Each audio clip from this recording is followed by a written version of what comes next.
As a major target for modernization, and education was its main weapon.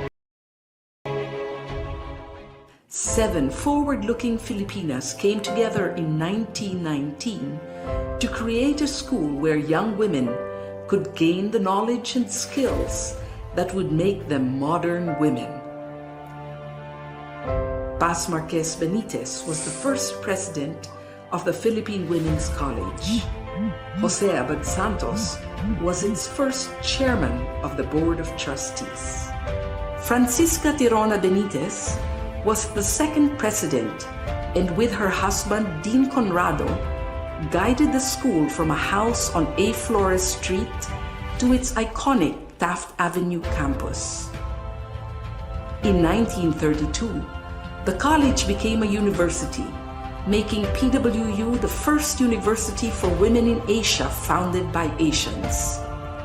It provided a space where innovations in education flourished, and young people were encouraged to be the best that they could be.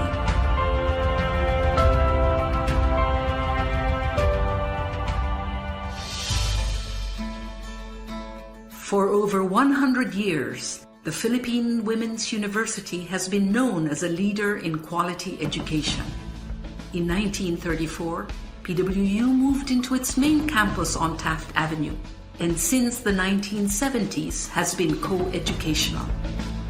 Located in the heart of Metro Manila, it is easily accessible by public transport and surrounded by affordable housing.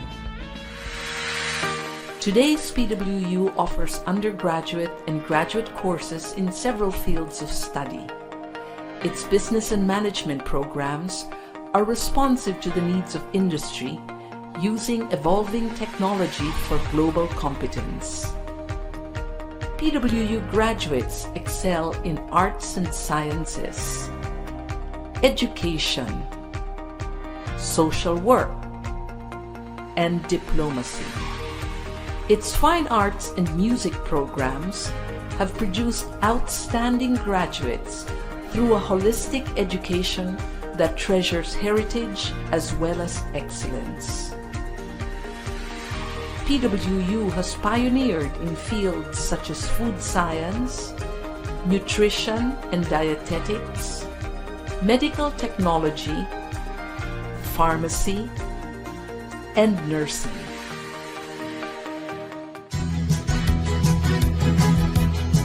PWU continues to play an essential role in producing graduates who possess the skills that make them competitive in the country and anywhere in the world.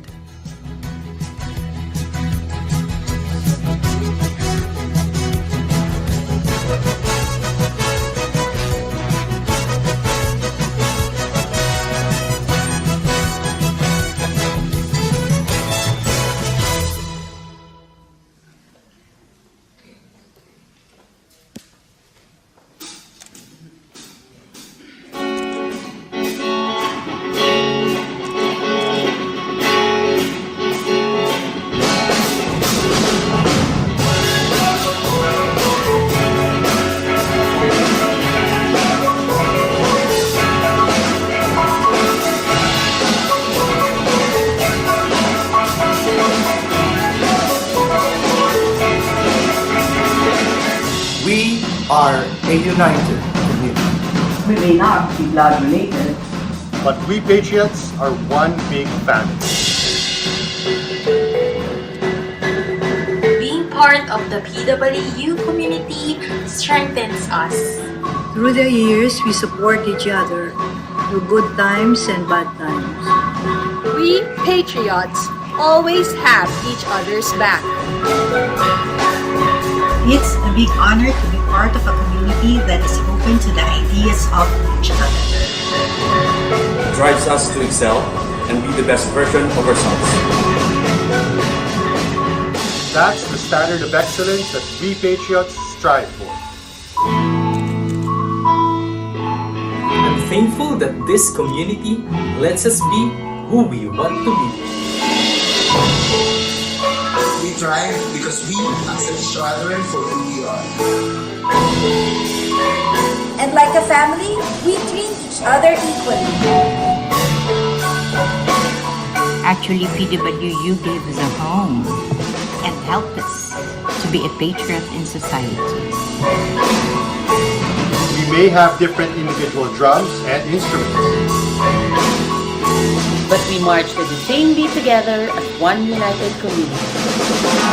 Do you want to march with our community of patriots?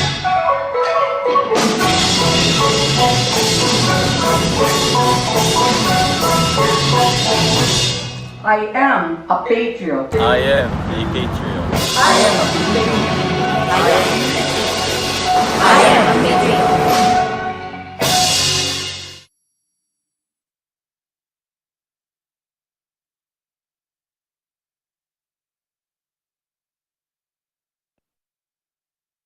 So good day, everyone.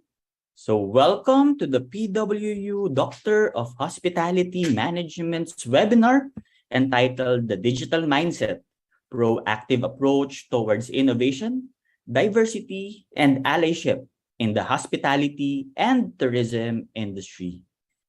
To start with the program proper, let us pause for a while for our opening prayer, to be followed by the singing of the Philippine National Anthem.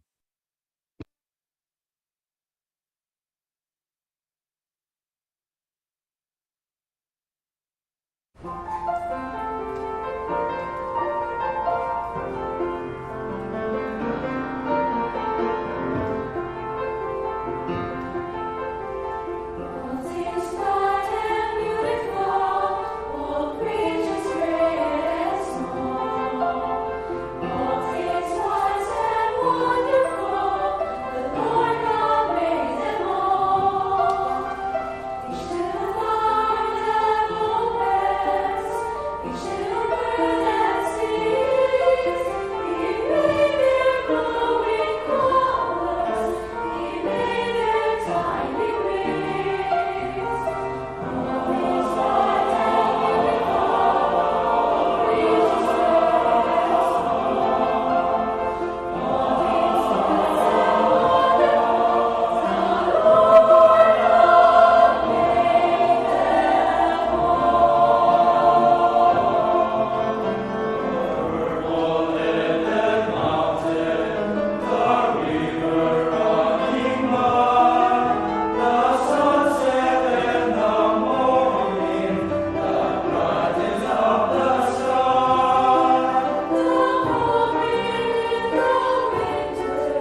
silanganan, alam ng puso, sa dibdib mo'y buhay.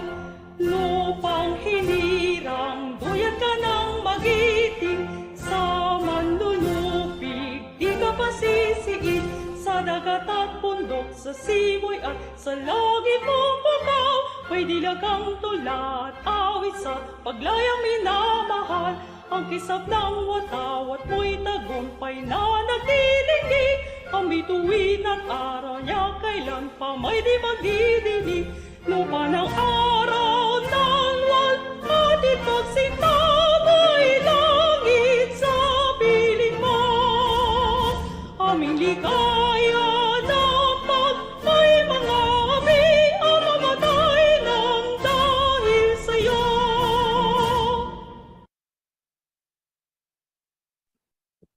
Again, a pleasant and wonderful day to all our participants, guests, admin officials, students, and to the rest of the beautiful people joining us today via Facebook and YouTube Live from all over the country. So, ladies and gentlemen, my name is Mr. Eugene Emmanuel Benicta, a proud Doctor of Hospitality Management student. So, this event is organized by the Doctors of Hospitality Management students of the Philippine Women's University with the guidance of our beloved Dean of the School of Tourism and Hospitality Management, Dr. Prime Abeliana, and our dear professors, Dr. Jocelyn Sardenia, Dr. Angelina Blanco, Dr. Rainier Perez, and Dr. Erlinda Zacarias. So for the past years of this global pandemic, the hospitality and tourism industry was and will always be in the forefront of this shaking world. So we, together with the numbers of managers and entrepreneurs in the Philippines and around the world, has the same challenges. How can we continue our hospitality and tourism businesses and operations despite this adversity? Also, stability, resilience, and innovations are always the topic in every webinars and fora that PWU and other institutions offer as a form of community support to our industry, to further our learning and to get access in the new hospitality and tourism innovation, all to support this shaking industry. That is why the PWU Doctor of Hospitality Management students have curated and very proud to present this webinar for us entitled The Digital Mindset, Proactive Approach Towards Innovation, Diversity, Allyship, and Allyship in the Hospitality and Tourism industry. So today, we will be at the presence of the most prominent names in the field of hospitality and tourism, who will serve as the catalysts of the new normal way and the practice in the industry, and they will be properly introduced later. So, but before that, and before we further start our event, let us be reminded by some webinar reminders. So, for our participants, kindly take note of these reminders. Number one, please ensure that you have stable internet connection. Number two, okay, feel free to message your names in our chat or message board in our YouTube and Facebook Live with your school name dash your name. Also, there will be a 5-minute question and answer part every after speakers or every after of our 4 speakers presentation. Also, again, you may post your questions and comments on our FB and YouTube Live message board. And for the evaluation form, we will be providing a QR code or a link. Okay, will be seen at the last part of this event. And also, please take note that only registered participants who completed the evaluation form will receive their e-certificates. And lastly, submission of evaluation form is until October 9, 12 midnight. Okay? So a great way to recall these reminders. So are you ready, our dear participants, to start the program? So can I see some heart emoticon or reaction in our Facebook page or YouTube page. All right. So thank you very much for actively participating. So again, thank you for joining us in today's webinar. So the Philippine Women's University's Graduate School of Hospitality Management again welcomes you all in this webinar entitled The Digital Mindset, Proactive Approach Towards Innovation, Diversity, Allyship in the Hospitality and Tourism Industry. And now for the opening remarks, let us welcome one of the leaders of this event. Let us all welcome Mr. Ivan Dean Salakata.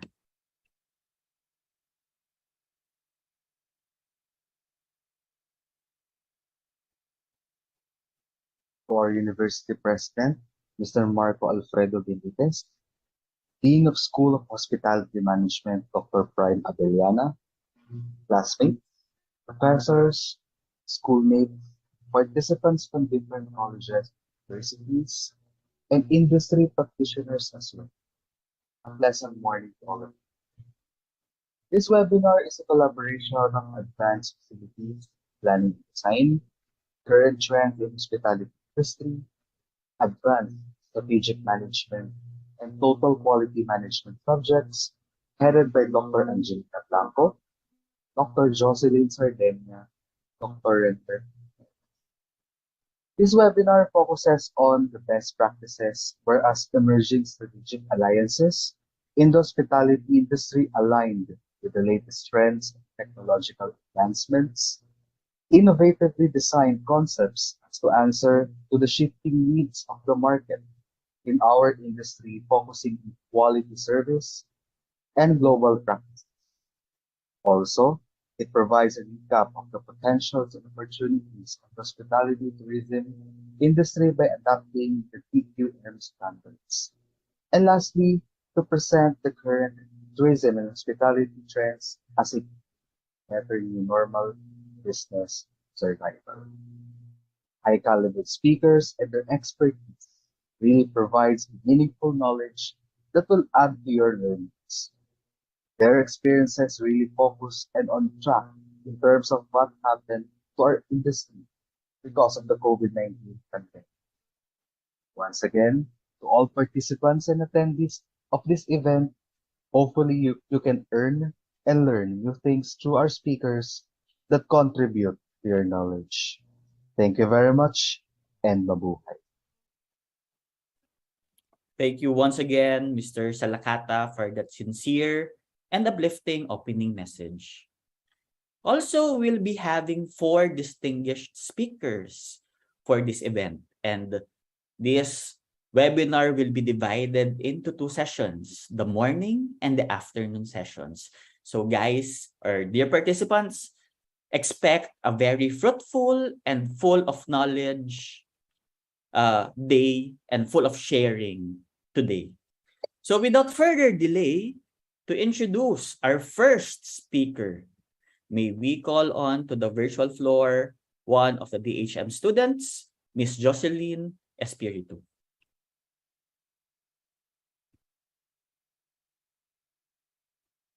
Good morning, everyone. It's a great pleasure for me to introduce our speaker for this morning's session, who will discuss her expertise and experience in the facilities planning and design of their resort. This topic concerns the design, layout, and accommodation of people.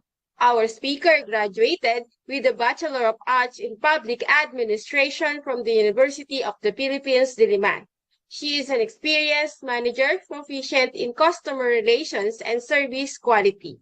Currently, she is the resort manager of the Backyard Events and Resort located in San Ildefonso, Bulacan. Ladies and gentlemen, please join me in welcoming Ms. Maricel T. Gonzalez.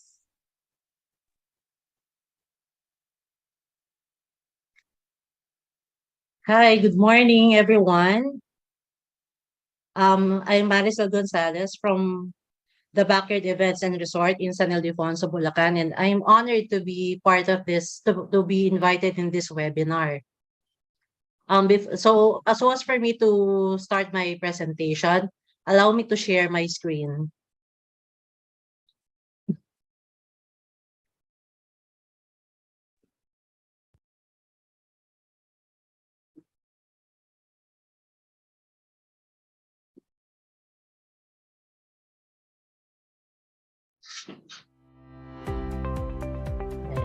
Um, I I'm delighted to share with you today the best practices on facilities planning and design of our resort.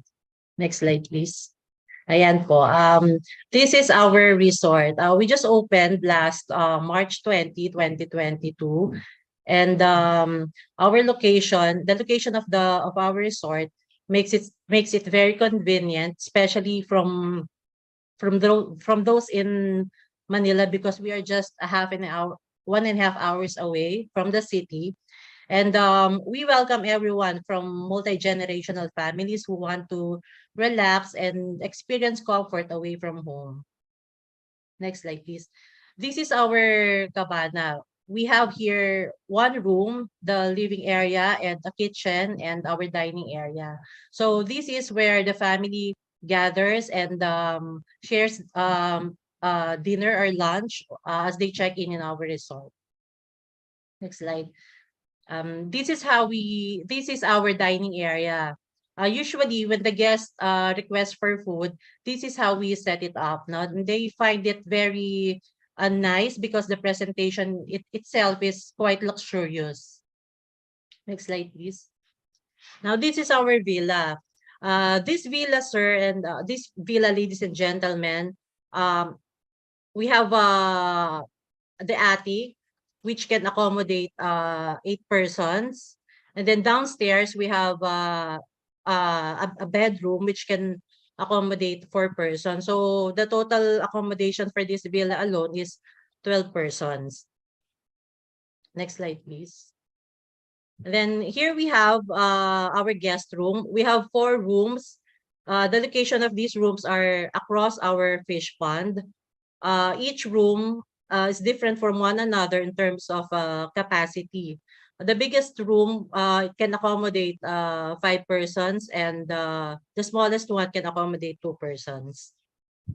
This guest room connect to the swimming pool itself and the cabana. Next slide, please. Now, these are the exterior of the guest room, which I flashed earlier. Now, this is the interior of one of our rooms. This one is the room located in our cabana. This can accommodate 2 to 3 persons. Each room, by the way, has a toilet and bath. So that makes it very comfortable for our guests. Next slide, please. And this is the interior of one of the rooms which I showed earlier. This is one of the biggest rooms that we have. It can accommodate 5 persons. It also has its own toilet and bath, smart TV. Next slide, please. This is the attic of the villa, which I showed earlier. It has 3 double-sized beds and 2 single-sized beds. It also has its own toilet and bath, and this can accommodate 8 persons. This one is the exterior of the resort. No? This is the jogging path, no, where the guests can simply jog or walk around and enjoy the garden that we have. This is just around the pool area. Next slide, please. And this is also this is the bridge which connects the pool and the guest room earlier, which I showed, the 4 rooms. And this area is where we used to have our mango trees before the construction of the resort started. This one is the exterior of this is actually the back portion of the guest room, where the guests rarely go here because they cannot have access to it. But we as the owners or the managers can monitor or can look around the entire resort because of this passage. Ayan, and this is the main attraction of the resort. This is our pool. It's an in-ground pool. It is 5 feet deep. The kids pool and the adult pool are just divided by a glass. And sometimes the guests share their meals, or they just bond at the area of the pool. This one is one of our amenities. This is a fish pond where the guests can go fishing and experience for themselves how it is like to go fishing. This one is also another amenity of our resort. This is the badminton, the table tennis. Then we also have the badminton, then the basketball, then the wall tennis. Ayan. This one, this was taken when we opened our resort. This was through a drone shot, I think, no? Where we set up the resort in such a way that it will look cozy and inviting to the guests. So this is actually our concept for those who want to hold events with us, like weddings and birthdays. Next slide. Yeah, this is also the decoration or the arrangement that we have every time there are events in our resort. Next slide, please. And the guests can choose to have balloons as their decorations as well. Okay, that's it.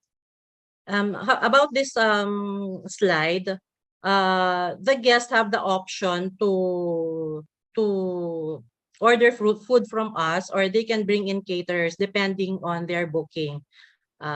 Next slide, please. I think that's it for my presentation. I hope I was able to help the students and the participants in this room about facilities and planning. Thank you.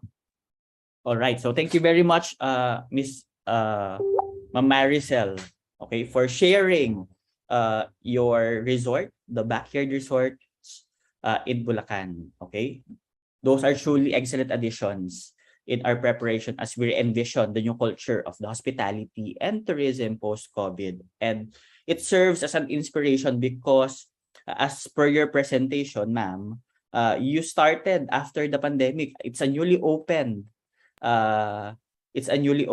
establishment, right? Opo. So we are very much excited to provide this question. So we will now be moving to the question and answer part agad-agad po, kasi very exciting yung topic mo, kasi we are focusing on this part of the program about the facilities design and layout. Especially very timely yung presentation mo for a newly developed establishment post pandemic. So for my first question, ma'am, okay, for our first question, in terms of the planning of your of the design and layout of your establishment, what are your considerations? Or what were your considerations? Okay, our resort is a 1 hectare property. And since we are very accessible because we are just situated along the national highway, so we decided to design it in such a way that it will be very accessible to those coming from the north and south as well. Now, at first, it was only meant to be a family pool or family resort, but eventually we opened up for the public. All right. So in terms of the theme of your resort, so kasi we all know for a fact that it's very challenging to open a new business, right? Especially post-pandemic. as what I have said earlier in my opening spiel, the hospitality and tourism is considered as a shaking industry because of the effect of the COVID-19 pandemic. So, what are those challenges during the planning process that you can share with us that can also serve, ma'am, as our notes then if ever we will be planning to open up a business? Okay. Since we opened during the 1 year and 2 months exactly, no, the construction of the resort, there were as to the problems that we encountered during the construction. One of which was the time when there was a typhoon. So nahukay na ho yung ground na tatayuan ng pool, and then we have started installing the pipes and the tiles for it. But when the typhoon came, I can't remember exactly when was that. So syempre po lumambot yung lupa. So we have to check it again and make sure that the foundation is really strong. So we stopped for a while and we checked if the foundation of the pool itself is still stable before we continue with the construction. Yeah. Also, we can relate naman, or can you share some tips naman po or some challenges din? Kasi it's quite challenging to plan a business ngayon kasi mas maraming restrictions because of the COVID-19 pandemic. So what are your considerations naman, ma'am, in terms of making your customers feel secure? Kasi isa na ito sa, this is one of the considerations na of our market. So because of the COVID-19 pandemic, they are very much particular in terms of their safety and security. Just to make sure na hindi sila hindi sila magkakaroon or makakontaminate or magkakaroon ng COVID-19 virus. So what are your considerations in terms of planning, or do you add additional equipment, tools in your business to cope up with the demand in relation to the COVID-19 pandemic? Okay, sir. To answer your question, how do we deal with the safety of our guests? Number one, we were just so lucky that when we opened in March, the restriction about COVID was already becoming more lax, and I mean, since most of us already have vaccines. So when we opened the resort, hindi na ganun kahigpit yung restrictions ng government natin. And then secondly, we boast to the fact that our guests are very safe because they do not have to mingle with other guests.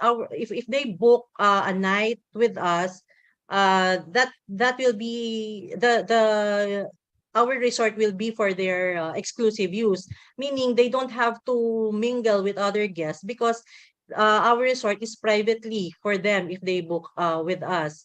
So I always tell them that's what actually you are paying for. Aside from the beauty, or aside from the amenities that we have, you are very safe because no one else will check in except you or your family or your company. Yeah. So very good sharing, ma'am. Kasi in our industry we don't have choice kasi kung we will not make our customers feel secured, di ba? This can be one of the reasons for the failure of businesses, right? Okay. Yes. So yeah, talking about facilities design, and facilities design is somehow related to ambience analysis. Okay. How do you make sure that you provide the best ambience in terms of interior design, the acoustics, kasi the scent of the entire establishment, kasi all our senses must be or we must receive very positive senses from our sense of sight, hearing, touch, smell, di ba? Part din yan ng planning natin in terms of choosing the right equipment, choosing the right furnitures and fixtures. So in terms of providing the best ambience to your customers, any insights or any tips for us to make sure naman that your planning process sa backyard resort and hotel were superb. Superb. Okay. If you notice, from the slides that I shared a while ago, our theme is rustic, meaning more on wood, leaves, stone, so natural and casual designs. Each room has that rustic feel. So for the rest of the resort, ganon din naman po. Now, how do we maintain that ambience like you asked, like how you asked it a while ago, no? So we make sure that we clean, we sanitize, we change bed sheet, mattresses, and pillows regularly. Every time a guest checks out, we clean right away. We don't wait for another guest to check in before we clean it. As soon as a guest checks out, we clean it right away. We disinfect, we sanitize, we change all the beddings, the pillowcases and everything, so that when another guest want to do ocular, dun pumunta tayo sa ocular inspection, at least they would be impressed or delighted with what will they see, no? Because actually, dun sa mga nag-ocular sa amin, from there, they are convinced that our resort is worth it, no? It's worth their money, it's worth their time. So we always try to keep our resort clean, sanitized, and like what you said, dapat mabango, dapat maganda. Yeah. Okay. So another good points po in terms of ambience analysis. And also another question. Sorry, ma'am, we have prepared a lot of questions kasi your topic is very interesting and your expertise as well as your experience can truly help us as well as our participants. Kasi one of our directions in the future is not just to be the employees of current establishment.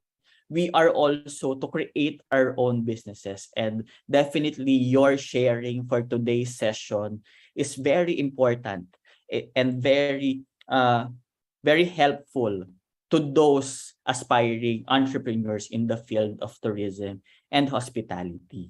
Another question, ma'am, okay, because we are also gearing towards digitalization, right, ma'am, na we are very much technology driven.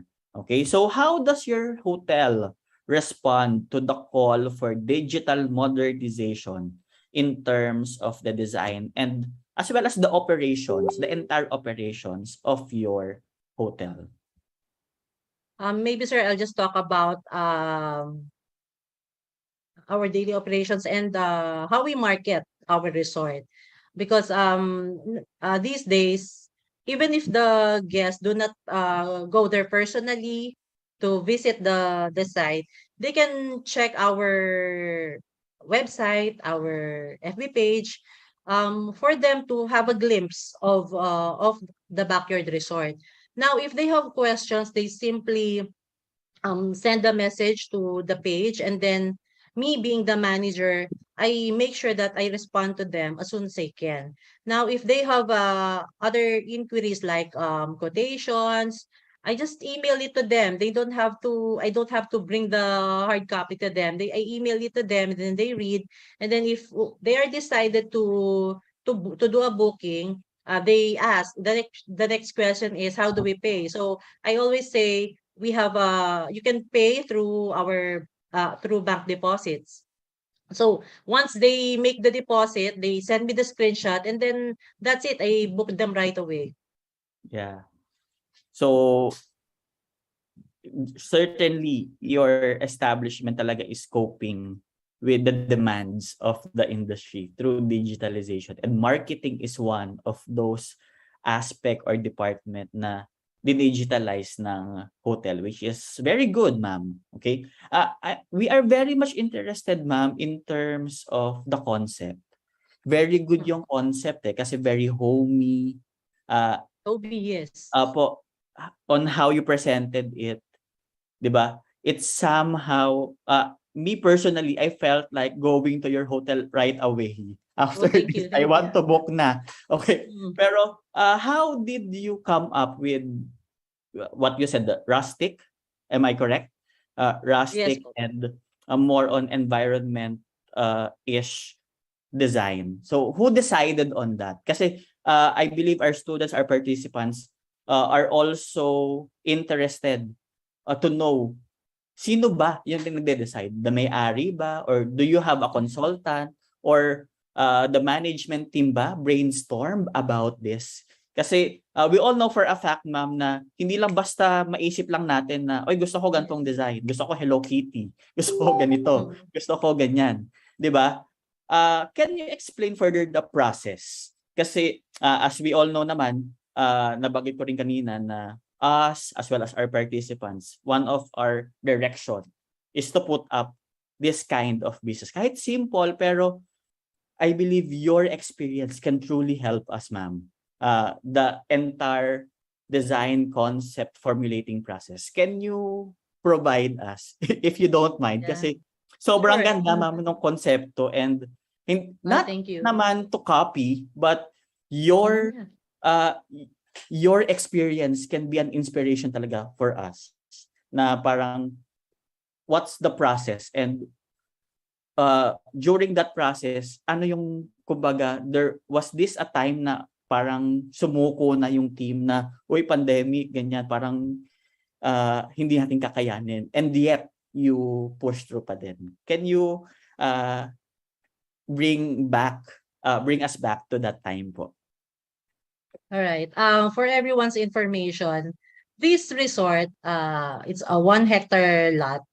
It used to be a mango farm, parang mango farm, I would say. Kahit maliit lang naman hindi naman kalakihan ng 1 hectare, pero puro siya puno ng mangga that time. And then, hanggang sa, there was a typhoon, I cannot remember the typhoon na, kumbaga, it really destroyed most of the trees. So, from there, sabi yung sister ko po ang may-ari actually ng resort.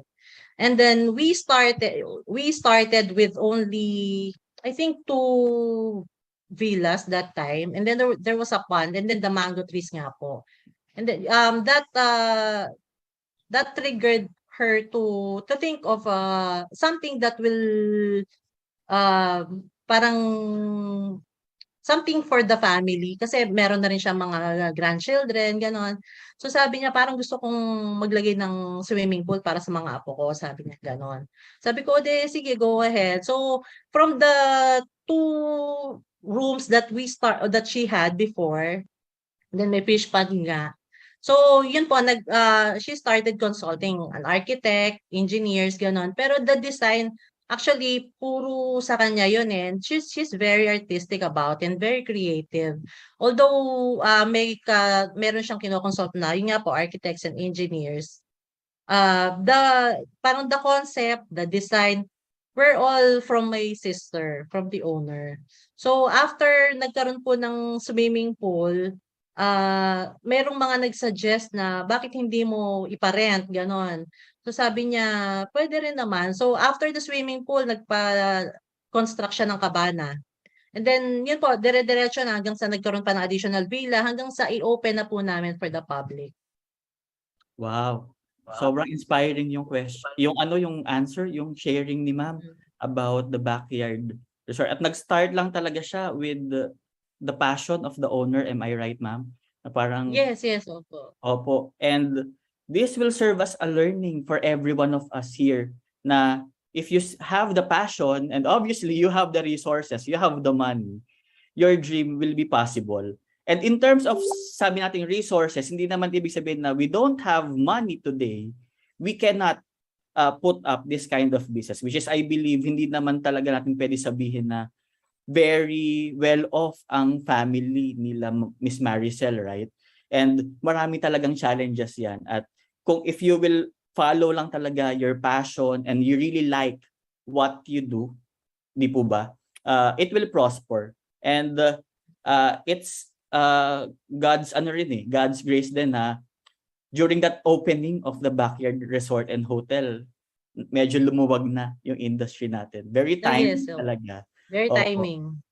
Yes, and the whole process talaga will serve as an inspiration for every one of us, not just us students as well as all our participants. By the way, we have 1,000 plus viewers in our Facebook Live and YouTube Live, ma'am, listening to your sharing.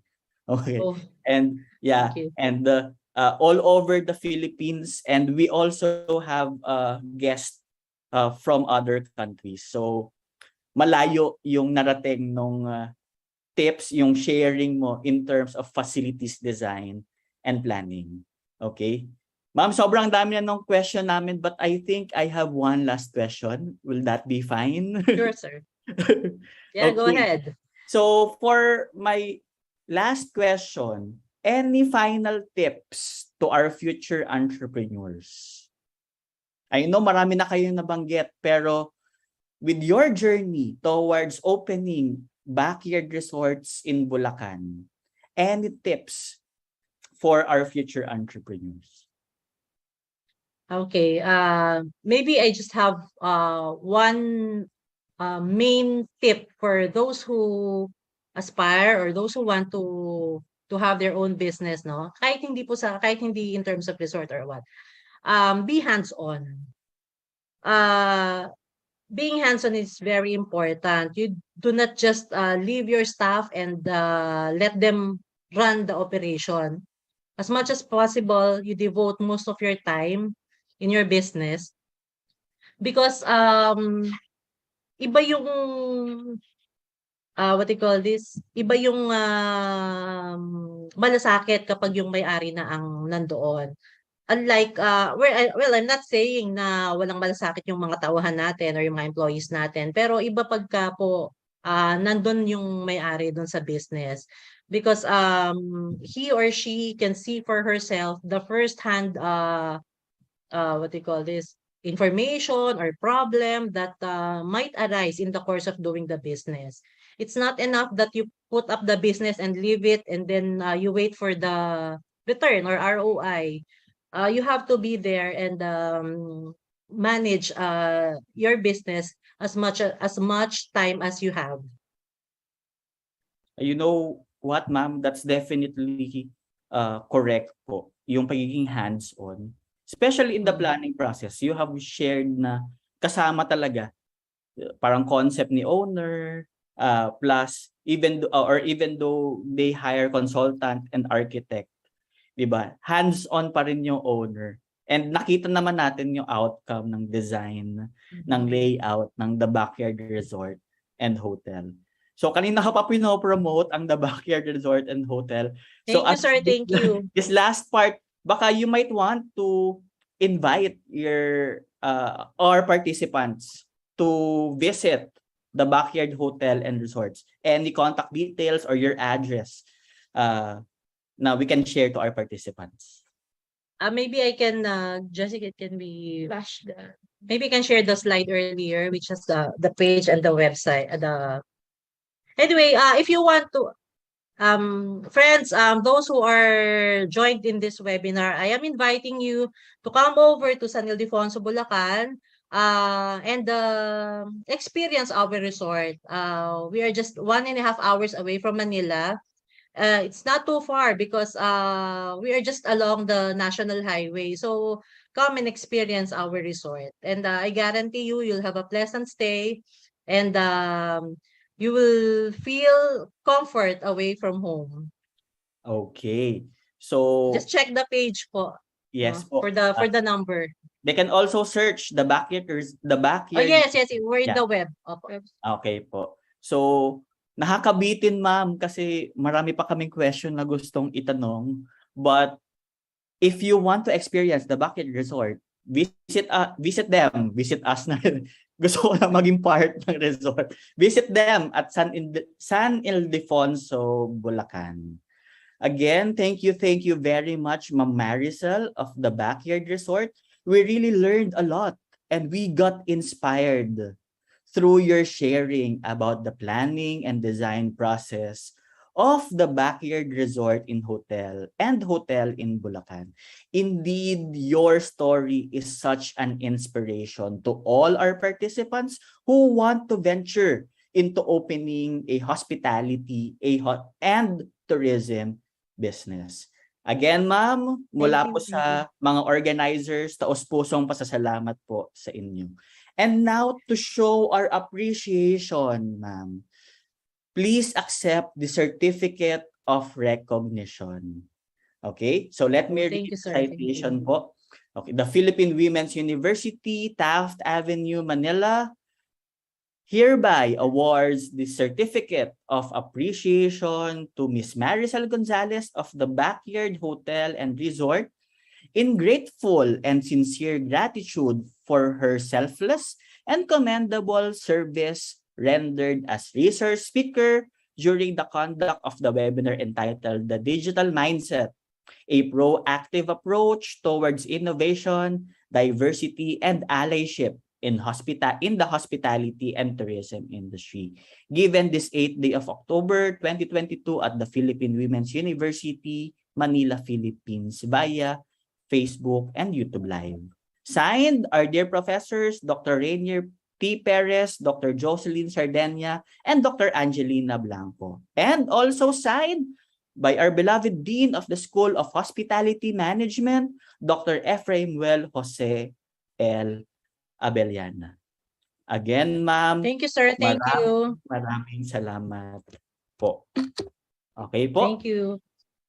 Thank you, Ma'am Maricel. Okay, from bye-bye. the Backyard Resort and Hotel in Bulacan. Okay. So, a very, very timely talk from Miss Maricel. Okay. Maricel Gonzalez of the Backyard Resort and Hotel. Okay. That's our first speaker pa lang po. Okay? So, moving forward, okay? May I ask na lang po siguro later, Ma'am Maricel, to stay para sa end po ng ating AM session, we will be having a photo opportunity. Okay? So, moving forward po, okay? To introduce our second speaker, okay? And I believe this will be at the same level of sharing from our first speaker. May we call on to the virtual floor another DHM student, Miss Princess Catherine De Jesus. Good day to everyone. I am deeply honored to introduce to you our very own guest speaker for today. Our speaker has committed his career to creating and maintaining a top-of-the-line hotel environment for guests, resulting in return visitors and excellent reviews. He started his career as a school director at the Providence Polytechnic Institute from the year 2013 to 2015. After 2 years of being a director, he continued his growing career as the property and operations manager at the Cafe Natura for 2 years, and became the duty manager at the Bazaar Hotel Bangkok for 1 year. Presently, he is working as the hotel manager of Hotel Vivo in Baguio City and has collaborated with companies such as Philippine Dental Association, Janhi Development Corporation, NEDA, Manulife, and many more. Indeed, his first-hand experiences as a facilitator, trainer, and educator in different companies have helped him a lot, not only in engaging with people around the world, but also in taking care of them. Let us all welcome Mr. Kael Balboa.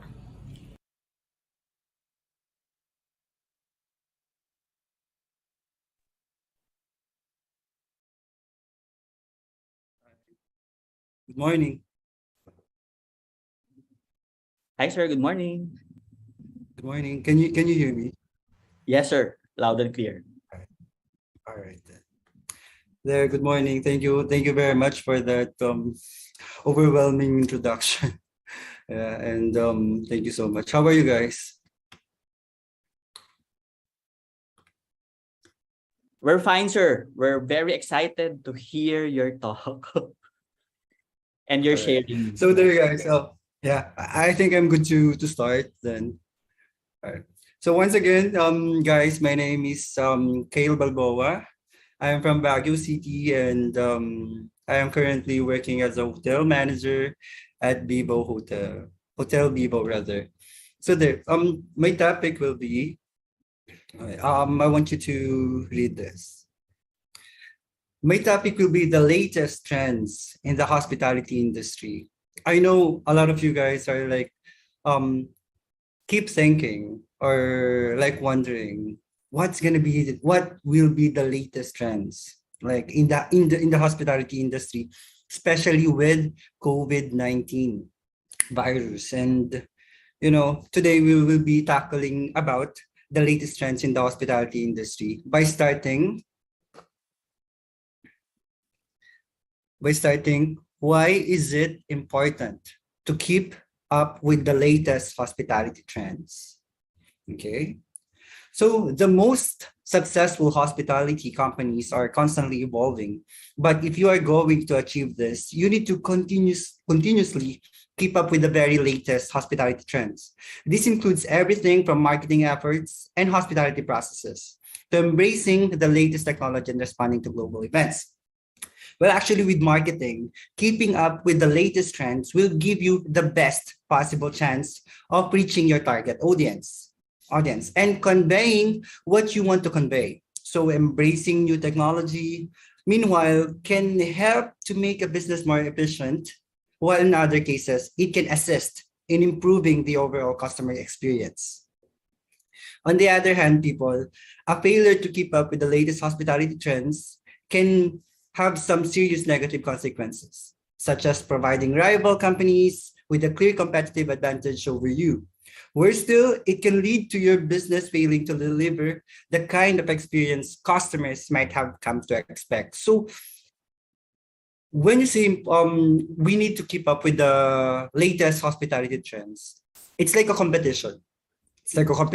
So we should be aware and updated with what's happening in our current events, especially with living with the COVID-19 virus. So I want you to know the factors, okay? The factors responsible for upcoming hospitality developments. So the term trend, people, describes a shift in behavior or a more generalized change of situation. With this in mind, hospitality trends may include changes in the way customers behave, new ways of providing hospitality services, or general moves towards adopting new hospitality technology. Trends are typically influenced by a range of different factors. So, for instance, the rise of technology like artificial intelligence. I know you people are aware with artificial intelligence or what artificial intelligence is. Because artificial intelligence has led a trend where machine learning is used more regularly, diba? Kasi I don't know if you're familiar with the robots. Well, we will be tackling that about later on. This AI technology is deployed, okay, more frequently for customer service purposes. And meanwhile, the emergence of virtual reality technology has altered the way many hospitality companies promote their products. Ang dami niyan, ang dami. Laging ginagawa natin yan. Diba? So often, wider global events can actually influence hospitality trends too. A good example of this can be seen with the COVID-19 pandemic, which forced businesses across the hospitality sector to place a greater focus on hygiene, cleanliness, safety, and local markets.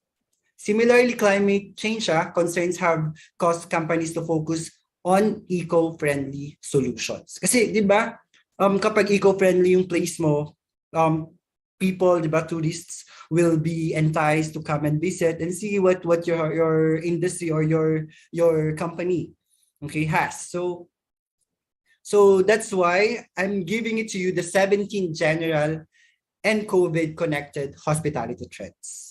Okay, so the hospitality industry is diverse and includes everything from hotels and other accommodation types through to restaurants, bars, travel agents, and tour operators, adapting the latest hospitality trends in response to the changing behavior of customers. Due to the corona pandemic, is essential still, most trends are emerged out of more general changes in consumer behavior. No? So later, below this 17 general and COVID connected hospitality trends. Thank you po. Sorry. Ano na lang. Okay. So below you can see a rundown. I will be giving you the rundown of both general hospitality trends along with trends that act as reaction to the coronavirus pandemic and related changes in customer behavior. So I will be giving you the 5 hospitality trends being accelerated by COVID. Okay, so 5 of the 17, actually 5 of the 17 hospitality trends being accelerated by COVID. No. I will be giving you the 5 hospital trends. So we will start with safety and hygiene. There are a number of hospitality trends that can be broadly described as being related to safety and hygiene, and these have become especially important rather with the emergence of COVID. So as the world adjusts to the virus and efforts to contain the spread, it is essential that these concepts are a priority of hotels, restaurants, bars, and cafes. So measures here may include the provision of hand gel, increased cleaning of areas where customers will be, like the public areas, the elevators, okay? So dapat meron yon. So implementing policies related to wearing masks or other protective equipment, okay? And ensuring social distancing rules are respected. Alam niyo naman na yan. And especially, special rules need to be made clear ahead of time and need to be enforced to make people feel safe. Diba? So moreover, your hospitality marketing efforts rather also need to emphasize the safety and hygiene steps you are taking. So explaining these steps could be the difference between generating bookings and having customers look elsewhere. Diba? So in the tawag dito, actually there is an article called "Hygiene is the New Marketing Message for Hotels." You can find these tips by searching the hygiene is the new marketing message for hotels. So that's our new normal, diba? I remember sa Hotel Vivo, where I am working, tawag dito, ang ginagawa namin is replenishment during the alert level 5 in Baguio City. So we actually giving a replenishment of basic amenities, hotel amenities rather, and the MUR or the makeup room will be every after 2 days if our guest is or are a long-staying guests. Okay. So, syempre, di ba, if it's safety and hygiene, patok na patok din sa trends natin is our contactless payment. When you say contactless payment, ito, alam natin to. Many of the biggest hospitality trends are concerned with reducing friction, and contactless payments have been one of the biggest examples of this. So when contactless payments are accepted, customers save time on sorting through cash or entering their PIN. The emergence of things like Apple Pay and Google Pay also removes the need to even carry a wallet. So aside from removing friction and providing customer service, guys, the coronavirus pandemic has also increased the demand of contactless payments. Alam niyo naman yan, di ba? So many customers and staff members feel uncomfortable handling cash and providing the option for contactless payments. This may be seen by many as a necessity rather than a luxury. Bakit? Bakit nga ba uncomfortable to handling cash? Diba? Remember nyo, pandemic days natin, lahat tayo takot maghawak ng cash. Bakit? Kasi nga, the virus is with us. We are living with the virus. And pag sinabi mong virus, nasa hangin lang. So we are living with coronavirus. Okay? And of course, number 3, we have the voice search and voice control. Okay, ito, usong-uso to ngayon. Voice search and voice control. Actually, this voice search and voice control, nauna to sa cellphone. Diba? The use of voice search is becoming increasingly common among customers searching for and booking hotels and restaurants. So you need to respond to this change in behavior and make a clear attempt to capture these customers. This means, among other things, structuring your website content clearly so it features properly in voice search results. So beyond this, guys, voice control can actually also be used to control devices within hotel rooms. So enhancing the guest experience, for example, smart speakers can provide guests with answers to questions and can also respond to voice requests to turn on lights and devices within the room. This can also reduce the number of surfaces guests touch to. Bakit? Di ba? Ang sarap naman para kang mayaman pag sinabi mong, I know you guys are familiar with Siri, with Bixby, Alexa, right? Di ba kapag feeling natin, medyo yayamanin tayo eh. Hey Siri, di ba? Set an alarm at 7 o'clock a.m. tomorrow, October 9. Di ba? Mga ganyan. Tapos siya na magsiset. Okay, papasok ka sa room mo. Di ba? O kaya sa isang luxury hotel, papasok ka na merong voice search and voice control. Di ba? Hey Alexa, search for the. Di ba? Tapos tutulog na siya. Di ba? So, tawag dito, these changes, we need to keep up. We need to update our service. You know, kasi kapag di natin siya ginawa, mapag-iiwanan tayo. Okay? Kaya kami sa Hotel Vivo, we are trying to make this voice search and voice control possible for 2023. Diba? So yun. So syempre, kapag may voice search and voice control, ayan, dahil nga na tayo, diba? Parang kailangan mabilisan. I know you guys will relate with this number for enhanced food and beverage delivery at home. Diba? Kita-kita nyo naman sa picture, we have the Grab Food and Food Panda. Sila talaga yung mga real heroes natin. Yeah? One of our heroes nung pandemic. Because many restaurants and establishments offering food have adapted to the COVID situation by increasing food and beverage deliveries. Diba? Kasi naalala nyo, pandemic days, ang hirap lumabas. Kailangan, sabi nga ni Kim Chiu, di ba, bawal kang lumabas. But still, we are Filipinos and people are people. So marami pa rin talagang pasuway, matigas ang ulo, pero still, okay, thank God, we're still alive. So guys, dahil nga sa pandemic days na yun, ito yung mga nakatulong sa atin, di ba? Let's be honest, a key part of hospitality management in the COVID era is finding innovative new ways to impress customers, di ba? So in terms of food and beverage delivery, bars are exploring ways to bring drinks to customers' houses. While restaurants are increasingly offering extras, whether that means including candles, free food, or QR codes with Spotify playlists. Diba kanya-kanya tayong kanya-kanya tayong mga pakulo. Diba? Naghihintay nga lang ako dati. Baka meron silang pa-free a la carte set, di ba? O kaya mga pa-free nila,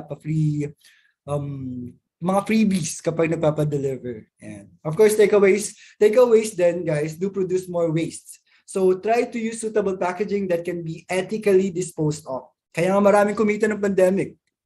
Di ba? Yan. So, alam ko, you guys have your own kwento when it comes to pandemic, di ba, the online selling, di ba? Yung iba siguro sa inyo, our titos, kuyas, or any member of our family, di ba, gumawa ng Grab Food or Food Panda. Siguro, for some, to help people when it comes to transportation, but for others, ginawa nilang pangkabuhayan. That's why Grab Food and Food Panda dumating, okay, to help us out. Yeah. So since sa pag-usapan naman natin yung mga voice search and na enhanced delivery at home, why not we talk about robots naman, di ba? So let's talk about robots or the robots in hotel and restaurant settings. So automation ranks high up on the list of hospitality trends to be aware of, and robotics is a good example of this being taken further. Hotels, restaurants, and similar businesses can use robots to greet customers and provide customer information, while they can also play a vital role in security operations too. So within the hotel setting, no, robots have been used to offer room service and perform cleaning and other housekeeping chores.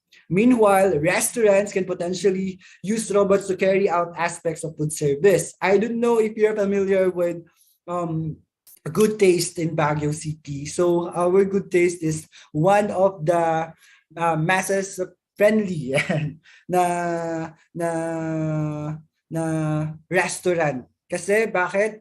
Yung serving nila talagang generous, no? And now they are using robots na to serve food. Tapunta dun sa mga tables. Kasi this can be especially useful when dealing with restaurants customers who are trying to reduce close contact with people as much as possible. Diba? So even Jollibee corporations, McDonald's, diba? Some of the high-end restaurants too, nagro-robots na sila. Kasi why not? Diba? It can reduce the risk of the virus. At the same time, it can be a marketing strategy. Diba? Kasi syempre, kapag ikaw kakain ka, wait, I want to see that robot. I want to have one robot of mine. Diba? So kung makikita nyo sa picture natin, ito yung robot na nakikita nyo dun sa may room setting, sa may hotel room. Actually, ito yung natin yung blue light. Ang ginagawa nito is pinapatay niya yung mga tawag dito, airborne. Hindi na pinapatay. It reduces the risk of these airborne diseases. Number one on the list is the coronavirus. Yeah. So syempre, dahil dyan, why not we talk about, or I'll give you the 12 general upcoming hospitality trends naman. Diba? Ito makaka-relate kayong lahat dito sa 12 general upcoming hospitality trends. So below, you will find 10 hospitality trends later based on the way customers behave, new ways of providing hospitality services, or general moves towards adopting new hospitality technology. So first, in our list is our chatbots. Diba?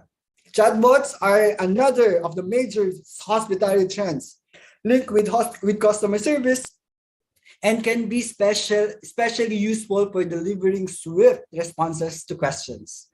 So even when human staff are unavailable, in many cases, these can lead to first contact resolutions. But the chatbot can also gather information and pass it on to a human representative if required. Bakit? Kasi nga, those in the hospitality industry need to get to grips with the increased number of questions of customers, diba? So that customers will have about coronavirus and restrictions within accommodations and restaurants too. Yeah, para maiwasan din natin. Actually, chatbots will be able to answer the most fundamental questions in this area within seconds lang, helping to reduce stress levels for all involved. One good example, guys, is our Facebook online selling. Diba? If we have these online stores, diba, all we have to do is to visit the online stores. Tapos pag ilalagay mo dun sa message, nakalagay dun, thank you for reaching us. How may we assist you today? Or tawag dito, may we know your what interests you. Yung mga ganyan, di ba? So automatically nagre-reply na si chatbots, di ba? Kung ganyan nga lang din sana sa kapag may ayaw kang tao, di ba? Di ganyan na lang gawin mo para pa nag-chat sa'yo, alam mo na yung sasabihin mo. Di ba? O kaya sa may mga meron kang inaanak, di ba? I think this is the best way. This is the best way na sabihin sa kanila, okay, you can contact me in this page. So, kontakin ka nila, tapos chatbots yung nag-answer. Di ba? Mas okay yun. Okay, mas mababawasan, it will lessen the burden of being a ninong or ninang. So, syempre, if there is a chatbots, why not let's move to a virtual reality tours? I don't know if you're familiar with this. May I know in the comment section if you have like tawag dito, experience or you've experienced a virtual reality tours, and guys, how was it? Okay, I'll be waiting, guys. Give me like 2 to 3 words lang. Kamusta yung experience nyo kung naranasan nyo na siya, yung virtual reality tours? Diba? It was fun. Diba? Ano pa? Okay, let's see. First one. It's new and exciting. Totoo. Yeah. Actually, the first time, medyo nakakahilo. Oo, new experience. Medyo nakakahilo. Alam ko kung bakit. Because syempre, di ba, it is a VR device and parang feeling mo lahat naka-zoom. Di ba? Naka-fish eye lahat eh. Di ba? Tapos kasi, first time ko nakagamit ng VR device, if I'm not mistaken, nung inopen ko yung, ginawa ko to, nakaka-amaze. Actually, that's one of the best feeling din. Kasi ma-remember ko, before coming back to the industry, or coming back in the industry, no, I opened a restaurant sa may Sablan, Benguet, before La Union, before LU. So, since nga pandemic that time, syempre, it's a bed and breakfast eh. Bed and breakfast yung naging concept ko. So naglagay ako ng mga duyan sa likod, nagpaano ako, pero exclusively for groups lang. So syempre, kapag sumasagot ako ng queries, nagtatanong sila, ano bang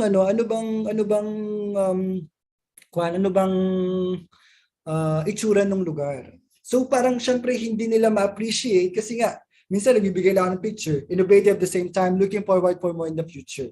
Exactly. So, especially sa gamers, I don't know if there are gamers here, immersive siya actually kasi parang ayaw mo natanggalin. Diba?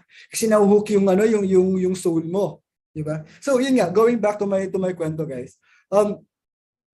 So, nagpagawa ako ng video. Pagawa ako ng video for the 360 look. Okay, of my bed and breakfast and restaurant too. So nagpagawa akong ganyan. So ang nangyari, nung ako nang gumagamit, like sabi ko, oh, na-appreciate ko, gandang-ganda ako. But the thing is, hindi lahat kayang mag-provide na magkaroon ng VR device. 'Di ba? Pero ito kasi yung trends eh. Ito yung trends, 'di ba? Mas okay pa rin yung my personal touch, sir. Exactly.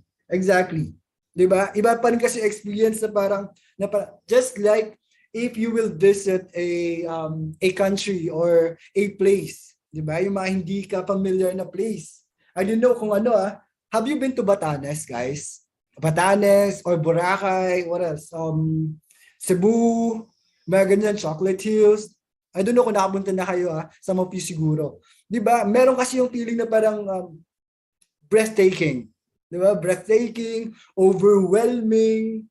Diba? Ganun din with the VR, virtual reality tours. So dapat yun yung magiging target natin. Yun yung magiging target feeling natin from our customers. Diba? Kasi virtual tours, 360 videos can help some customers to better understand rather the facilities available. Diba? Memories na you can go back again and again. I know. 'Di ba? Yan yung mga yan yung parang that's why kung mapapansin nyo sa mga cellphones natin, especially Android users, 'di ba? Meron doon sa settings nakalagay VR. 'Di ba? VR capture something like that. Basta VR thingy. Pwede mo na siyang gawing VR. Gawin mo siyang virtual reality. 'Di ba? Kaya kapag namamasyal tayo, iyan mo na siya. 'Di ba? Shoot it out. Tapos ikaw na mismo, babalikan mo, katulad nga ng sinabi ni di ba? Virtual tour is also created for our PWDs and senior citizen. Yes. Actually, napakalaking tulong nga nito, di ba? Napakalaking tulong nito kasi they don't have to go there. They don't have to go there to see. Okay, yun nga lang, katulad nga ng sinabi nyo rin kanina, yes sir, meron, pero kailangan yata ng device VR spectacles. Yes. Pero, di ba, might as well, kung gagawa ka ng marketing strategy mo or marketing plan mo, might as well include virtual reality tours. Ito, pinapagawa ko to sa sales and marketing ko, no? So tawag dito, nagpapashoot up ako ng 360 videos, yan, para kapag inilatag nila sa guests, meron silang choices. 'Di ba? Meron tayong pictures, video, shoot via video lang, normal video, and we have the virtual reality. Diba? Kasi kapag kumpleto ka, diba? Sabihin ko sa inyo, tawag ito, iba, madali ka makabenta. Di ba? So, kaya nga ito sabi ko sa inyo guys, let's live in the modern system. That's why we are another amazing tool that promote accessible, inclusive form of tourism. That's exactly my point. That's exactly my point, guys. I think you're getting what I'm trying to give you, no? Kasi iba, di ba? So ito, pag-usapan natin si mobile check-in service. Primarily associated ito. With that being said, ito nakalagay dyan, even in more normal times, mobile check-ins can allow customers to benefit from self-service and will make the arrivals part of the customer experience much faster. Diba? Faster for this to be successful, no? This is good for staycations. Okay, so syempre dahil nga may mga mobile check-ins na tayo, mas mabilis na siya.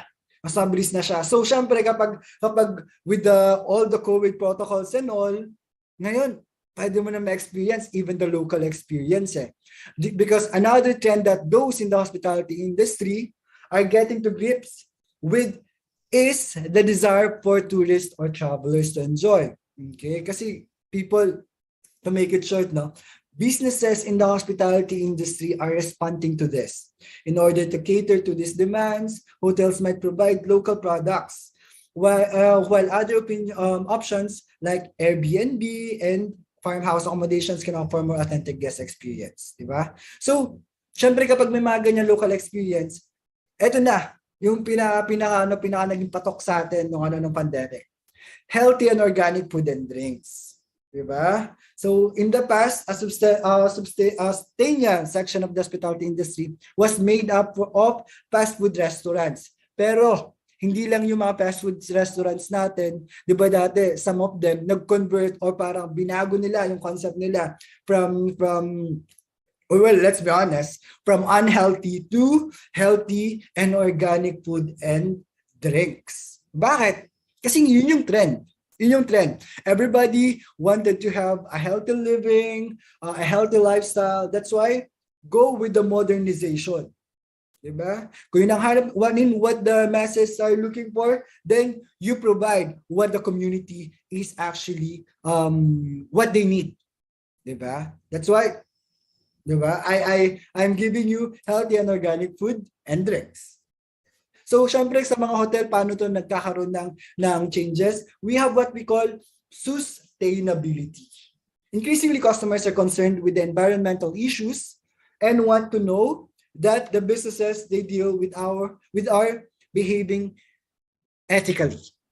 Okay, so sustainability tayo. Examples of this range from restaurants promoting their vegetarian and vegan options to hotels that make use of smart light bulbs and smart heating to save energy. Diba? Siyempre, ang tao, akala nila, uy, bago to sa paningin ko. Kasi it's just a matter of marketing. Diba? So, nagkaroon ka na ng marketing strategy, nakatulong ka pa sa community, na-sustain mo pa yung gastos mo, and nakapag-save ka pa ng energy, di ba? Para sa hotel mo or para sa business mo. Di ba? Kaya nga sa mga travel and tourist agencies natin, ang ginagawa nila, the virtual reality Di ba? O yung iba naman sa kanila, they sell videos. Di ba? Para siya pang magamit kasi digital era naman na tayo. So, alam mo yan, just for them to see what the province or the tourist spots has, diba? Next, we have the personalization. Ano tong personalization? Kung nakapapansin nyo, diba? Ito yung tinatawag nating mabuhay greetings. I know everybody are aware and everybody are familiar with the mabuhay greetings. Diba? It's a sign of respect. So,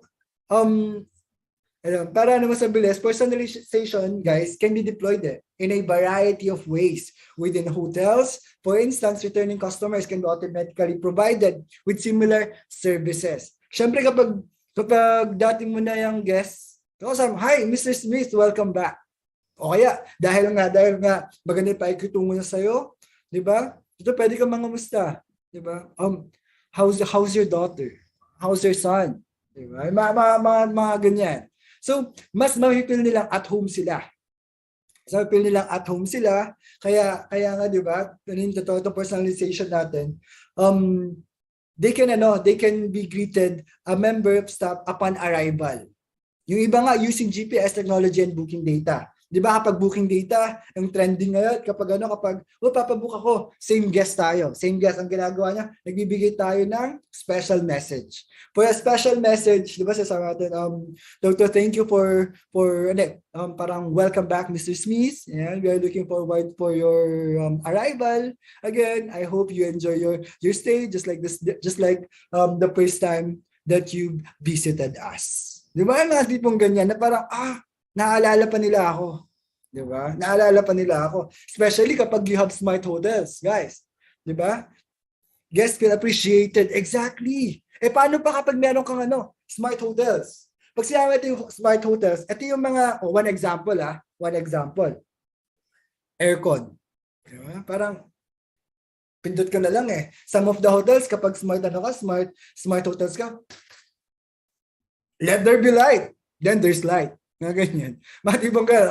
Alexa, search for my favorite song. Or favorite, habang nagsha-shower ka. Diba? Gusto mo, siguro yung shower head nila may pailaw. Magka-clap ka lang 3 times. Tapos mag-iiba na. Diba? So, these are the perks. Diba? For our guests to enjoy while staying in the hotel.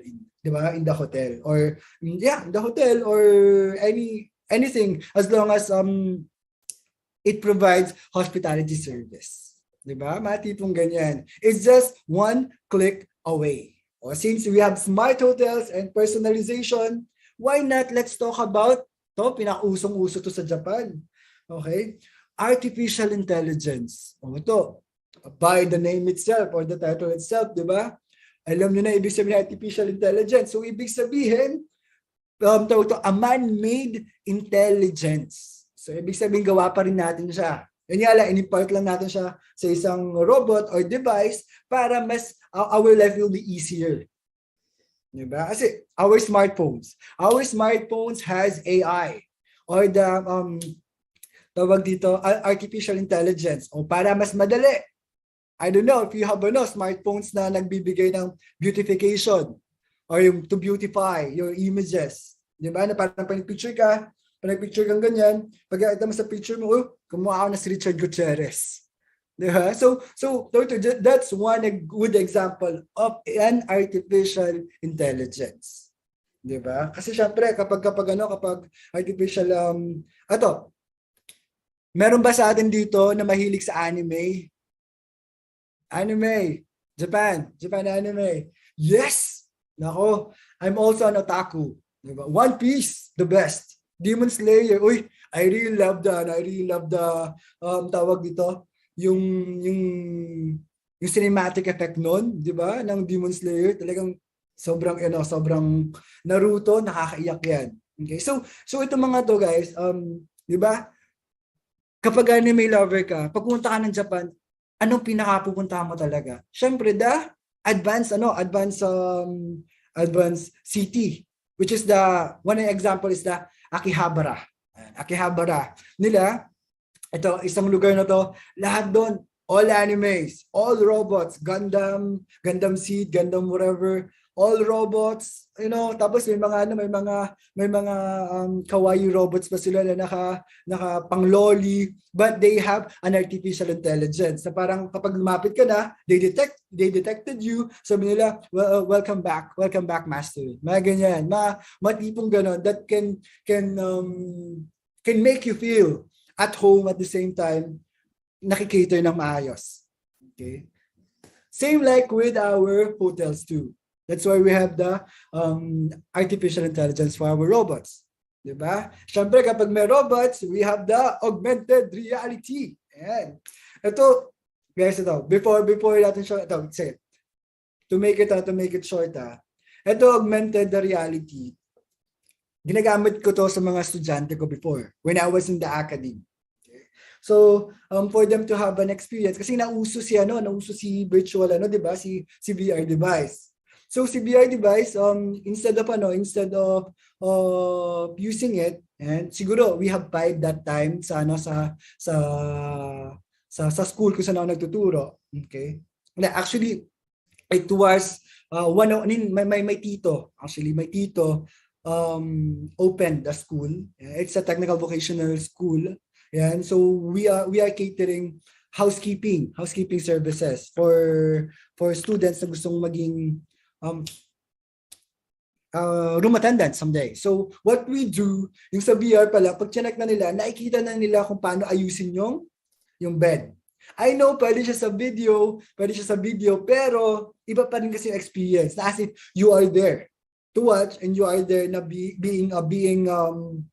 na tinuturuan as if tawag ito one-on-one, 'di ba? Tapos one good example of this, guys, ito augmented reality. I don't know if you're familiar with uso na kapag pinakita sa iyo yung isang picture tapos ginamitan mo na augmented reality device, 'di ba? Makikita mo yung loved ones mo gumagalaw. Diba, gumagalaw, nag-hi sa'yo, kinakausap ka. Diba? So, itong mga to is, it gives us the advantage, no? The advantage and the leisure of being with our loved ones or mas mapadali to make our life easier. Diba? So, syempre, dahil dyan, we need to extra focus on digital mobile. Question, if you are in the management, where do you strike a balance between, sorry, i-open ko lang ha. Okay. Okay lang ba sagutin ko na siya ngayon? Question, if you are in the management, where do you strike a balance between automation and human service? Or later na? Later na po, no? Yes, sir. Later na lang po. Okay. Alright. Kasi later na easy yan. So tawag dito, extra focus on digital mobile. So digital marketing has been one of the most significant hospitality trends for many years now. So kapag sa ating digital mobile, ito yung marketing na natin eh. Okay, kaya nga tayo mga OTAs. When you say OTAs, guys, ito yung mas madali na platform for us to book. Like Booking.com, TripAdvisory, Expedia, Agoda, for hospitality companies kasi, this means website content needs to be mobile optimized. This could include moving away from long form content towards content that can be more easily displayed on and consumed via smaller mobile screen. Okay, booking engines must also be mobile friendly and check-ins are growing in importance. Siguro, one of the best example for this is Cebu Pacific. Diba? Napakabilis, napaka-friendly user. No? So, syempre, pag may ganyan, we have what we call metaverse. And metaverse opens a new door to the hospitality industry then. The metaverse is another of the emerging hospitality trends that those within the industry need to stay up to date. So, metaverse tayo. Essentially, this refers to the use of technology like virtual reality and augmented reality. And create interactive virtual and can also coincide with the use of NFT or non-fungible token technology. Yeah. So madali mo na siyang gamitan na NFTs din, no? For that. So sa metaverse, I don't know if you're familiar yung sa metaverse Facebook na nauso na lahat kayo magkikita-kita sa meta world ba? Yan, something like that. So yan. So kailangan ito pag na to kapag I think ito yung win-workout nila ngayon, pero I don't think for us in the hospitality, siguro pwede natin itong magamit, pero syempre iba pa rin kasi yung nasabi nyo kanina, the experience, no? You being there and touching things up and tawag ito, nakikita mo, using your two eyes. So let's talk about what are the biggest hospitality trends related to technology. So many of the most crucial hospitality trends to keep pace with are related to the use of technology. In particular, some of the most significant trends in the area include that ever-growing use of voice control, the rise of contactless and mobile payment methods, the use of robotics, and the continued improvement of artificial intelligence. So actually, hospitality leaders who fail to stay up to date with the latest technology trends risk giving their competitors a head start when it comes to delivering a great customer experience. So syempre, kailangan pag kung yung bago, kung yung trend, dapat sumasabay tayo. Kundi our competitors, mga competitors natin, talagang maunahan tayo. So yan. Syempre, let's learn about hospital trends through hospitality courses. Yan. Kapag ito, katulad ng course nyo guys, one of the best ways to learn all about important hospitality trends while also improving your own career prospects is to take a hospitality course. Nothing more, nothing less. This hospitality course. If you really wanted this, na talagang ito yung gusto mong career path. Okay? And there are options for management too. Marketing and various other career paths too. Okay? So, syempre, to give you an overview of channels for finding hospitality jobs, it is worth noting that one of the key hospitality trends to job seeking has been the growth of job search websites. Focus squarely on the hospitality industry dapat, no? This includes hospitality job boards and hospitality recruitment agencies. Of course, it is also possible to find jobs by visiting employers' websites or through social media sites. Ang dami naman na dyan. Ang dami naman social media sites na like, Magsaysay. Diba? So ano nga ba yung overview of channels for finding hospitality jobs? Guys, it is important. It is important for those in the industry to keep up with the latest hospitality trends. Number one yon, so that they do not fall behind competitors. Kasi hindi nila gagawin yon, wala, pag-iiwanan tayo ng system ng mundo. While the hospitality industry itself is diverse, the 10 trends kanina cited in this article apply to many different aspects of it and can help to improve the customer service experience. Yeah. So, syempre, want to learn more about trends in related industries? Kung gusto nyo talaga matutunan, it is essential to be aware of all the upcoming trends in hospital tourism related industries. So, kailangan, kung anong bago, yun yung kailangan nating makita. Kailangan nating mahanap. No? Kasi, doon tayo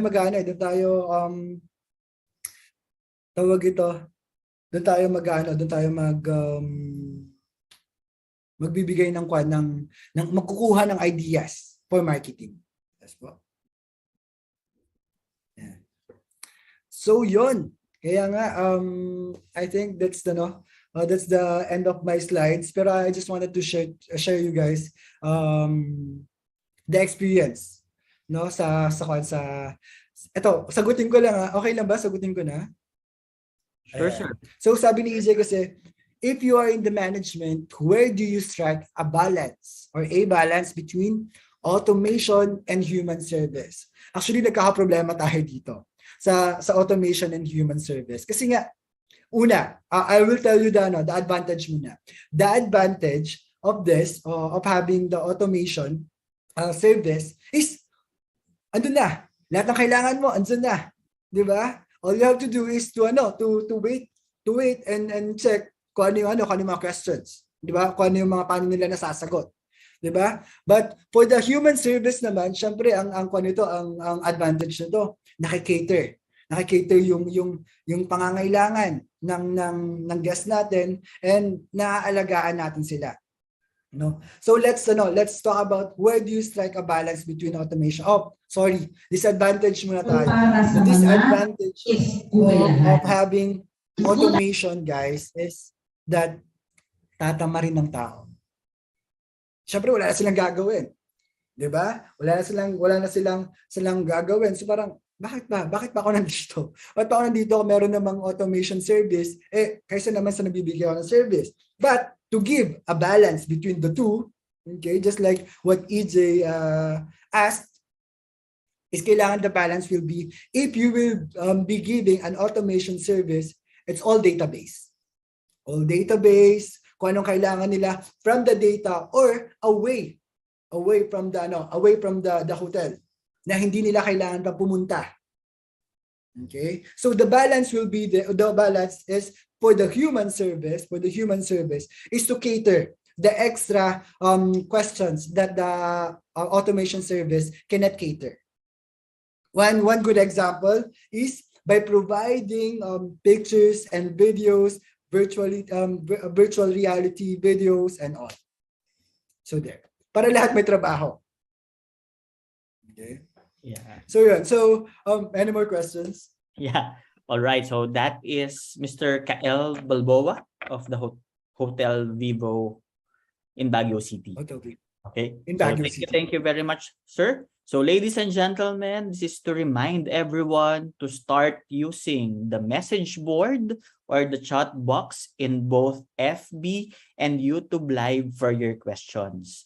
Okay, so we will be addressing those concerns during the panel discussion, which will happen now. Okay, so we will now have come to the most awaited part as we bring again Sir Kael to answer and exchange ideas during the open forum or the panel discussion.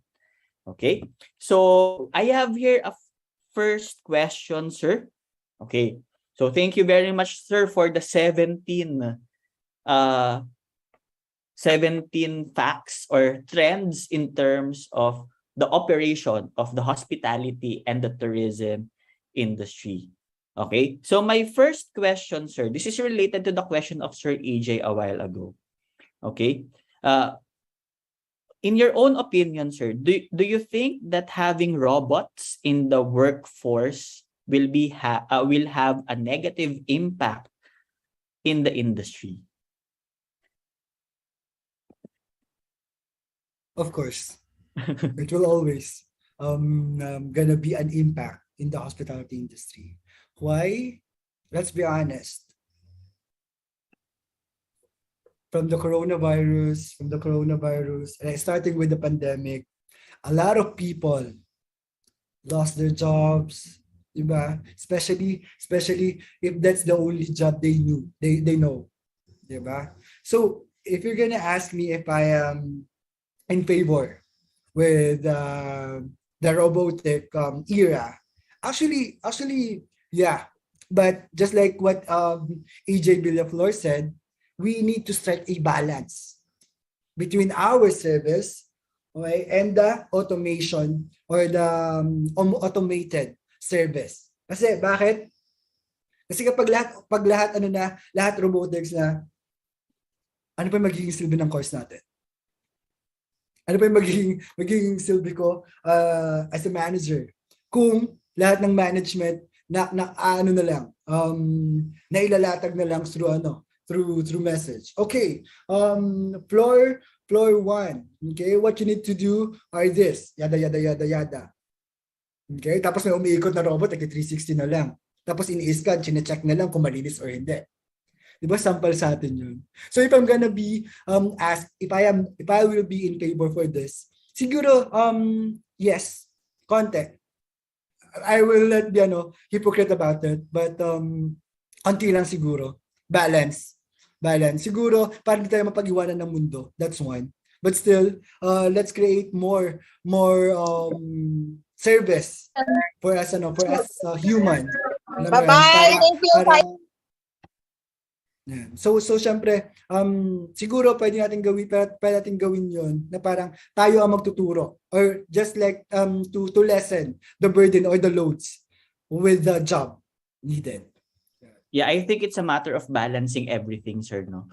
Na parang we do not naman stop the emergence of robots kasi it's inevitable. We need to cope with the trends. Okay, and somehow they can help naman us totally with our operation. But I think I cannot imagine what the world will be, di ba?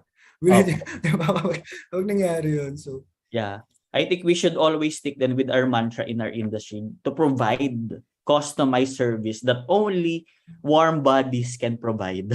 Di ba? Only human bodies or human information lang yung Actually, your answer is kind of very organic, needy, needy answer, very organic, needy answer, which is good, diba? Yeah. Another question, sir. Out of the 17 trends that you have provided during your talk a while ago, so it's a wake-up call talaga for everyone that we are gearing talaga towards this kind of trending. Can you share some specific trends that you are using in your hotel, if you don't mind, sir? Okay. So, sige. Actually, nasabi ko yung isa kanina, it's the virtual reality videos. Ayan. Ginagawa na namin siya ngayon sa hotel. The chatbots. Ayan. Ginagawa na namin yan. The chatbots. Tapos, now, we just purchased a robot for sanitation. And pero tapos we do have this robot vacuum cleaner na siya na yung gumagawa. Di naman ang maganda kasi dun sa robot na yon, meron siyang scanner. Ini-scan niya yung buong floor. Tapos makikita bibigyan niya ng data. Okay, kung ano yung may damages. Okay, ano yung may damages. Yeah. Though hindi naman siya ganun ka-accurate, at yung sinabi ni Sir Eugene kanina, kailangan may balance pa rin. Okay, kailangan na-check pa rin ng human.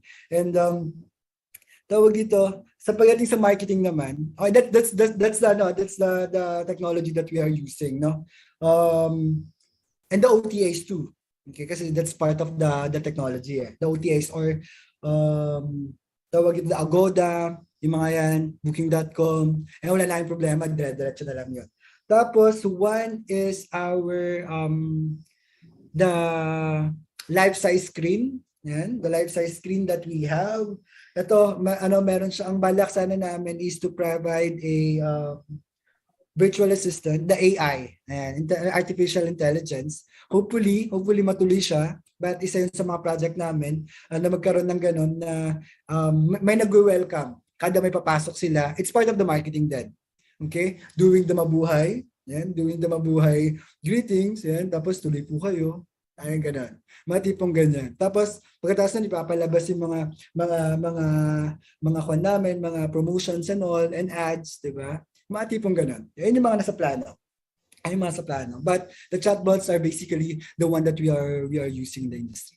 Yeah. Sir, very interactive yung discussion natin ngayon kasi may follow-up question si Sir AJ about robots. So, follow-up question, aren't we losing our brand of service with a touch of Filipino if we rely heavily on AI?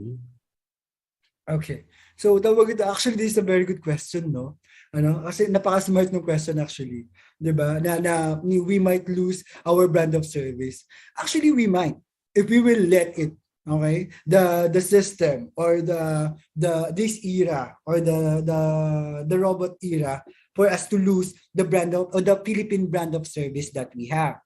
Okay? But since we are trying to catch up with the world change, okay? We're trying to update.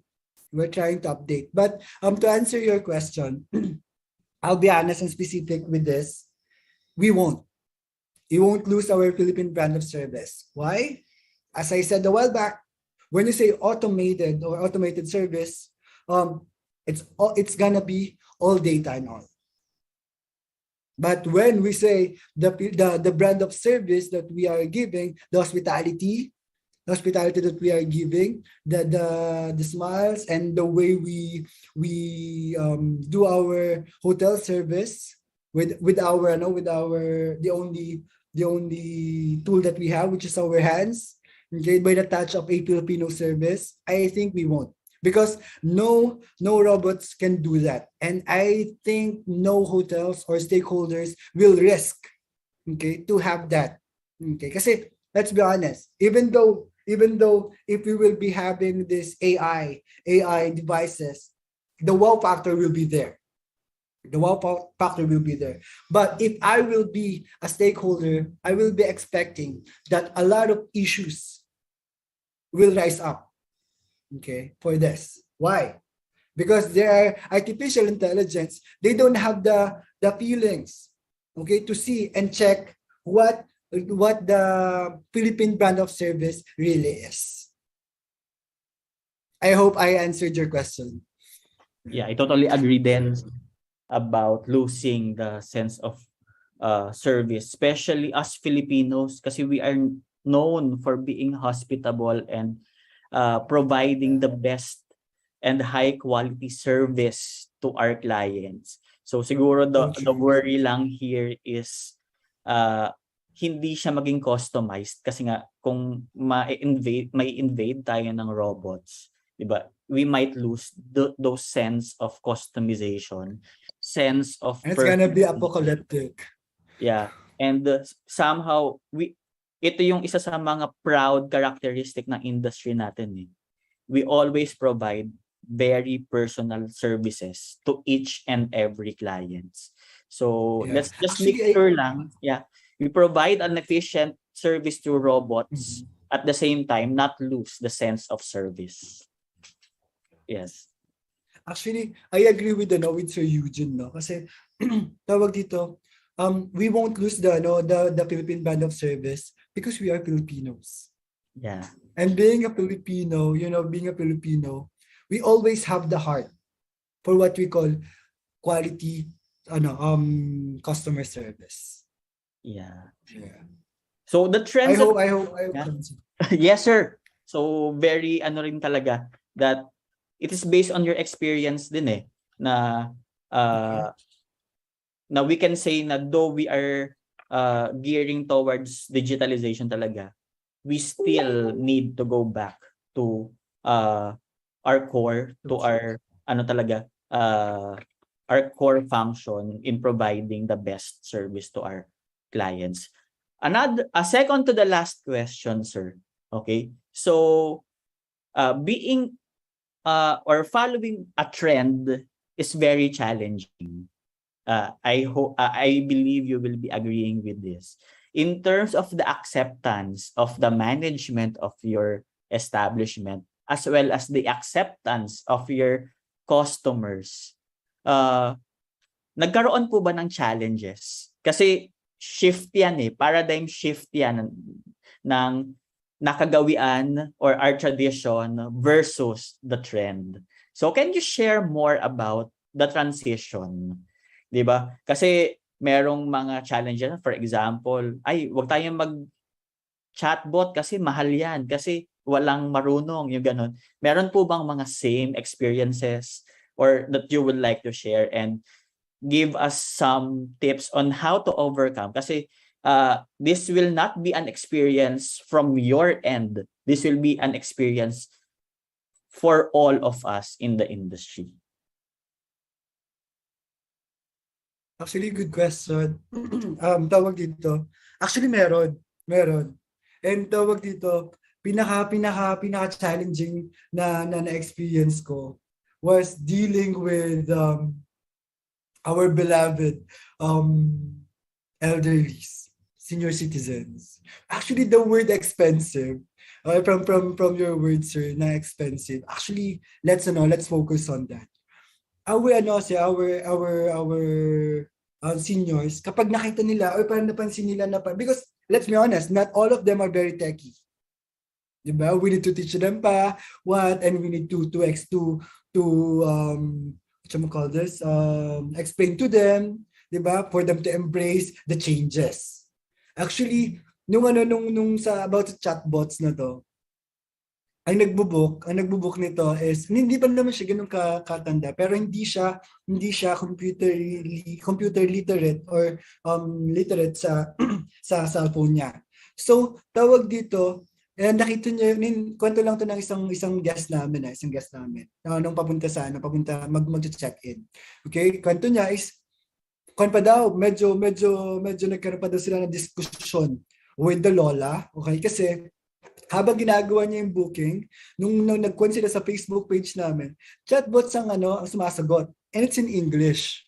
It's in English. Though yung tanong niya, no, yung tanong nung bata kasi, hello, tawag dito, good morning. Meron pa ba kayong available rooms?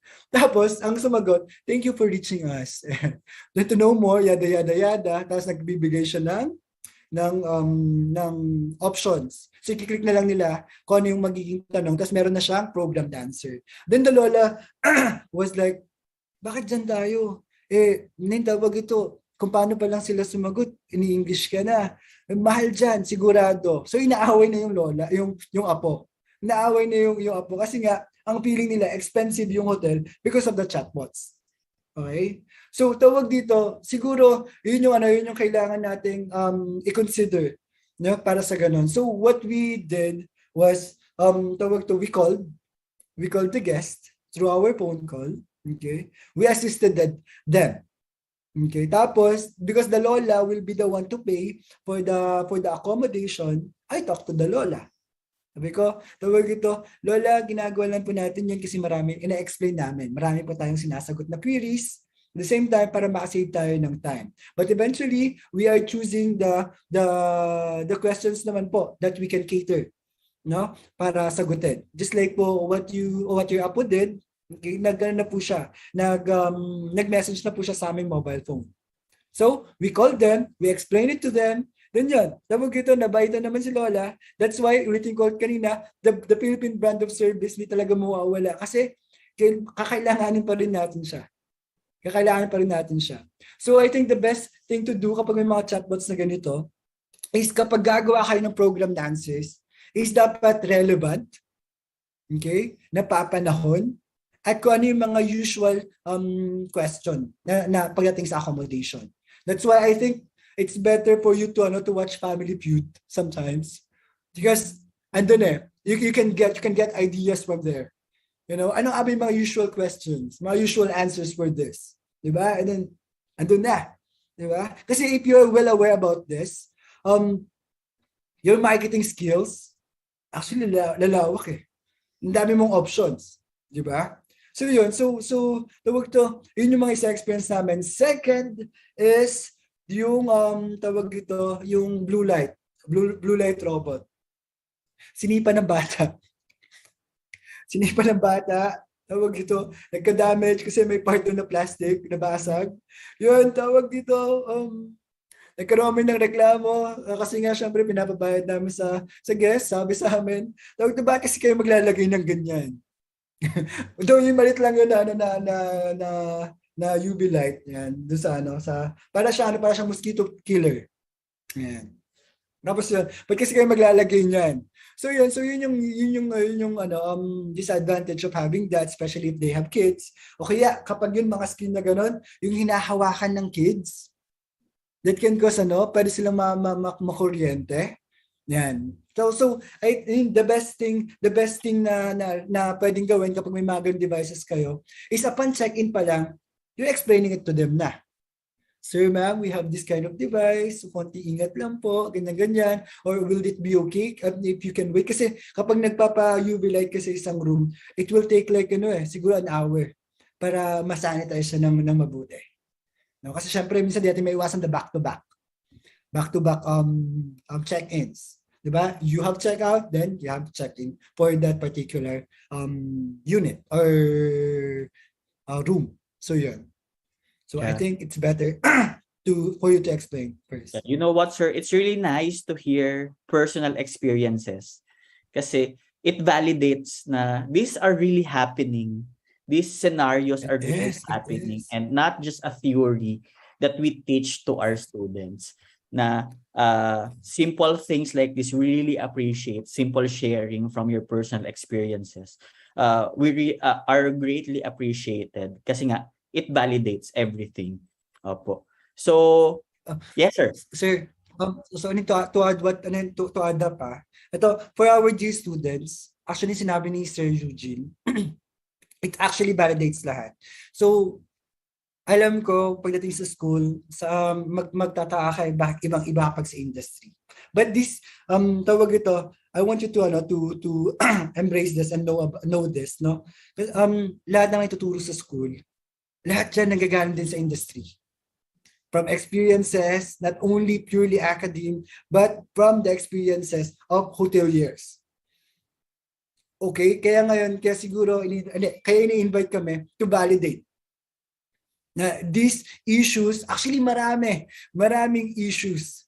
Many to mention, like sobrang dami issues, not only the digital mindset about hoteliers or hotel industry, sobrang dami.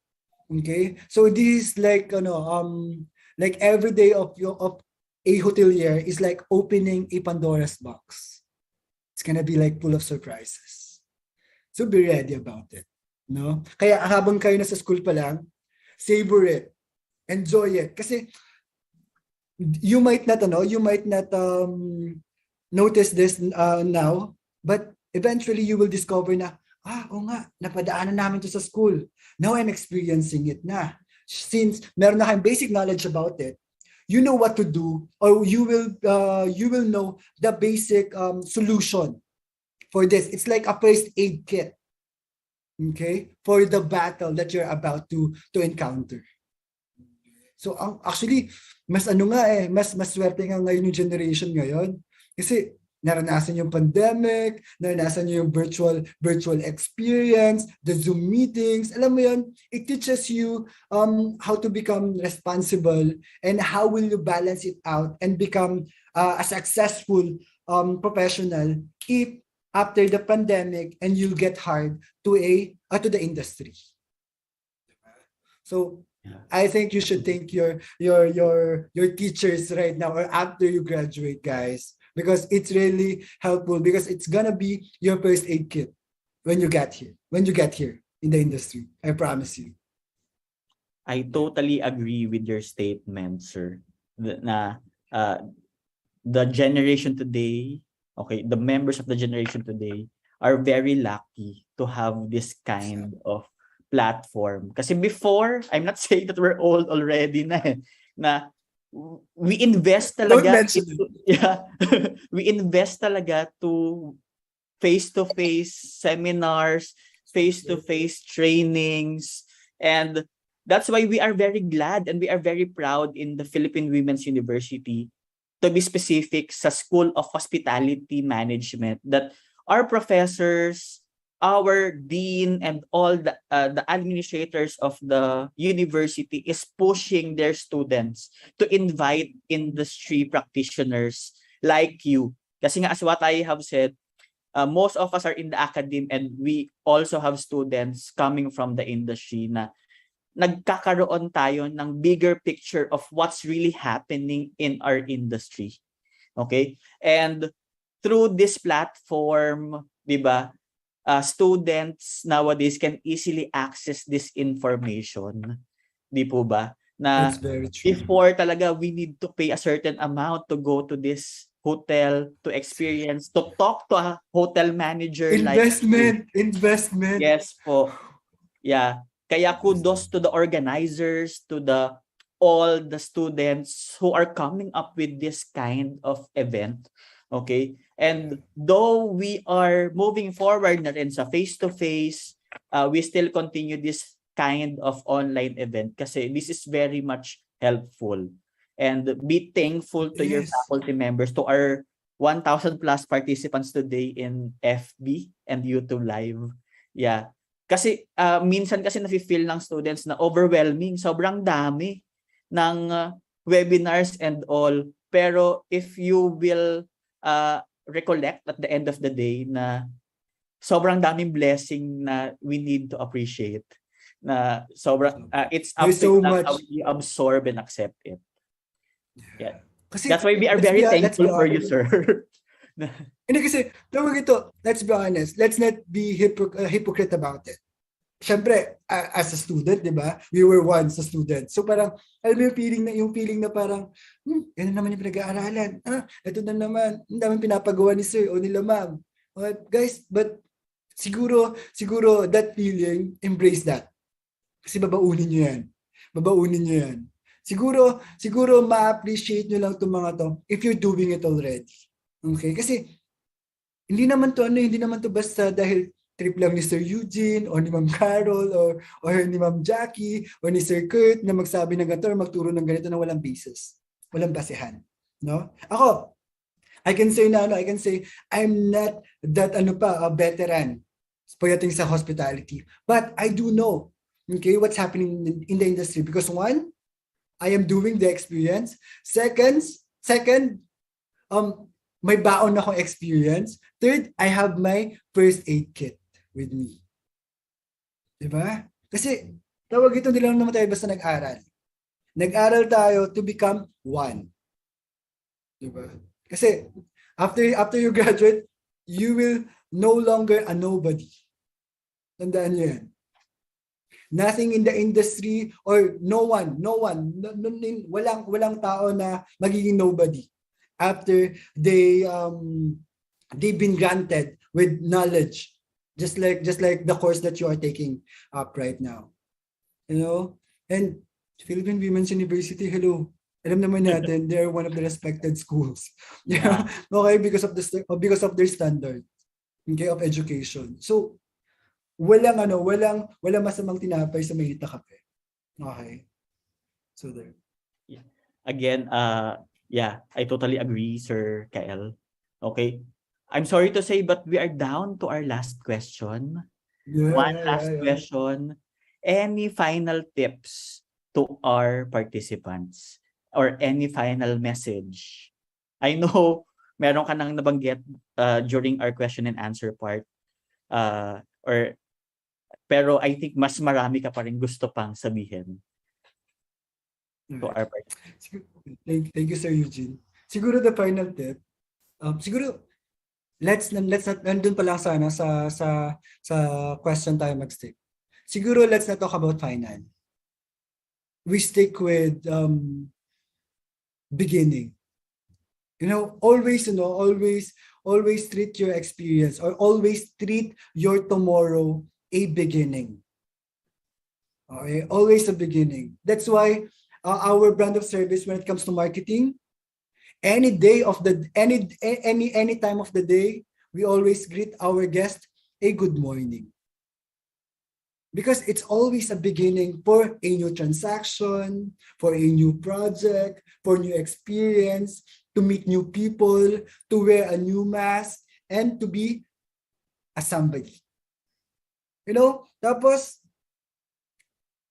dapat become a person, not a yes man or not a yes person, but a person who can cater, a good service, or who can cater or who can answer a query based on your experience. And please always tell facts. Always tell facts. Okay? Nothing more but facts. Bakit? Because that will bounce back to you pagdating ng panahon.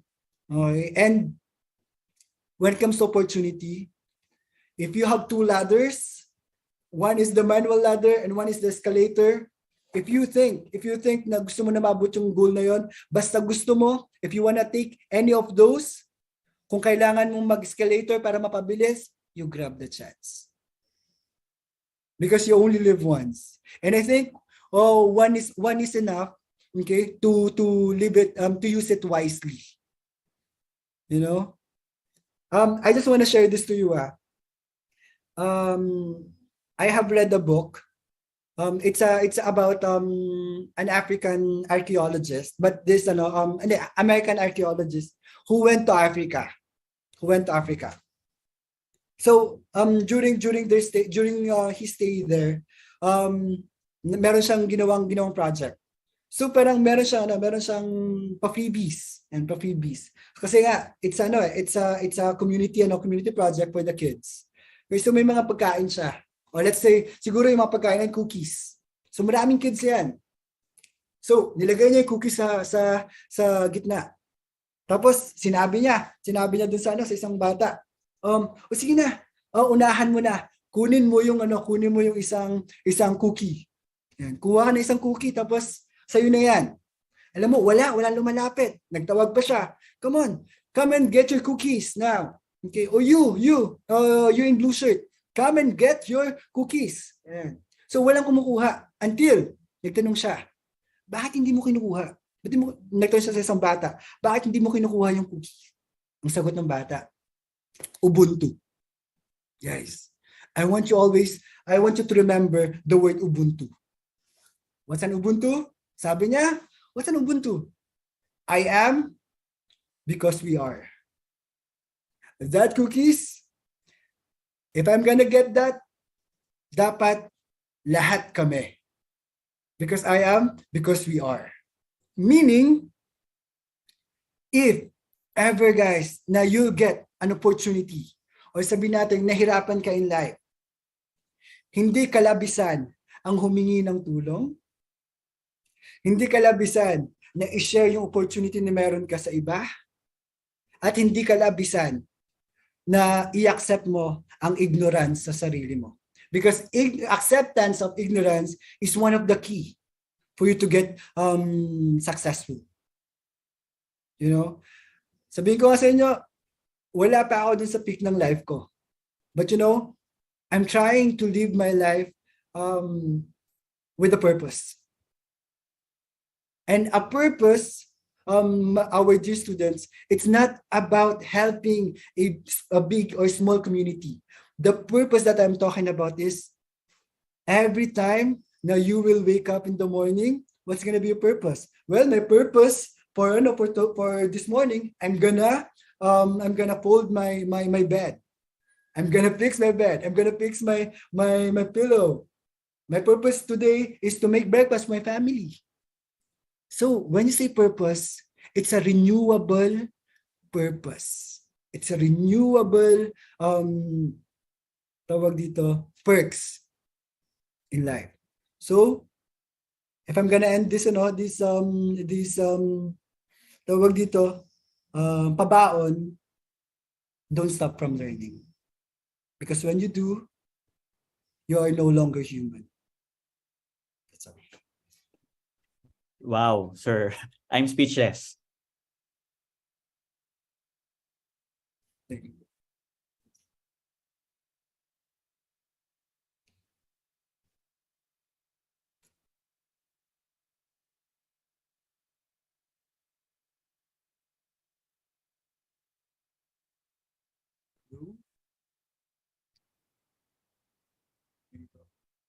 Nawala na po si Sir Eugene. Thank you, Sir.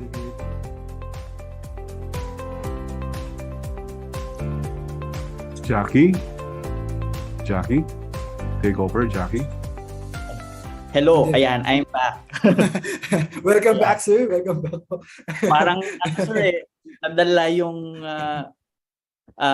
internet connection namin, internet connection ko sa very inspiring discussion or sharing from you.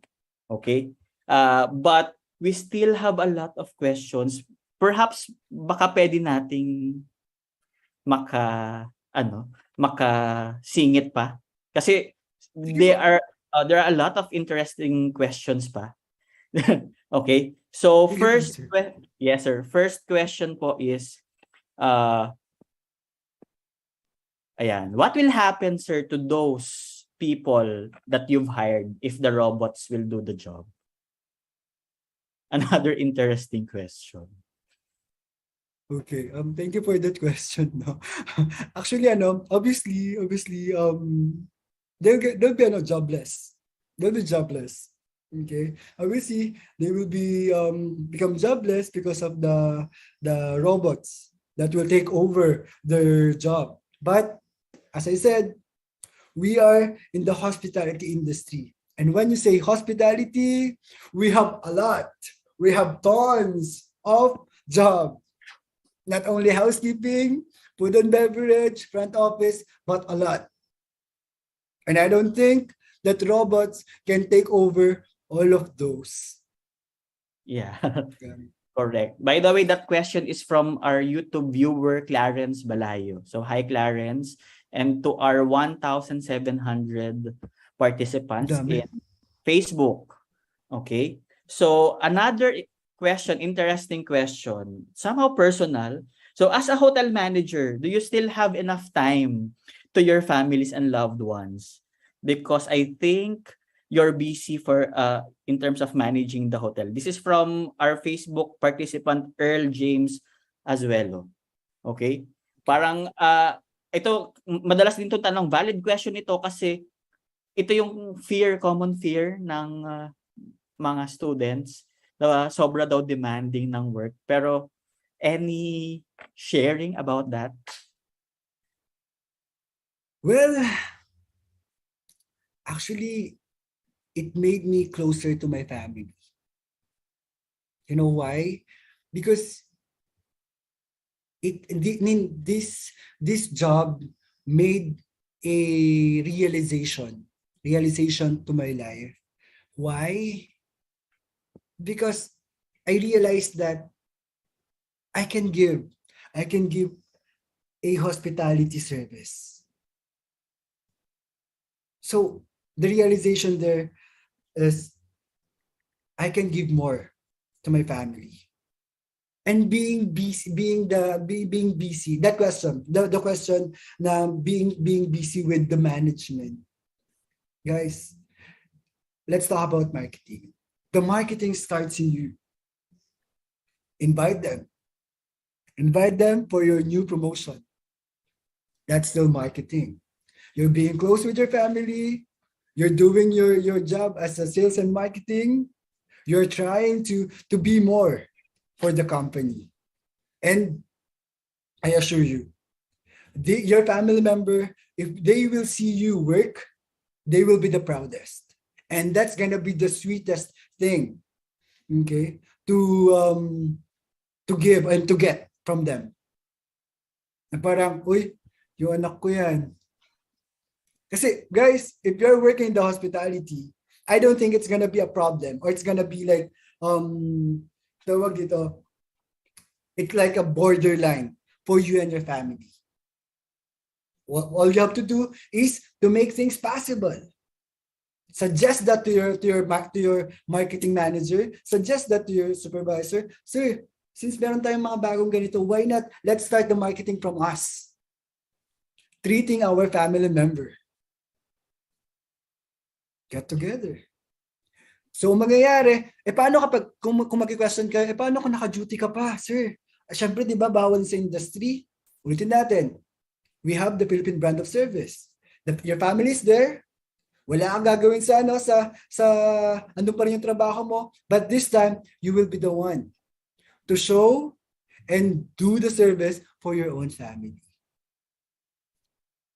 So there. Yes. And for our last part, sir, would you like to invite them to visit Hotel Vivo in Baguio? Please. For sure, Can I they do will be that? having the best hotel experience when they will visit you there po. Okay. So guys, again, this is Kyle Balboa. I am the hotel manager of Hotel Vivo. And first things first, I wanted to thank our creator. At the same time, I wanted to say thank you to the Philippine Women's University. Kasi syempre, tawag dito, sila talaga yung dahilan. Okay, the people behind this Zoom, and of course our dear students sa mga nanonood, no, kasi hopefully may mga naibigay akong shareable topics and answers to your long time questions sa utak. And there you go. This is a promotional moment. So I would like to invite everybody to come and visit and see what Baguio City has. You know, not only our hotel, but what Baguio City has. You know, as Igorots. By the way, I am an Igorot.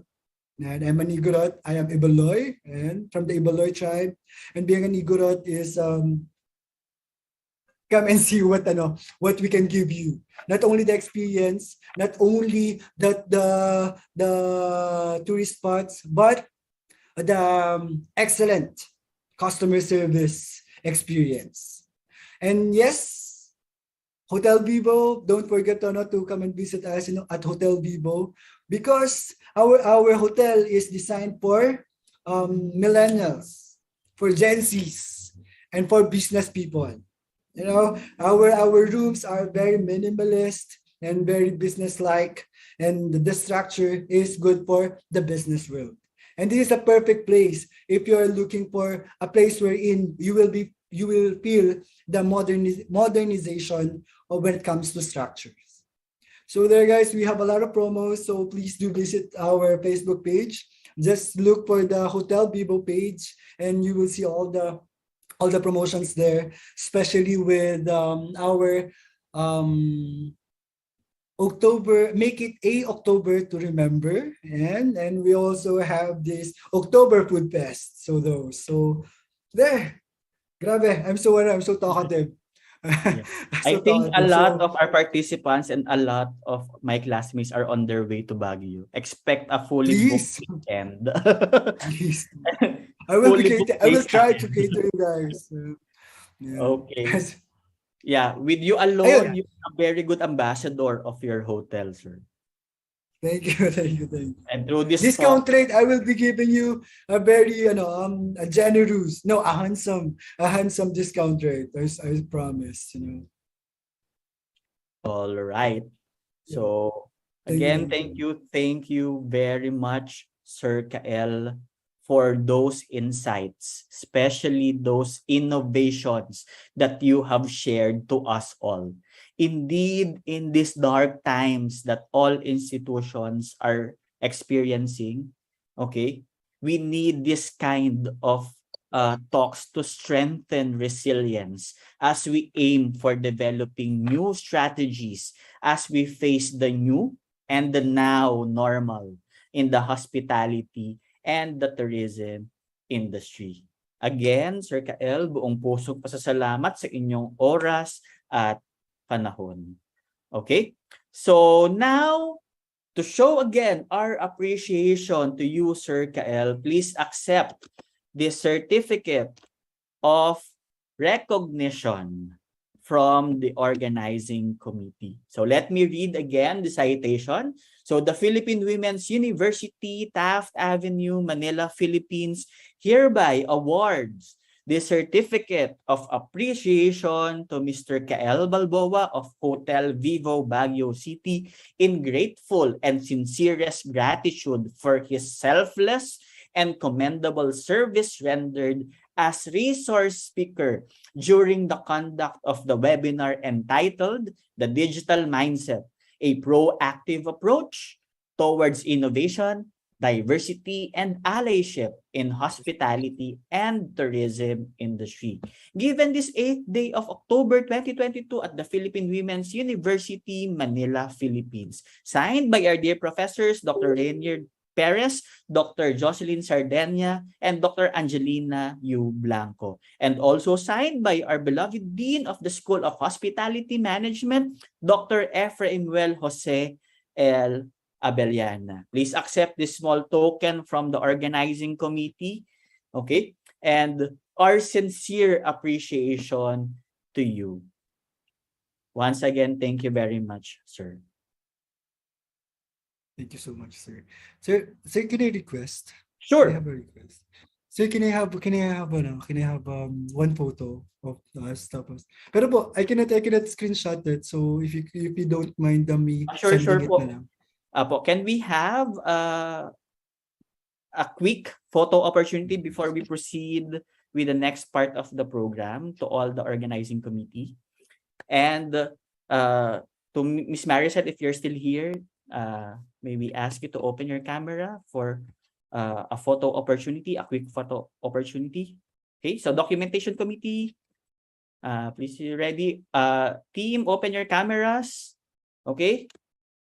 In 3, 2, 1, smile. One more. 3, 2, 1, smile.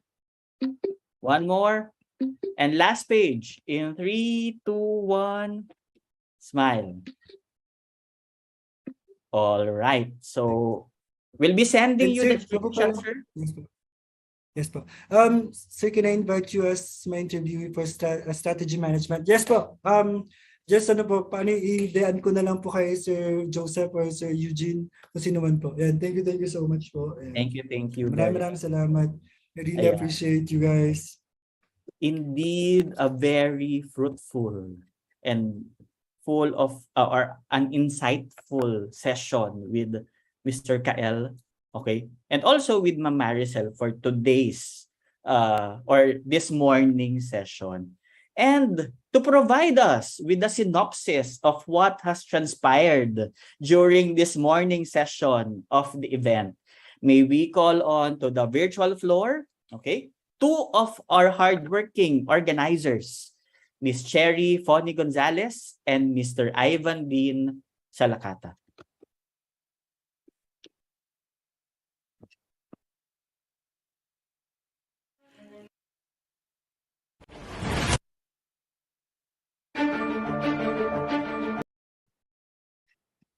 All right, Sir. Ayan, Ma'am Cherry, the floor is now yours. Ma'am, you're on mute. For the first speaker, Ms. Maricel Gonzalez talked about best practices on facilities planning and design, the backyard hotel and resort experience. She showed us the facilities layout and other services offered by the backyard hotel and resort. She answered and gave us tips on the following questions. First, considerations in terms of safety and security of customers. Second, she gave us tips on ambience analysis. Third, how does backyard hotel and resort respond to call for digital modernization? For the future entrepreneur, she advised them to be hands-on on the business. Do not leave the operations to the staff. That's it, and thank you.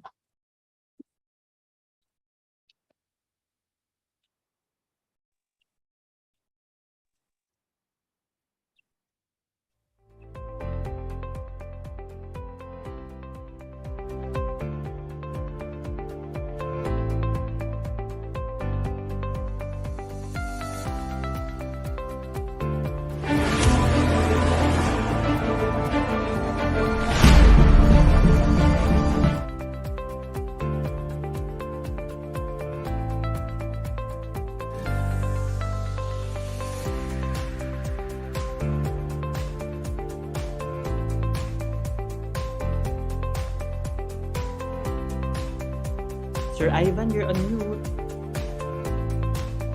Once again, let me call Sir Ivan.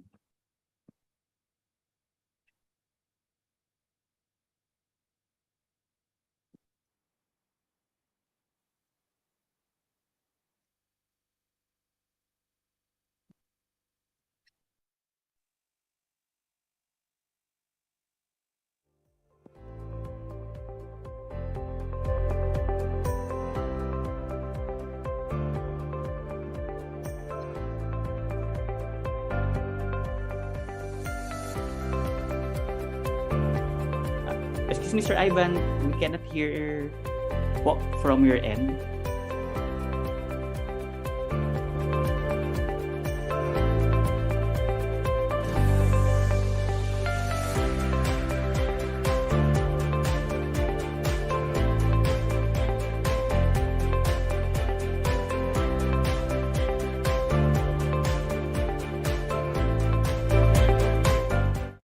Please for some technical difficulty, okay, as we have experienced technical challenges, perhaps we will be sharing the synopsis of Mr. Kael's talk later this afternoon. All right, so now thank you very much, Ma'am Cherry and Sir Ivan, and some announcement to all our participants. Okay, so all right, so the link and the QR code for the evaluation form will be provided during the second half of the program later this afternoon. Okay, so stay tuned for that. We would highly appreciate for you to send us your feedback on this webinar. And this evaluation link will also be the basis for sending our e-certificates to our dear participants. Okay? Ladies and gentlemen, I know we want more time for this morning session as we experience a jam-packed and very inspiring talks from two experts from the tourism and hospitality industry. However, I hate to bring it up to everyone that we have come to the end of our first session. But don't worry, okay? Because we promise that we still have a lot to offer this afternoon. Okay? So please be back at exactly 1:30 in the afternoon later. Again, thank you everyone. To all our participants coming from Luzon, Visayas, Mindanao, and to the rest of the from the rest of the world. We really appreciate you being here in our AM session. We really hope that you have enjoyed and absorbed all the learnings and discussions we've had this morning. To our dear guest speakers, Ma'am Maricel and Sir Kael, for your shared insights. To our professors, and on behalf of the organizing team, we extend our deepest gratitude for your participation in this webinar. Once again, my name is Mr. Eugene Emmanuel Binicta, and together with me are the PWU Doctor in Hospitality Management students. We are always at your service. And we all wish you a resilient and safe day ahead. See you all later for the afternoon session, and have a great lunch, everyone. Again, thank you very much.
name is Dee Bernabe and I am a Filipino travel blogger.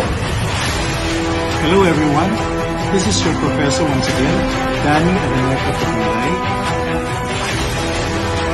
I am Juan Pablo Lopez, President of Burong Bataan Resorts, Tourism Stakeholders Association. I'm Tatung Sartu, chef, restaurateur, and now award-winning author.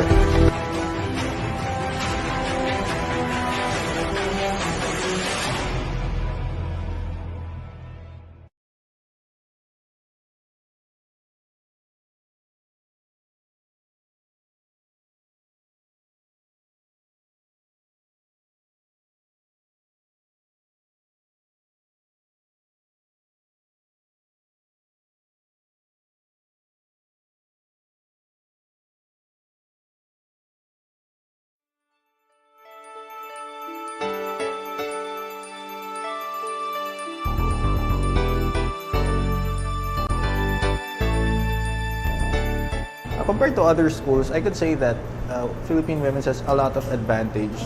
I've been to one of the Ivy League universities before, and the tuition fee is quite a lot compared here to this school. So for Philippine Women's, it comes in 3 semesters. The tuition fee is not that expensive, faster time, and we could still learn a lot. One of the reasons why I chose this school is mainly because of the location. It's super accessible.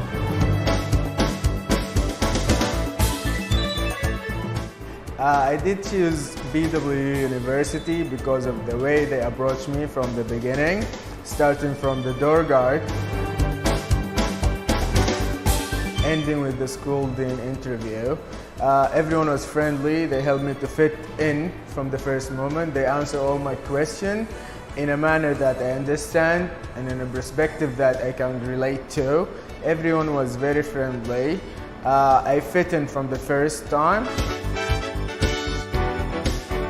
We, as the student, we feel comfortable with the friendly environment. That helps us not just to enjoy the way of education we had here, but also to learn more, innovate more, and grow more as a student. In here, I can make more motivation with many other activity in school because in here many activity.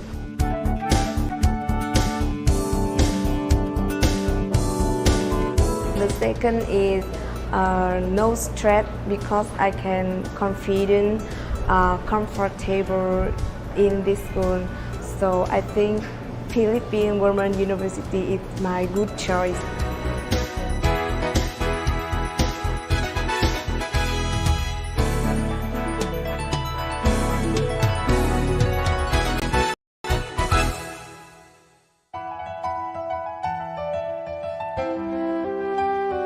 My student days here was it was a very refreshing, at the same time a learning experience for me, because PWU made me a very well-rounded person. Aside from the academics, I am very much active in extracurricular activities.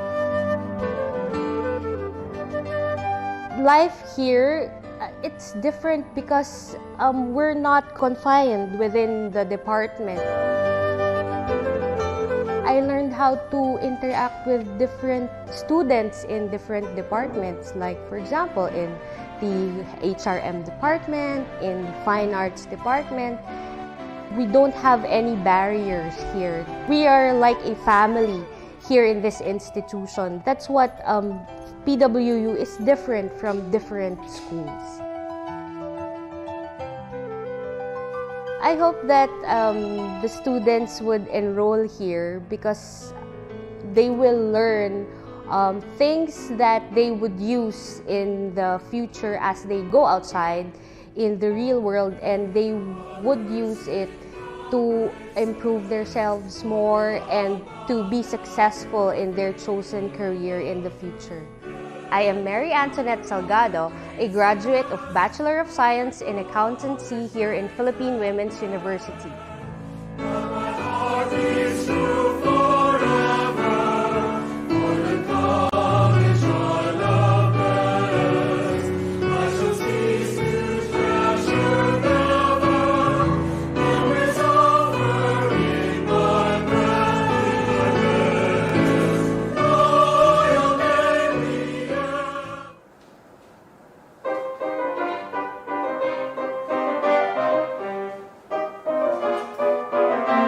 The Philippine Women's University was founded in 1919 by 7 forward-looking Filipinas who envisioned education as a means of uplifting the status of women.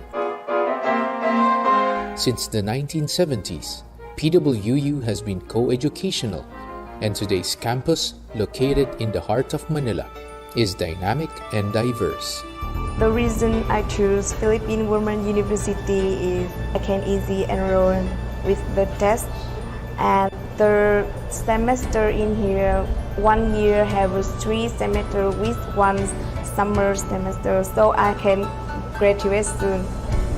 The second is no stress because I can confident, comfortable in this school. So I think Philippine Women University is my good choice. Everyone was friendly. They helped me to fit in from the first moment. They answer all my questions in a manner that I understand and in a perspective that I can relate to. PWU has pioneered in innovative research and produced thousands of graduates who are recognized as leaders in their respective fields.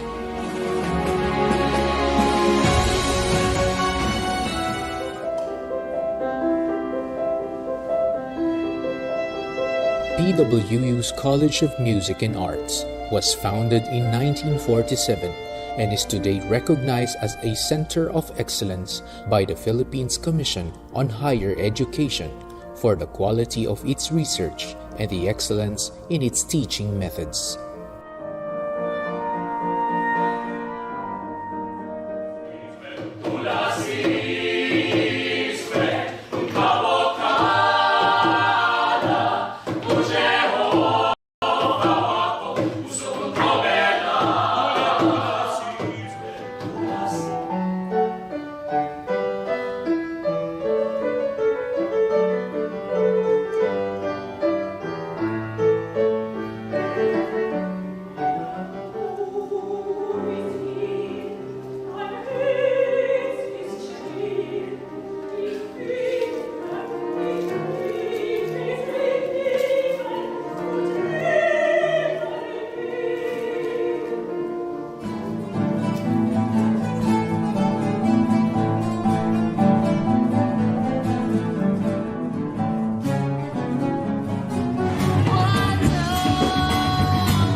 The Philippine Women's University's School of Music proudly carries on its excellent tradition in research, performance, and music education.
I promise to be kind, to be fair, just.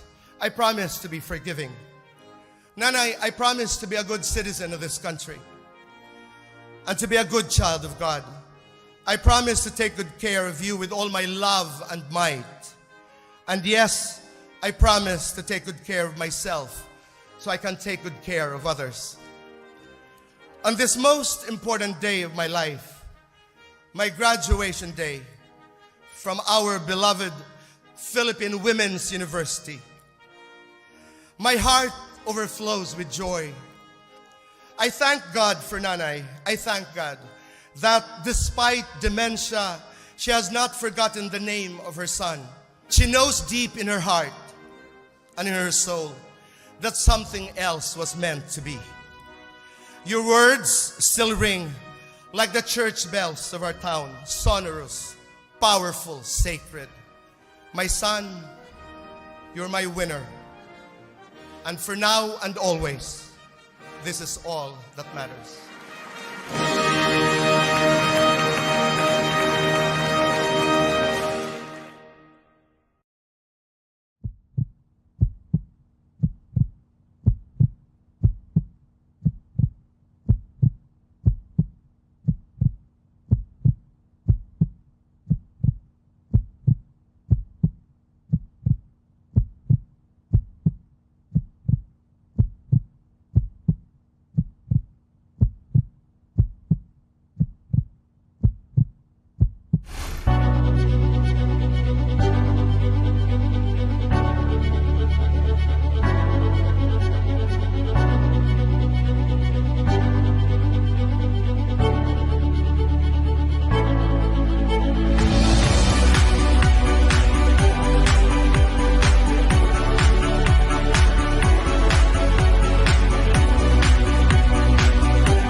Communication arts allows you to dip your feet into anything.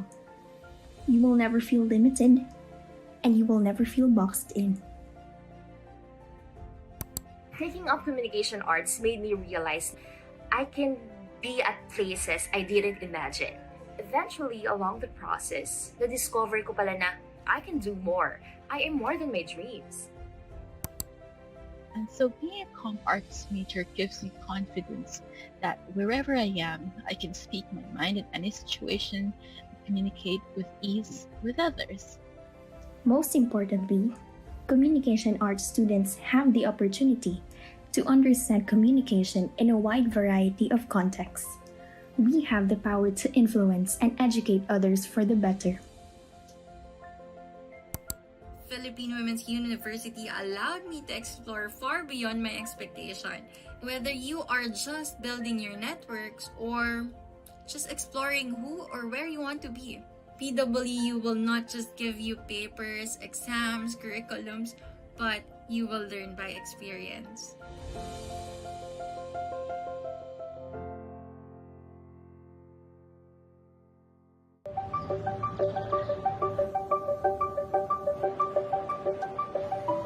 PWU was founded in June of 1919. They wanted to give Filipinas a better opportunity, a better education so that they could play a more active role in society, but at the same time still being the heart and the foundation of the family unit. It has produced a roster of alumni who have achieved in their respective field of specialization. Professors, administrators, and even students are treating each other just like family. When COVID-19 hit, Metro Manila was declared to be under lockdown. There was an announcement that there will be online classes and we cannot go back to the classroom. Can we manage handling classes with this new setup? Kung mawawalan po ako ng internet, how would I continue my education? Connectivity and availability of suitable devices was a big issue. So we tried to address that by partnering with Globe. The representatives showed us the capability and the features of the G Suite Enterprise for Education. We decided that this was something that we needed. So the university had shifted to G Suite for Education because of its affordability. And as we continue to evaluate and get feedback, that is when the decision to upgrade to G Suite Enterprise for Education, which was more robust. They make applications and softwares that are free and accessible to all students. G Suite offers variety of tools that made it easier for me to think of more creative ways to deliver the instruction. Faculty members are happy because students are participative, and of course they are not stressed in using Google Classroom because it's really very simple. Google Docs is really helpful for us students. They have the feature of being able to change or edit or revision directly. The Google Jamboard sits like an interactive whiteboard which replaces the whiteboard that I use in a regular classroom. Google provided us a good platform wherein we can mimic the actual experience of our student in campus. We'll be able to deliver what's necessary for our students. We intend to still continue using virtual learning even after the pandemic. The technology allows PWU not only to survive, but also to adapt and to thrive in terms of addressing the needs and the wants of the new generation. With PWU's quality education and with the great help of Google and Globe, the integration of both would result to a great future. Google Enterprise for Education makes PWU future ready because it allows us to deliver education to all of our students regardless of where they are. It will allow PWU to be more resilient, to be less disrupted in terms of delivery of education, of continuity of operations and systems with the help of Google Enterprise for Education.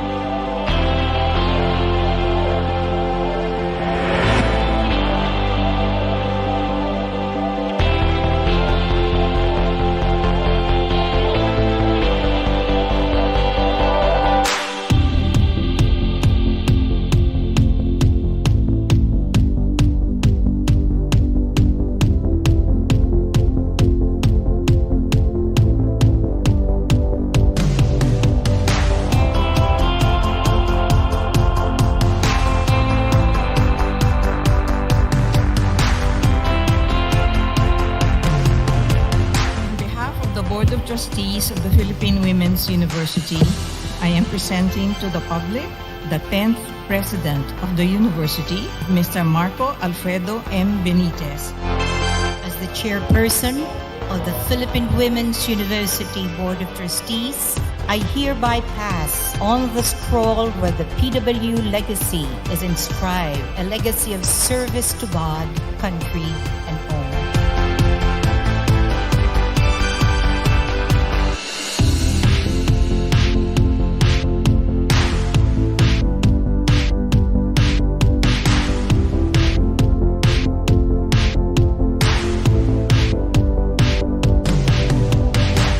We gather here today to install PWU's 10th president at the same time that we close the university's centennial year and renew our journey to the next 100 years.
Therefore, let us build on the legacy of our founders and predecessors, and let us pave the way for the next generation of learners as PWU stays true to its mission for the next 100 years.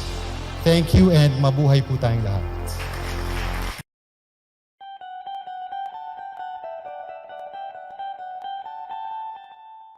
I'm Kenneth Castillo, currently taking Bachelor of Science in Business Administration, major in Marketing Management, team captain of the PWU men's futsal team, and here's my PWU story. Way back in 2016, when I was looking for a university to enroll to, my friends, who are now my teammates, invited me to a futsal tryout in their school. After that, luckily I've been picked by the coach as one of the passers in the said tryout. Starting my college career as a student athlete, that was really tough. As an athlete, we need to balance our training time and class schedule, and I had a hard time coping with that situation. But with the help and guidance of my coach, I learned how to deal with it. On my first year of playing in PWU, we won the 14th MNCAA Futsal Champion title, which is our major league, and we also won first place on the 3rd year and Intercollegiate Futsal Tournament at the same year. The following year, we were the first placer in the 15th MNCAA Futsal League, and we were the champion on the 4th Intercollegiate Futsal Tournament. After the season, our team was preparing for the ISAA League, and the 16th MNCAA League was ongoing. But the games were postponed due to pandemic.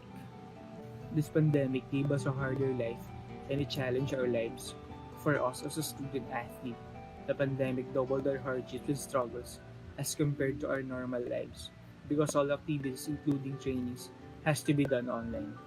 It is really hard to cope up with online training sessions due to financial problems, internet connection, and signal problems, adjusted daily routines, and lack of space to do our training since our sport is being played in a wide place. Despite of those hardships and struggles, it cannot stop us to do our responsibilities, and it cannot stop us from dreaming. Every week, we are following a training program provided by our coach. I am very blessed and thankful because even though there is a pandemic, PWU gave us an opportunity to have scholarship even though there will be no tournaments for this academic year. Even there is a pandemic or not, it should not stop us from doing our responsibilities as an individual, especially from dreaming. Do not ever forget to pray to God because He guides and He provides.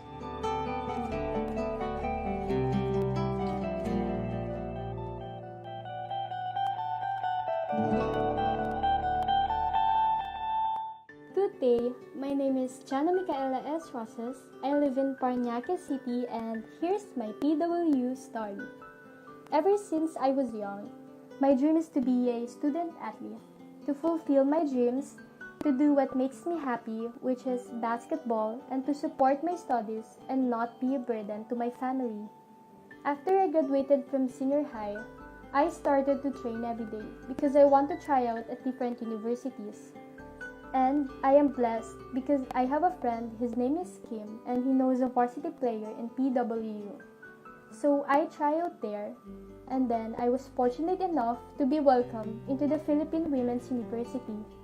At first, I doubted myself if I can do my studies and being an athlete at the same time, but I still took the risk because I knew I was happy with what I was doing, so I can handle everything. And I know God is always by my side. He will not forsake me.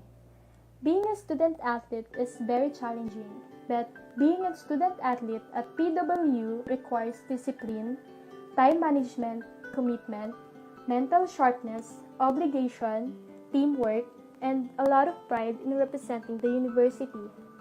My student athlete experience in PWU has helped me shape the strong and independent woman I am today. And I am very thankful to my teammates and coaches who guided and helped me. To Coach Vic, you have taught us sportsmanship, fair play, and many values that we will need throughout life. And of course, I thank PWU for my education. You are full of so many opportunities. You made me a good student and a strong leader. Thank you for trusting me to represent Philippine Women's University. I'm second year, taking Bachelor of Science in Medical Technology, and I'm the captain ball of the women's basketball team.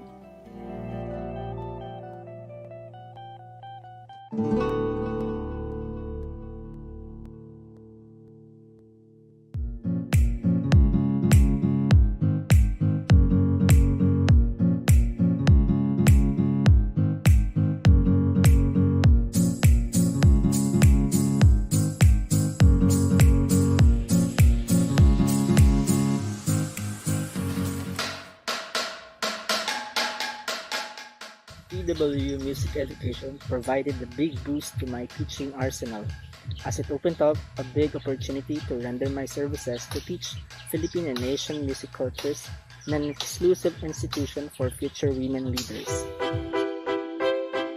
My experiences allowed me to become a reflective teacher, providing what is essential, showing how certain instruments are ought to be played, raising awareness to the state and condition of indigenous groups in the Philippines, and allow students growth through experiential and collaborative learning.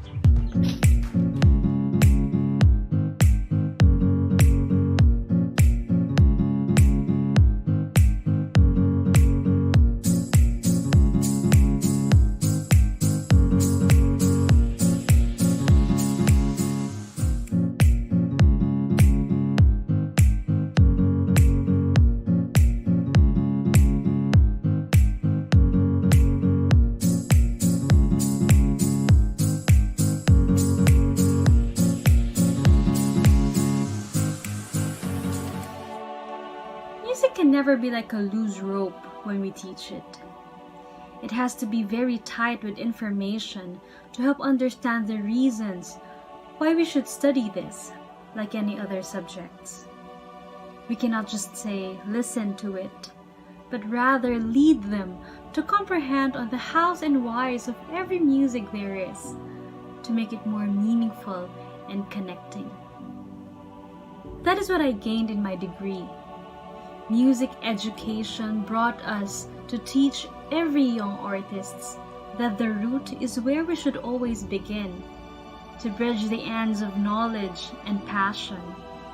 And it is in the beauty of arranging those tones into a beautiful melody and a story that would then plunge into every part of your soul. Because yes, music, albeit a creation of the mind, is still and always from the heart to your heart. This is Aubrey Benvenida, Bachelor of Music, major in Music Education, batch 2019, PWU School of Music.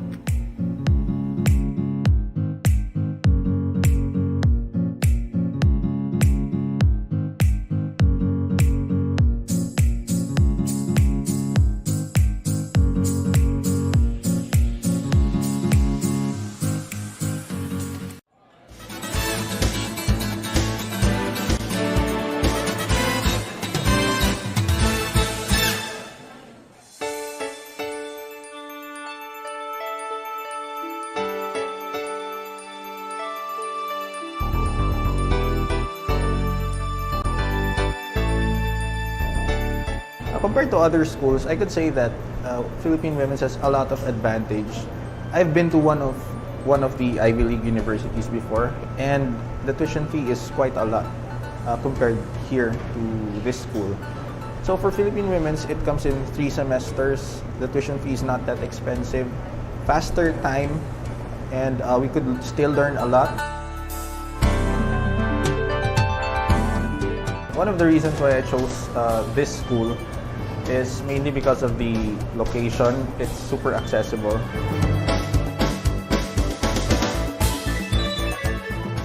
I did choose PWU University because of the way they approached me from the beginning, starting from the door guard,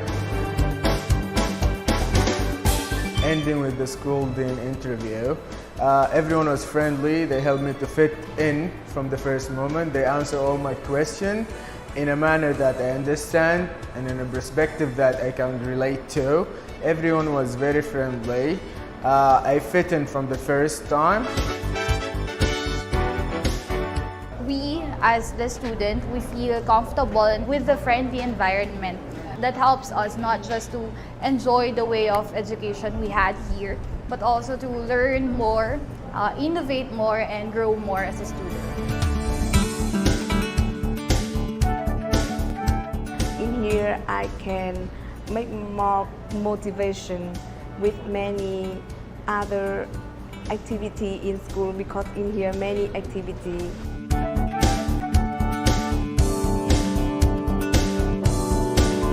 The second is no stress because I can confident, comfortable in this school.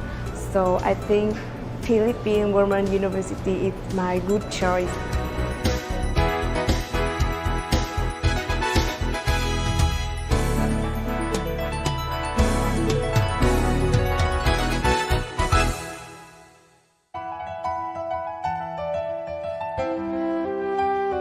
My student days here was it was a very refreshing, at the same time a learning experience for me, because PWU made me a very well-rounded person. Aside from the academics, I am very much active in extracurricular activities. Life here, it's different because we're not confined within the department. I learned how to interact with different students in different departments, like for example in the HRM department, in Fine Arts department. We don't have any barriers here. We are like a family here in this institution. That's what PWU is different from different schools. I hope that the students would enroll here because they will learn things that they would use in the future as they go outside in the real world, and they would use it to improve themselves more and to be successful in their chosen career in the future. I am Mary Antoinette Salgado, a graduate of Bachelor of Science in Accountancy here in Philippine Women's University. Forever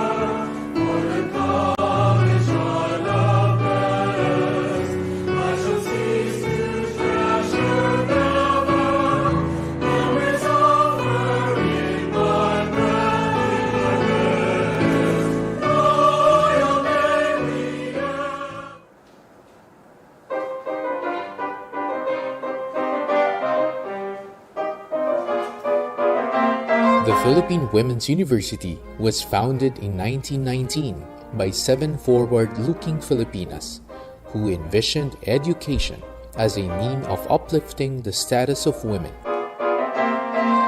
Since the 1970s, PWU has been co-educational, and today's campus, located in the heart of Manila, is dynamic and diverse.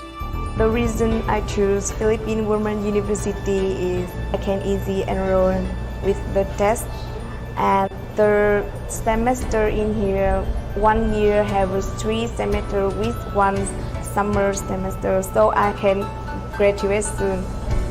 The second is no stress because I can confident, comfortable in this school. So I think Philippine Women University is my good choice. Everyone was friendly. They helped me to fit in from the first moment. They answer all my questions in a manner that I understand and in a perspective that I can relate to. PWU has pioneered in innovative research and produced thousands of graduates who are recognized as leaders in their respective fields.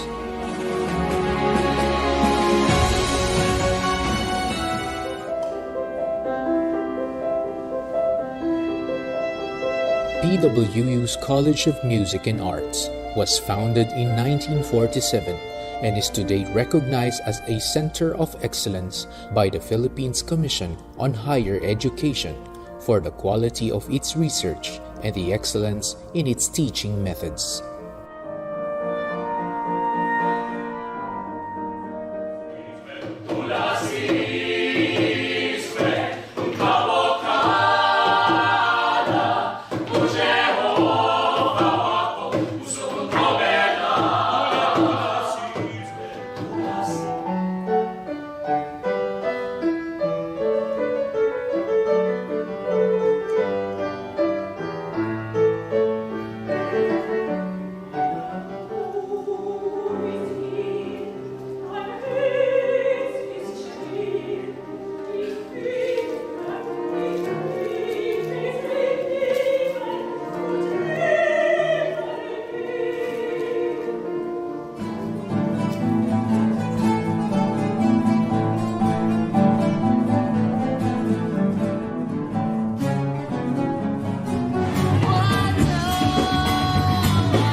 The Philippine Women's University's School of Music proudly carries on its excellent tradition in research, performance, and music education.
I promise to be kind, to be fair, just, I promise to be forgiving.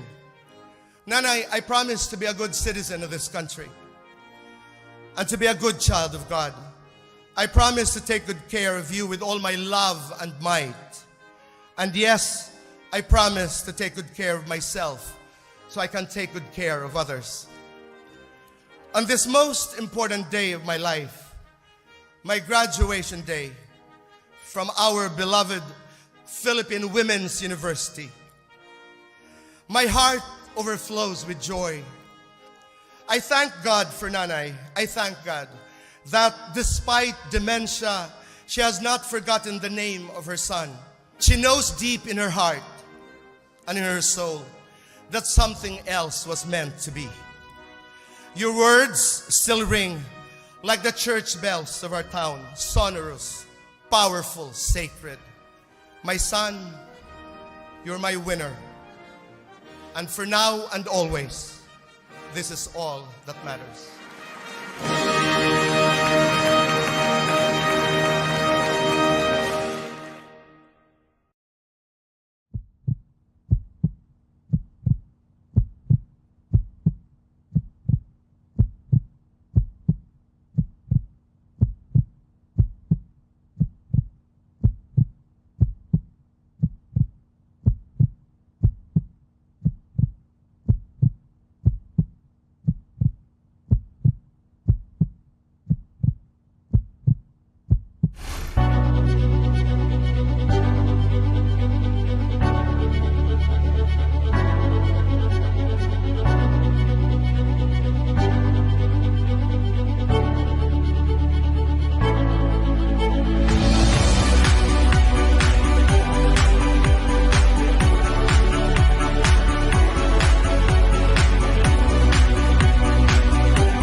Communication arts allows you to dip your feet into anything.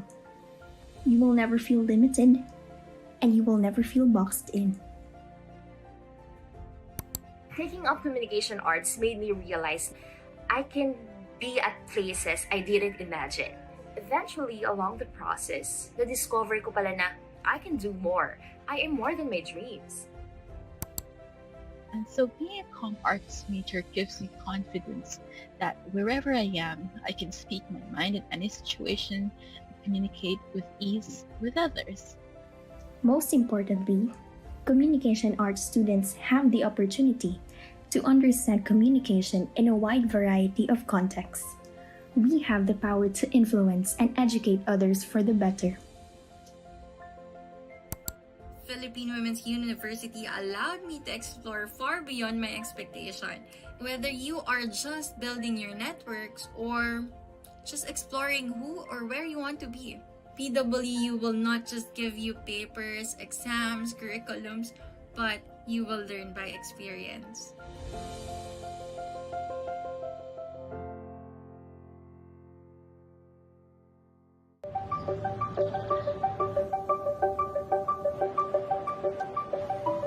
PWU was founded in June of 1919. They wanted to give Filipinas a better opportunity, a better education so that they could play a more active role in society, but at the same time still being the heart and the foundation of the family unit. It has produced a roster of alumni who have achieved in their respective field of specialization. Professors, administrators, and even students are treating each other just like family. When COVID-19 hit, Metro Manila was declared to be under lockdown. There was an announcement that there will be online classes and we cannot go back to the classroom. Can we manage handling classes with this new setup? Kung mawawalan po ako ng internet, how would I continue my education? Connectivity and availability of suitable devices was a big issue. So we tried to address that by partnering with Globe. The representatives showed us the capability and the features of the G Suite Enterprise for Education. We decided that this was something that we needed. So the university had shifted to G Suite for Education because of its affordability. And as we continue to evaluate and get feedback, that is when the decision to upgrade to G Suite Enterprise for Education, which was more robust. They make applications and softwares that are free and accessible to all students. G Suite offers variety of tools that made it easier for me to think of more creative ways to deliver the instruction. Faculty members are happy because students are participative, and of course they are not stressed in using Google Classroom because it's really very simple. Google Docs is really helpful for us students. They have the feature of being able to change or edit or revision directly. The Google Jamboard sits like an interactive whiteboard which replaces the whiteboard that I use in a regular classroom. Google provided us a good platform wherein we can mimic the actual experience of our student in campus. We'll be able to deliver what's necessary for our students. We intend to still continue using virtual learning even after the pandemic. The technology allows PWU not only to survive, but also to adapt and to thrive in terms of addressing the needs and the wants of the new generation. With PWU's quality education and with the great help of Google and Globe, the integration of both would result to a great future. Google Enterprise for Education makes PWU future ready because it allows us to deliver education to all of our students regardless of where they are. It will allow PWU to be more resilient, to be less disrupted in terms of delivery of education, of continuity of operations and systems with the help of Google Enterprise for Education.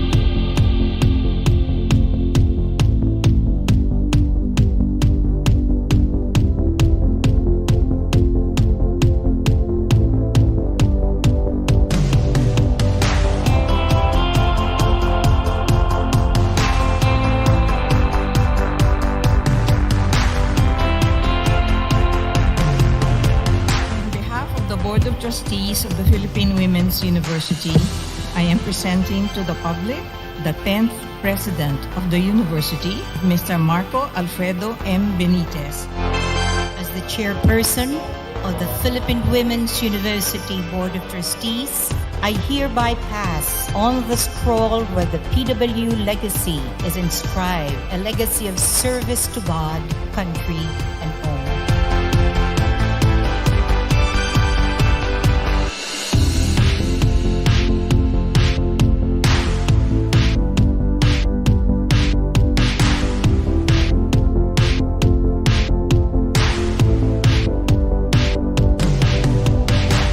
We gather here today to install PWU's 10th president at the same time that we close the university's centennial year and renew our journey to the next 100 years.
Therefore, let us build on the legacy of our founders and predecessors, and let us pave the way for the next generation of learners as PWU stays true to its mission for the next 100 years. Thank you and mabuhay po tayong lahat.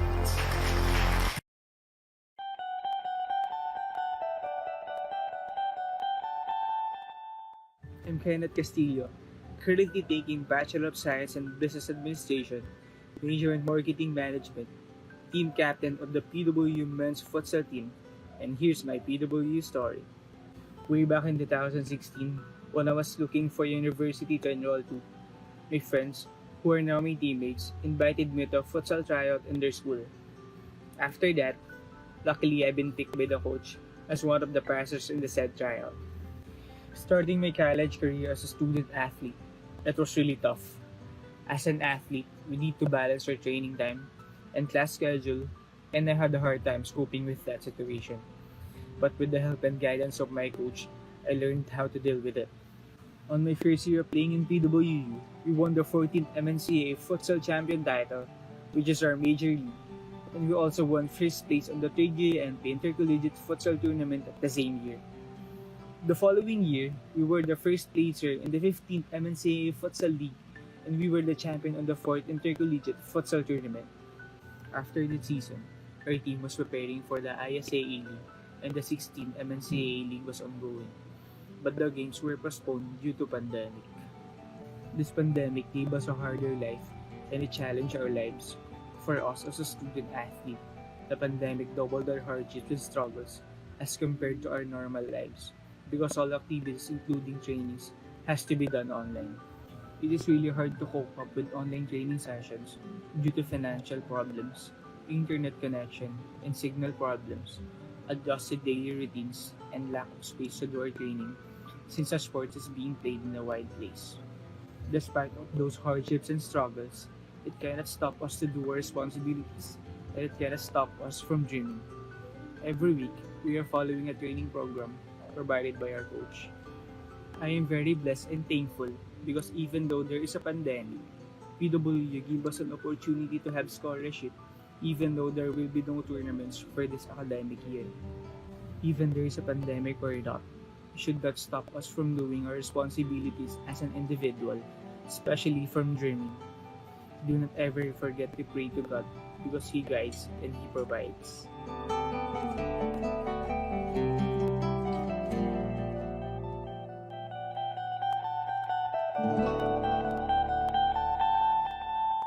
Good day, my name is Chana Micaela S. Rosas. I live in Paranaque City and here's my PWU story.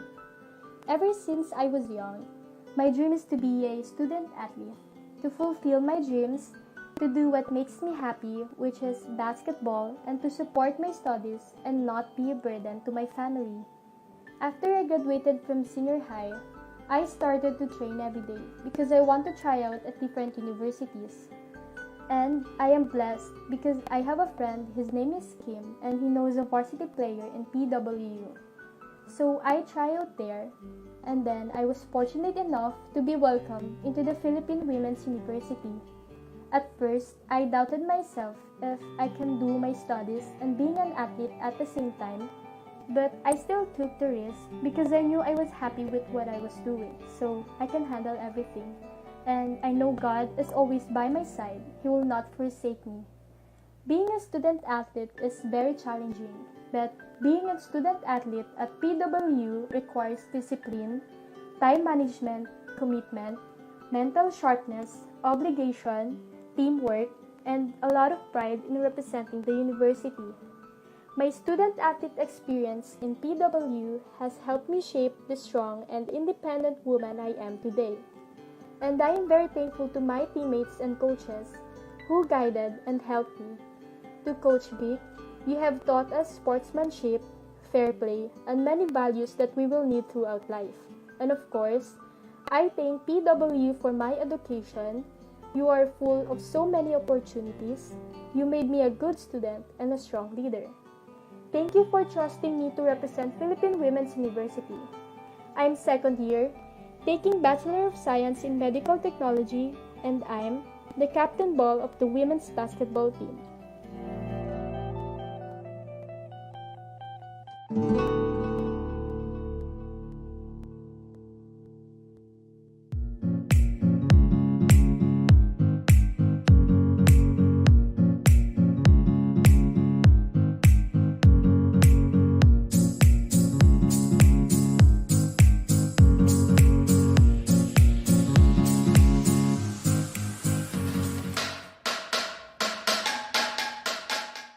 PWU Music Education provided a big boost to my teaching arsenal, as it opened up a big opportunity to render my services to teach Philippine and Asian music cultures in an exclusive institution for future women leaders. My experiences allowed me to become a reflective teacher, providing what is essential, showing how certain instruments are ought to be played, raising awareness to the state and condition of indigenous groups in the Philippines, and allow students' growth through experiential and collaborative learning.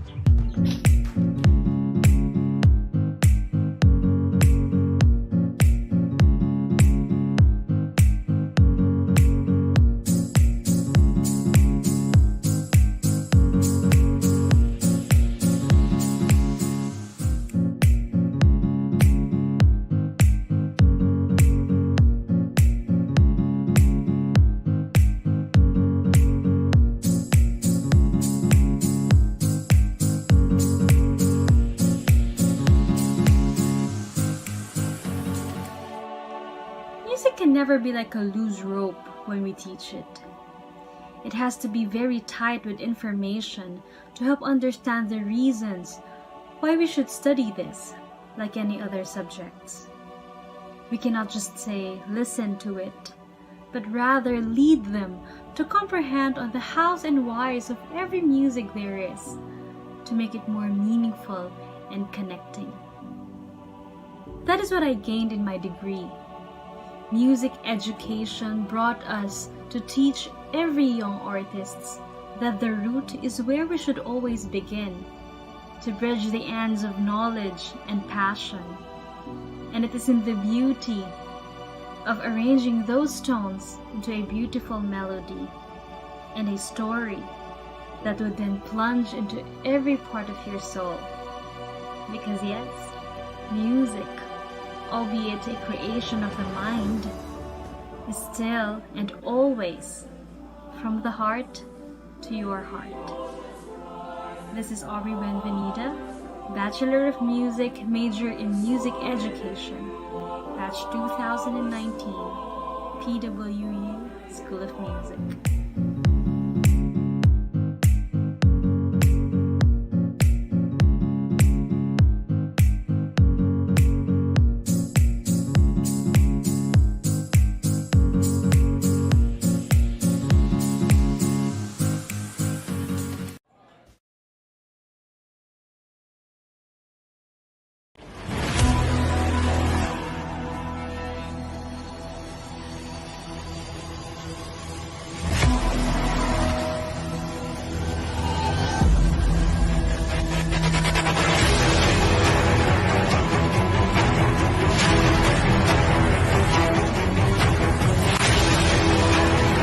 name is Dee Bernabe and I am a Filipino travel blogger. Hello everyone, this is your professor once again, Danny Adeleta Pagulay.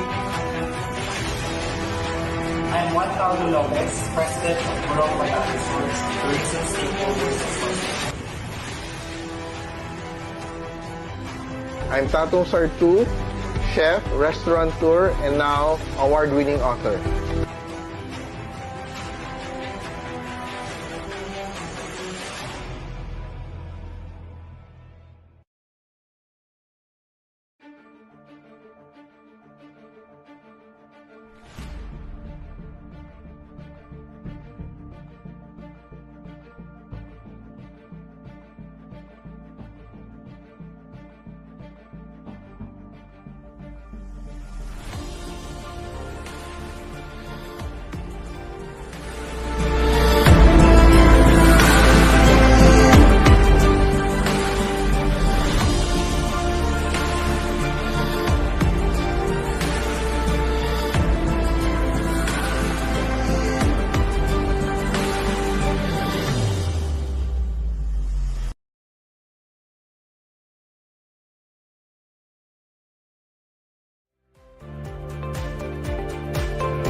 Compared to other schools, I could say that Philippine Women's has a lot of advantage.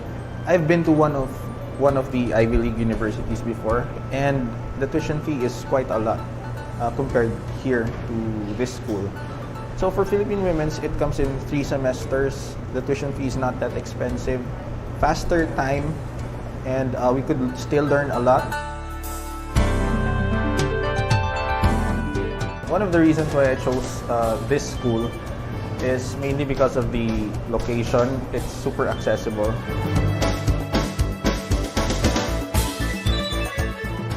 I did choose PWU University because of the way they approached me from the beginning, starting from the door guard, ending with the school dean interview.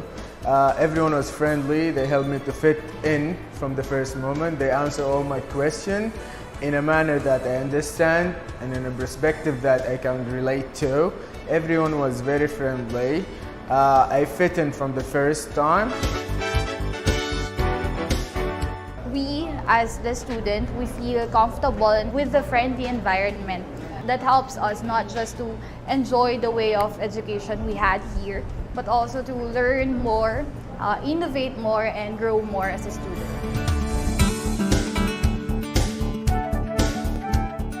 here I can make more motivation with many other activity in school, because in here many activity.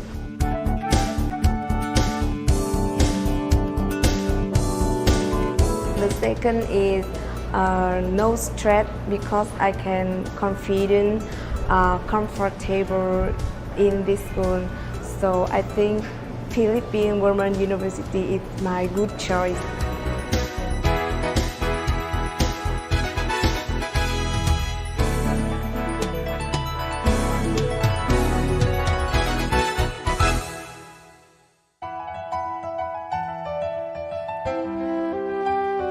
My student days here was it was a very refreshing, at the same time a learning experience for me, because PWU made me a very well-rounded person. Aside from the academics, I am very much active in extracurricular activities. Life here, it's different because we're not confined within the department. I learned how to interact with different students in different departments, like for example in the HRM department, in the Fine Arts department. We don't have any barriers here. We are like a family here in this institution. That's what PWU is different from different schools. I hope that the students would enroll here, because they will learn things that they would use in the future as they go outside in the real world, and they would use it to improve themselves more and to be successful in their chosen career in the future. I am Mary Antoinette Salgado, a graduate of Bachelor of Science in Accountancy here in Philippine Women's University.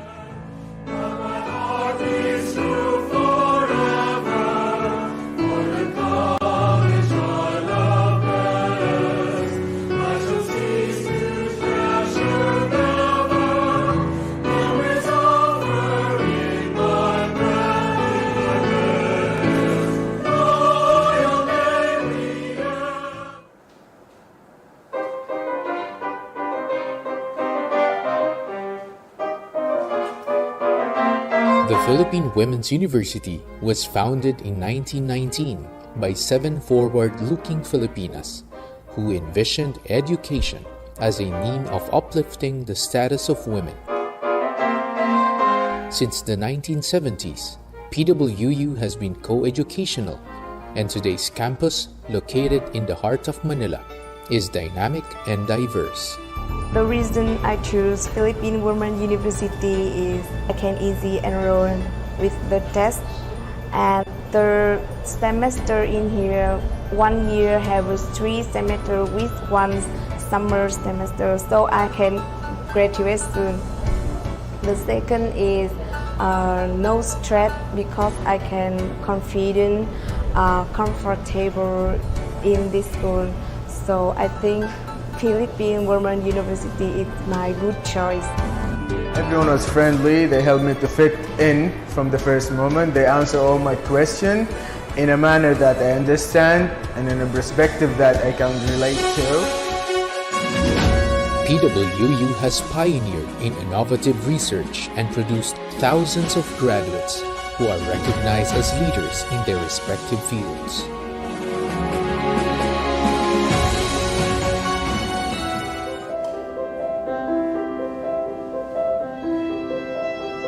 PWU's College of Music and Arts was founded in 1947 and is today recognized as a Center of Excellence by the Philippines Commission on Higher Education for the quality of its research and the excellence in its teaching methods.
Philippine Women's University's School of Music proudly carries on its excellent tradition in research, performance, and music education.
I promise to be kind, to be fair, just.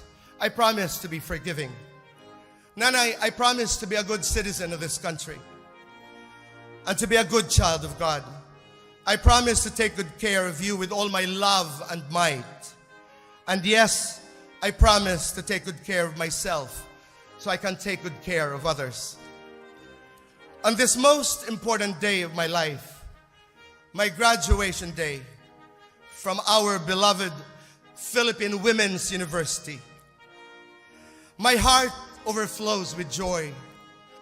I thank God for Nanay. I thank God that despite dementia, she has not forgotten the name of her son.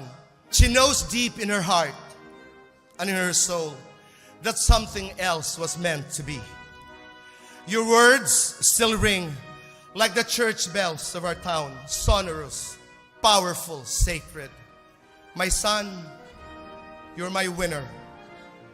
And for now and always, this is all that matters.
name is V. Bernabe and I am a Filipino travel blogger. Hello everyone, this is your professor once again, Danny Adelaide. I am Juan Caldo Lopez, President of Burong Resorts, Tourism Stakeholders Association. I'm Tatong Sartu, chef, restaurateur, and now award-winning author.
1919 was an auspicious year in history. The First World War ended, ushering a drastic change in the world order. The Philippine Islands had been a U.S. territory for 2 decades and was promised independence under the Jones Law of 1916. Progressive reformers saw the country and its people as a major target for modernization, and education was its main weapon. 7 forward-looking Filipinas came together in 1919 to create a school where young women could gain the knowledge and skills that would make them modern women. Paz Marquez Benitez was the first president of the Philippine Women's College. Jose Abad Santos was its first chairman of the Board of Trustees. Francisca Tirona Benitez was the second president, and with her husband Dean Conrado, guided the school from a house on A. Flores Street to its iconic Taft Avenue campus. In 1932, the college became a university, making PWU the first university for women in Asia founded by Asians. It provided a space where innovations in education flourished, and young people were encouraged to be the best that they could be.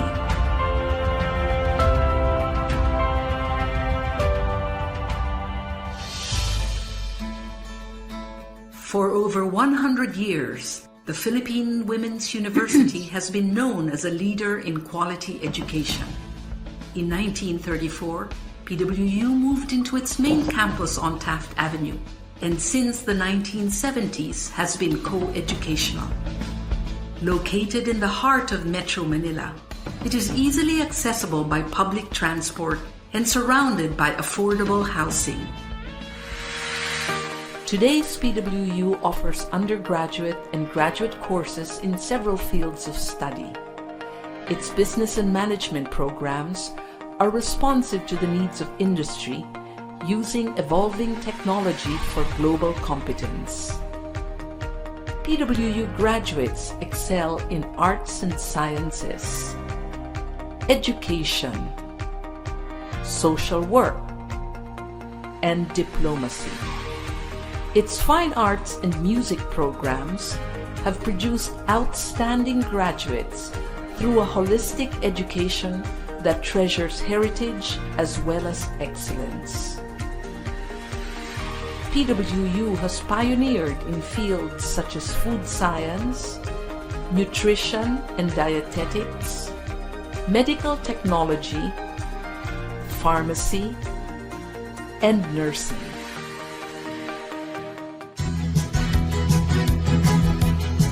PWU continues to play an essential role in producing graduates who possess the skills that make them competitive in the country and anywhere in the world.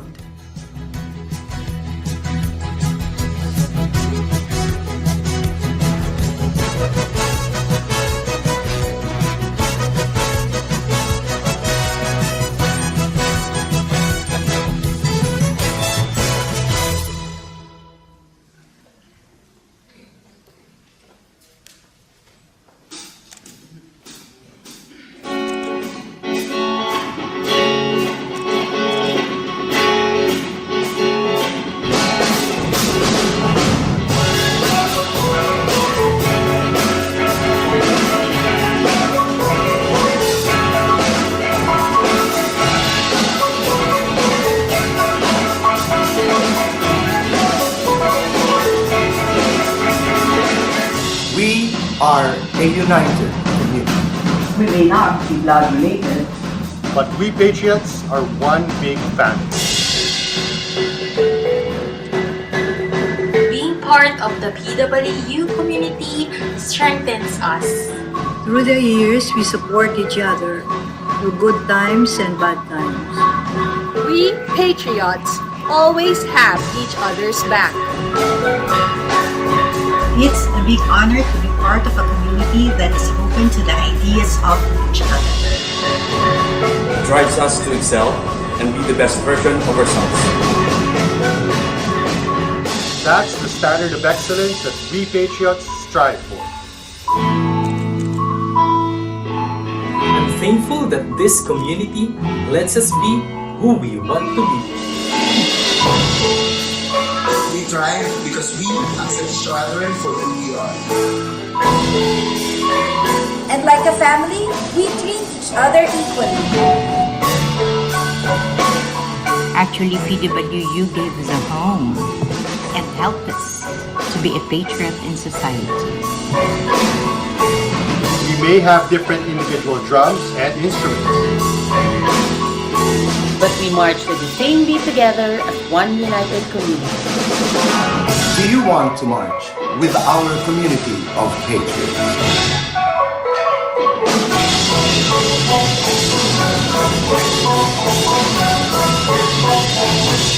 I am a patriot. I am a patriot. I am a patriot. I am a patriot.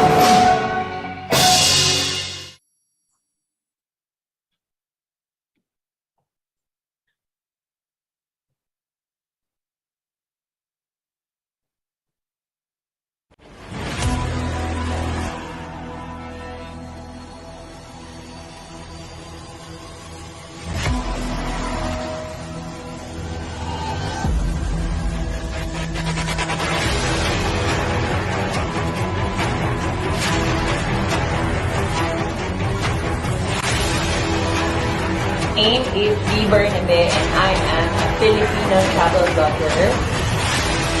Hello everyone, this is your professor once again, Danny Adeleta Pagulay. I am Juan Carlo Lopez, President of Burong Resorts, Tourism Stakeholders Association. I'm Tatong Sartu, chef, restaurateur, and now award-winning author.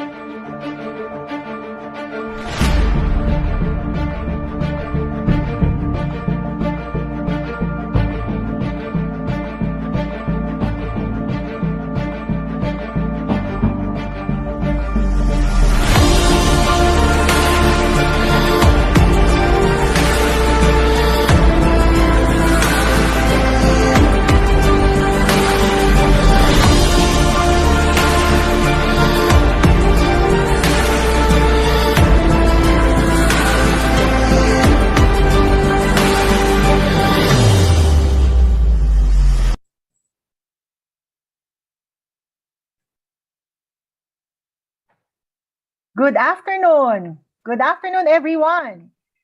Once again, the Graduate School of Hospitality Management of the Philippine Women's University welcomes you back to the second leg of our webinar titled The Digital Mindset, Proactive Approach Towards Innovation, Diversity, and Allyship in the Hospitality and Tourism Industry. So thank you very much for joining us today once again. My name is Carol, and together with me is Sir Limuel, and we will be your moderators for today's virtual event. Sir Limuel, how are you? I can really see the excitement in your eyes of what today has to offer. Good afternoon, Ma'am Carol. Yes, it's a big yes, and it's an exciting afternoon for us as we eager to learn from the invited hospitality and tourism industry expert.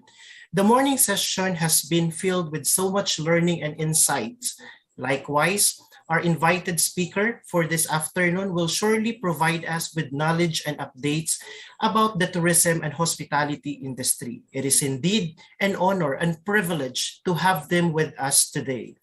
We also would like to extend our warm welcome to all our participants streaming live via Facebook and YouTube since this morning. I cannot agree more, Sir Limuel. We would like to remind our audience as well that we will be entertaining questions in every after the speak of our distinguished speaker this afternoon. Please type your question in the comment section. And please do not forget to write your name and the school where you're from so we can acknowledge you properly. So, Sir Limwell, without much further ado, may I please now call on Mr. Angelito Fango to introduce our third speaker.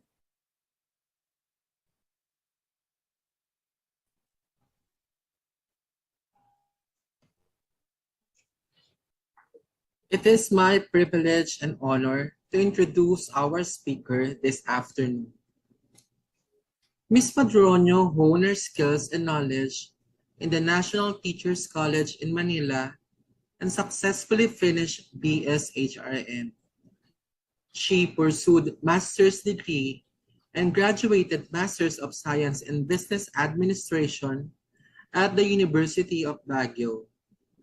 Indeed, for one to be able to start doesn't need to be great, but one needs to start to be great, and so our speaker started her career in 2008 as a college professor at Data Center Colleges of the Philippines and was later promoted to college department head until 2013.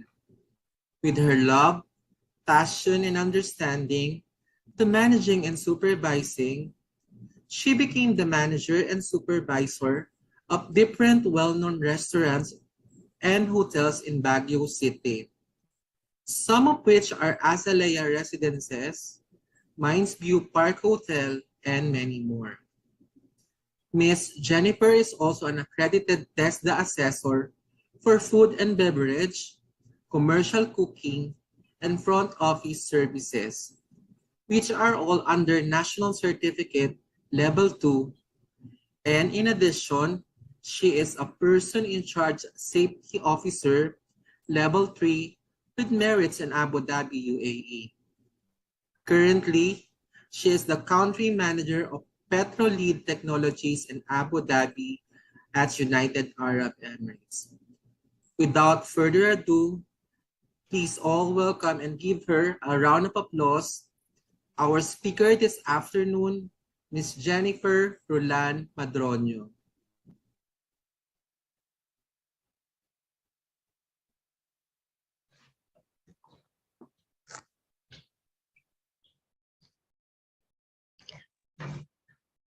Okay, good morning. Yes, all right. Let me just start this discussion with a short story. So in the beginning of 2019, the beginning of December 2019, one of my colleagues came to me and asked, Jennifer, do you think only Filipino will get this virus? So he is actually talking about the coronavirus, because the moment I've heard about coronavirus, immediately nagsuot ako ng mask. And if you are going to walk along the streets of Riga, you will only see Filipinos wearing masks. So siguro natanong niya, bakit kayo lang bang Filipino ang maapektuhan ng virus? See, we have different types of personality, we have different types of management, and I believe yung mga kasama kong speaker din kanina, they have also their own management style. So bakit ko natanong ito? Am I overreacting with the pandemic? Sino sa inyo ngayon dito? Can you just, I want to see your names on the comment below, on the comment box. Sino sa inyo ang kagaya ko na hindi pa man nagbigay ng instruction ang government na magsuot ng mask, immediately kumuha na tayo ng mask at nagmask na tayo? Come on. Pero mga nakikita ko sa comment box are the names ng kanilang attendance ata ito. Well, anyway, moving on with my story. Ayun nga, tinanong niya ako, bakit Jennifer, kayo lang ba sa tingin yung mga Filipino ang tatamaan ng virus? Because right away, nung narinig ko that merong ang coronavirus, kumuha agad ako ng mask at nagsuot agad ako ng mask. So we have a different personality, as I have mentioned earlier. So when I was in the industry, in the hospitality, kasi I've started my my career. Nag-start ako sa pagiging waitress, barmaid. Nag-start ako sa rank and file. Hanggang sa naging I joined the academe and I worked in the academe for 7 to 8 years before I joined the industry, the hospitality industry. So I still remember when I was in Baguio. December, January, and February, that is the most coldest months ng Baguio. Sino ang taga Baguio dito? Meron bang taga Baguio dyan? Pwedeng patingin naman kung merong taga Baguio. Well, anyway, yun nga,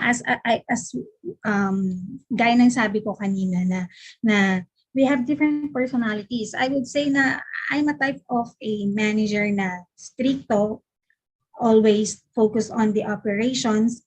Hindi rin ako lumalabas with my staff. Kahit anong aya nila sa akin, I never go out with my staff.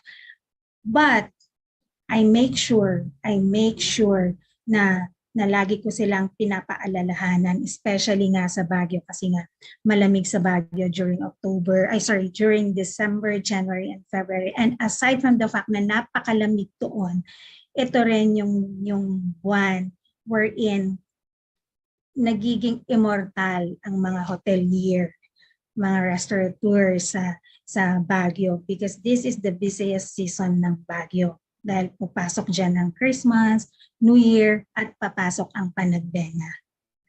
Right? I always remind my staff, especially nung nasa Mines View Park Hotel ako kasi sa Mines View laging foggy, laging malamig. Tapos kapag hapon umuulan pa. So lagi ko silang sinasabihan, I always remind them, take your vitamin C, mag-vitamin C kayo. It's not because I am overreacting, but I believe na kapag ang isang staff physically fit siya, we will able to maximize their potential and productivity. So that is one of my style ko as a manager when I was still in the hospitality industry. Hospitality industry or tourism industry is really, really complex. It includes a lot of fields of services. Andyan ang accommodation, kasama dyan ang hotels, ang inns, meron tayong food and beverage services, kasama dyan ang restaurants and bars. Siyempre, hindi rin mawawala dyan ang transportation, theme parks. So, napaka-broad ang tourism industry. Before I proceed with my presentation, let me just share my screen. Can I share my screen?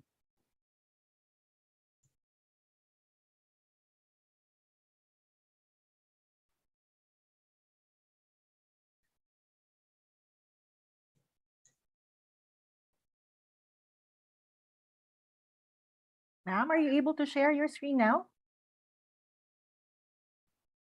I think it's flash na po on the screen. Yeah, but I have my own. I see. Yeah. Is it fine? Can I use my slides? I think so. Yes, ma'am. Stop share na po ata yung sa technical. You may now start sharing, ma'am. Thank you.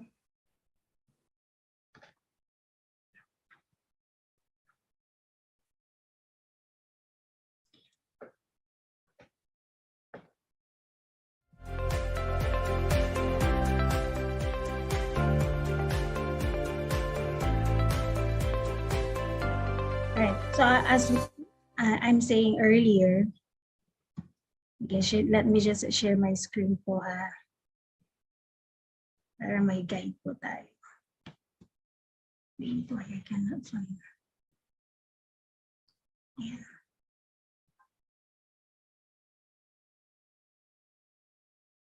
Meron po ba?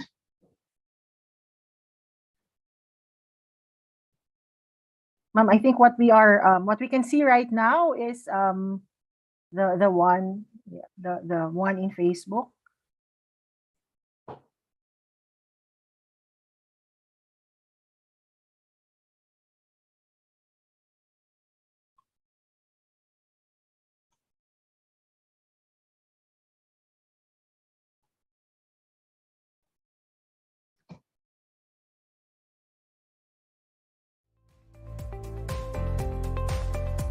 Miss Jennifer, would you Yes. like us to assist you po? Yes, in please. Can flashing your I screen? just share my because I'm using Prezi. I see.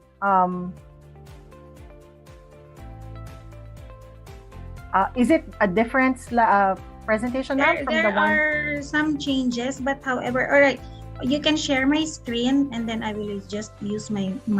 So this is just my guide. Okay. Thank you, ma'am. Can we share the screen of the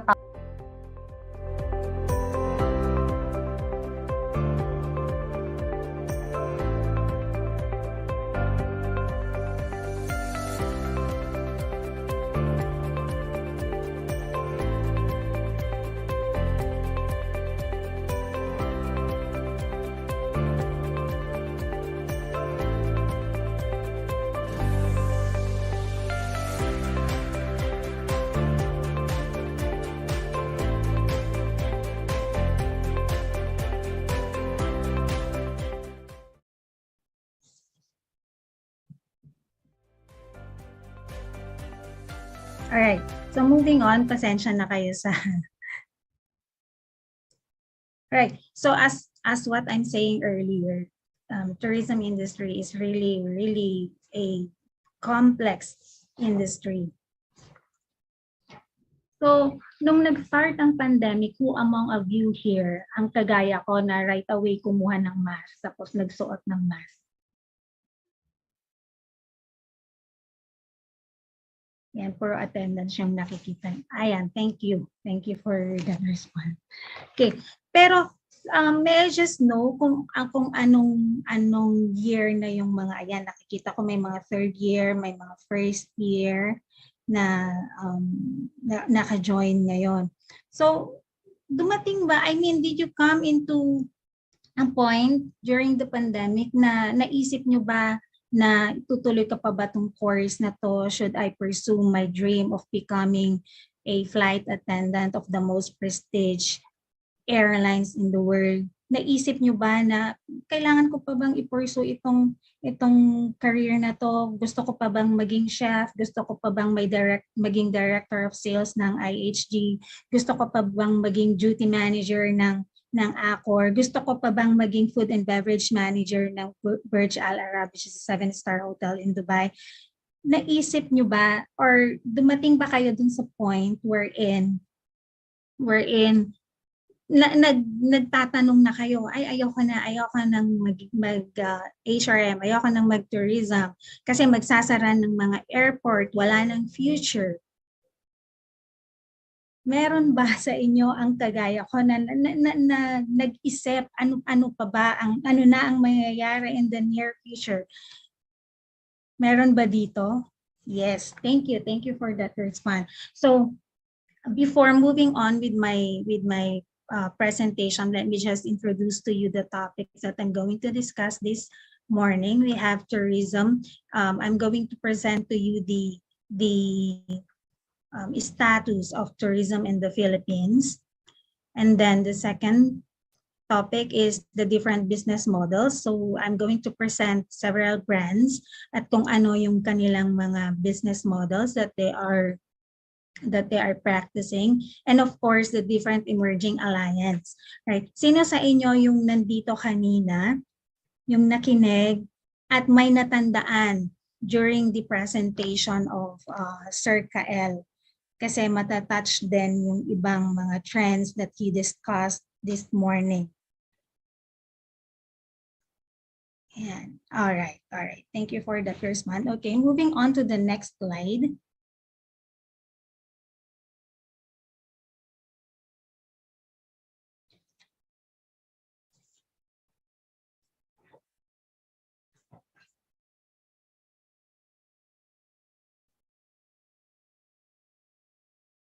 Right. So I'm going to present to you these statistics. Huwag kayong matutulog ha. Maganda sana no kung katabi mo yung kasama mo para kalabitin mo na lang. Well, anyway, wag po kayong matutulog. I'm going to present to you yung statistics of the current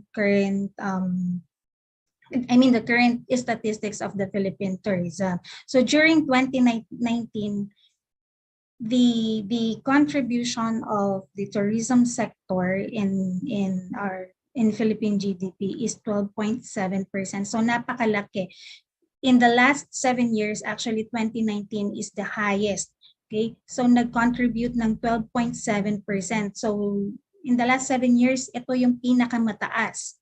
And we also generated 5.71 million jobs. Yan po yung na-provide na jobs ng tourism sector. So yung mga nag-iisip kanina, ano nang mangyayari sa akin, because one of the most affected industry during the pandemic is the tourism industry.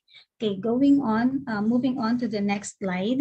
Another statistics, another figures is nag-generate din tayo ng 8.3 million tourist arrival.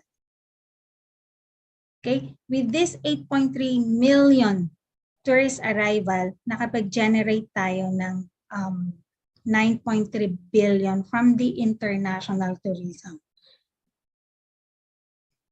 And 81.7% tourist services decline. So nakita nyo kung gaano kalaki ang bagsak ng tourist services during the pandemic. So on 2020, bumagsak siya ng 81.7%. It is almost 100% na yan. And an equivalent of 1.8 billion in the international tourism. And as you can see, at the end of 2020, there is slight growth on the tourist arrival. And in 2021, there is 130% growth in international tourism. So what is the implication of this statistics? Ano ba ang sinasabi nitong mga figures na to? Kanina nag-worry tayo, what will gonna happen in the future, in the next 2 to 3 years? Wala akong magiging trabaho. Pag ako nag-graduate, sarado na ang mga hotels, sarado na ang mga restaurants, sarado na ang mga airport. What will gonna happen now? Mag-shift na ako, ayoko nang mag-tourism. Okay, but then this statistics that I'm showing you, napakaliit ng percentage of the tourist arrival on the end of 2020. However, pinapakita po nito kung gaano ka-hopeful ang tourism industry. In year 2021 alone, there is 130% growth compared to 2020. So ibig sabihin, merong movements. Alright? So merong development na nangyayari. So wag po tayong mawalan ng hope. Yan. Sino na ba ang nawawalan ng pag-asa dyan? Okay? So as I said, wag po tayong mawalan ng pag-asa dahil as I have said earlier, na tourism industry is really, really complex industry. Napakaraming sector nito. So hindi tayo dapat mag-worry. And moving on, because of the pandemic, sabi nga kanina ni Mr. Kael, that because of pandemic, maraming mga naging trends. And with that, during the pandemic also, marami ring mga nag-arise, marami ring naglabas ang mga business strategies, business models. Before I'm going to present these business models of two very famous brands, let me just discuss the major changes during the pandemic. So kung medyo nakaka-relate kayo, mag-comment lang po kayo and then also share kung ano yung mga napansin yung changes during the pandemic. Alright, so let me just begin with these major changes during the pandemic. Next slide, please.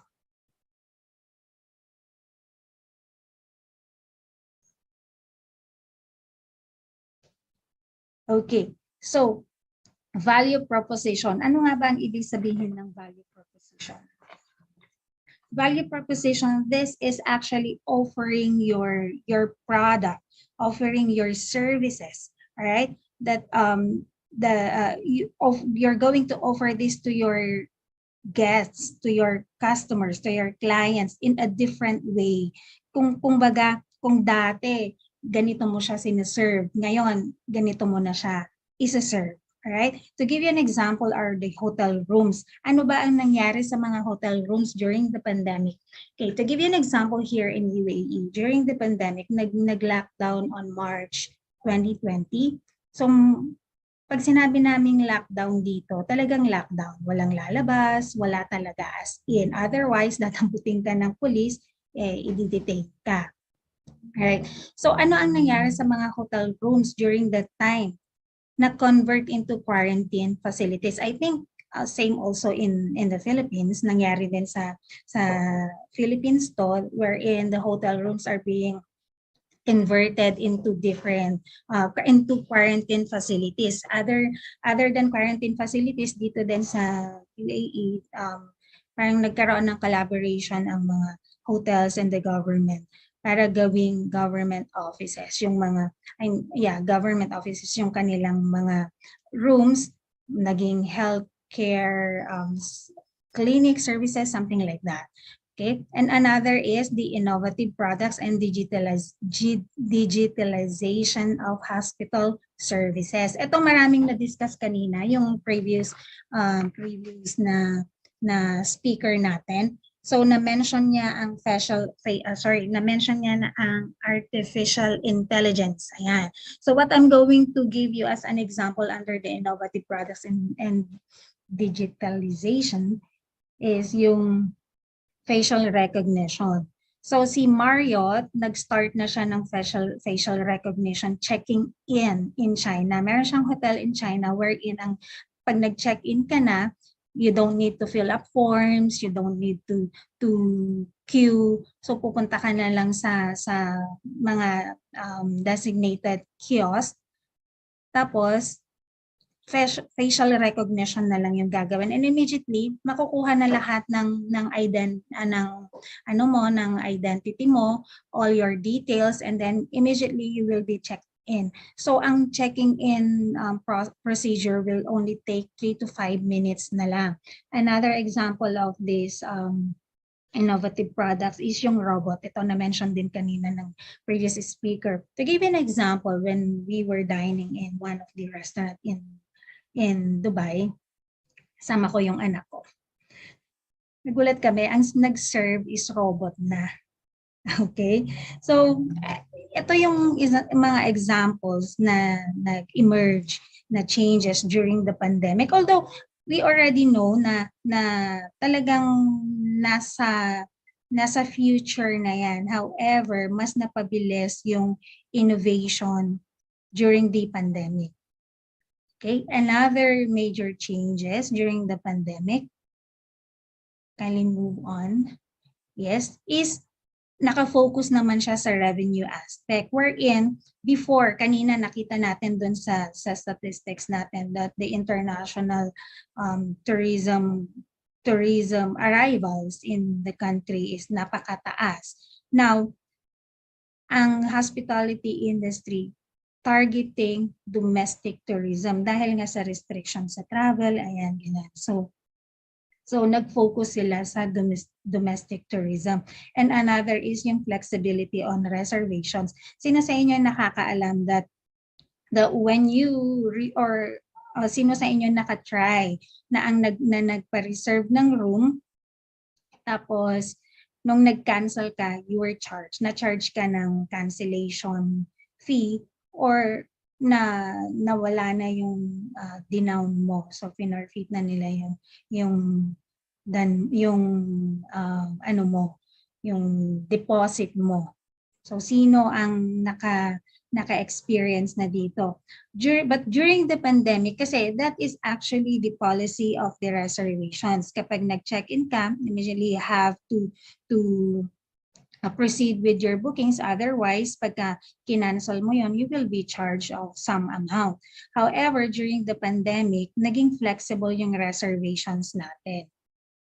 So, pwede ka nang mag-book at kahit na i-cancel mo siya, free cancellation. Ginawa nila to. This is in order for the hotels to encourage more reservations. Kasi di ba one of the reasons kung bakit hesitant tayo mag-book sa hotel, it is because we are afraid na baka hindi ako matuloy itong date na to, baka ma-move yung travel ko sa date na to. So ang tendency, nagwo-walk-ins na lang tayo. Na pagka walk-in, there is no guarantee kung sa'yo nga ba talaga siya mag-check-in o baka may nadaanan siyang better hotel. So dun siya nag-check-in. So what the hotels did during the pandemic is ginawa nilang flexible yung reservations nila. And then another is the terms of stay. Sorry, this is terms of stay. So during the pandemic din, di ba, ang terms ng stay natin sa hotel is overnight. I mean, it is per night. So here, to give you an example, the minimum the range of hotel rates here in UAE ng 3-star, 4-star hotel, nagre-range siya from 300 to 700 depending on the category of the room. So yung mga standard or the deluxe room, meron yan sila 400 to 500 per night. AAD. So AAD, that is times 15 pesos. So yun po ang equivalent ng per night nila. However, during the pandemic, ginawa nilang long-term yung stay. So for 1 month, it's like 3,000 na lang siya in a month. So it's like parang nag-rent ka na lang ng isang room or studio apartment here in UAE. So they are attracting the locals, the residents of UAE na instead na mag-rent sila ng flat or ng rooms sa mga apartments, so nagte-transfer na lang sila sa hotel kasi it's really convenient staying in a hotel compared na nasa studio apartment ka kasi kompleto ka ng amenities, you have a complete service, security and all. Okay, may free breakfast pa yun. So those are the major changes that happened during the pandemic. Moving on with another changes that happened during the pandemic is eto na, yung mga safety protocols. I believe that everyone is familiar with the safety protocols, especially sa capacity. Okay, there are a lot of hotels now. I mean, all of the hotels, all of the establishments, regardless yan kung food establishment ka, regardless yan kung hotel ka. So lahat ng establishment nag-impose sila ng maximum capacity. So here in UAE, we have started in 30% capacity, not only in the capacity of yung guest or yung customer na papasok, pati yung employee. So nag-cut down. I still remember nung nag-lockdown ng March 2020, then bumalik ako sa work ng May, ako lang mag-isa. I was like, I'm the cashier. Ako na rin yung nagpapack ng food because I was the restaurant manager of one of the Filipino restaurant in Dubai before. So meron lang akong isang chef. At bawal din before ang dine-in. So lahat ng food, it should be takeaway. Lahat to go lahat. So doon din naglabasan yung maraming platform ng online orders. So ayun, that is one of the safety protocols. Nagbawas ng capacity, nagkaroon ng pacing and timing, yung timing ng restaurant namin na from breakfast to dinner before, naging lunch to dinner na lang. And then the safety measures, like for example, when I was in the academe, na sabi ko nga sa inyo kanina that I work in the academe before, where I teach my students international standards. Okay? But because of pandemic, lahat yun nabago. Yung mga international standards natin, like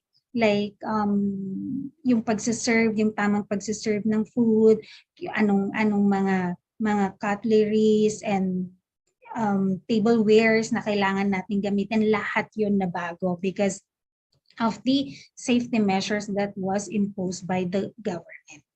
All right. Now, with these major changes, let's move on to the next slide. With these major changes, a lot of business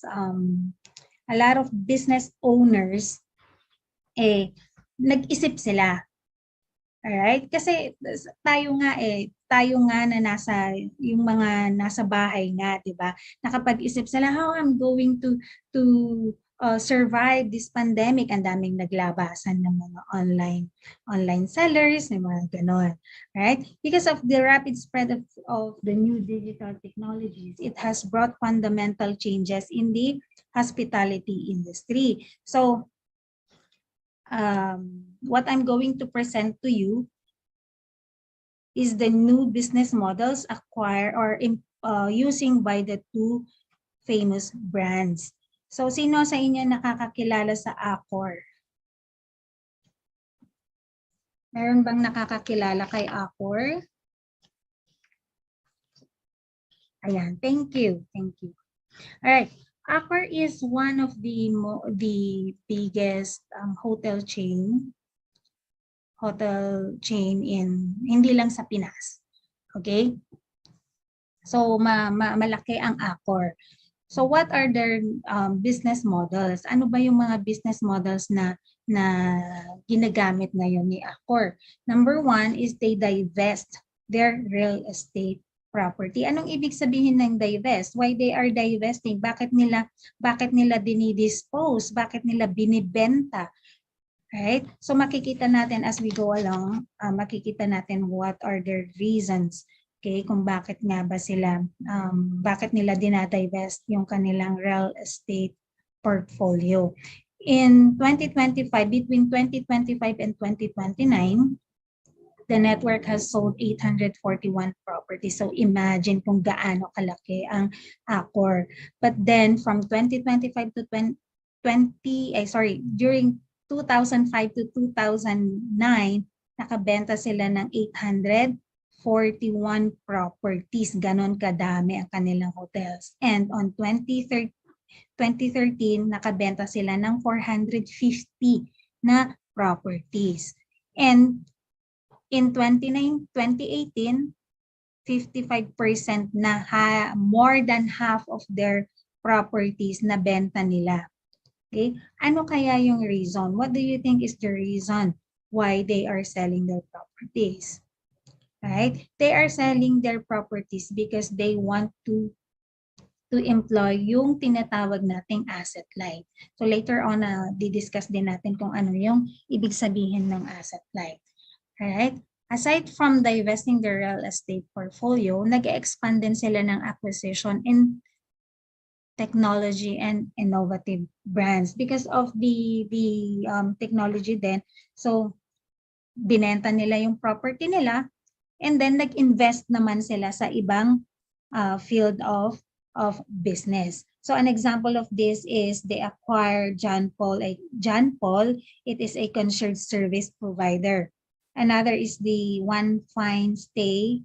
It is a rental platform. And Gecko, it is an online hotel reservation. So hindi pa rin sila nalayo doon sa service industry.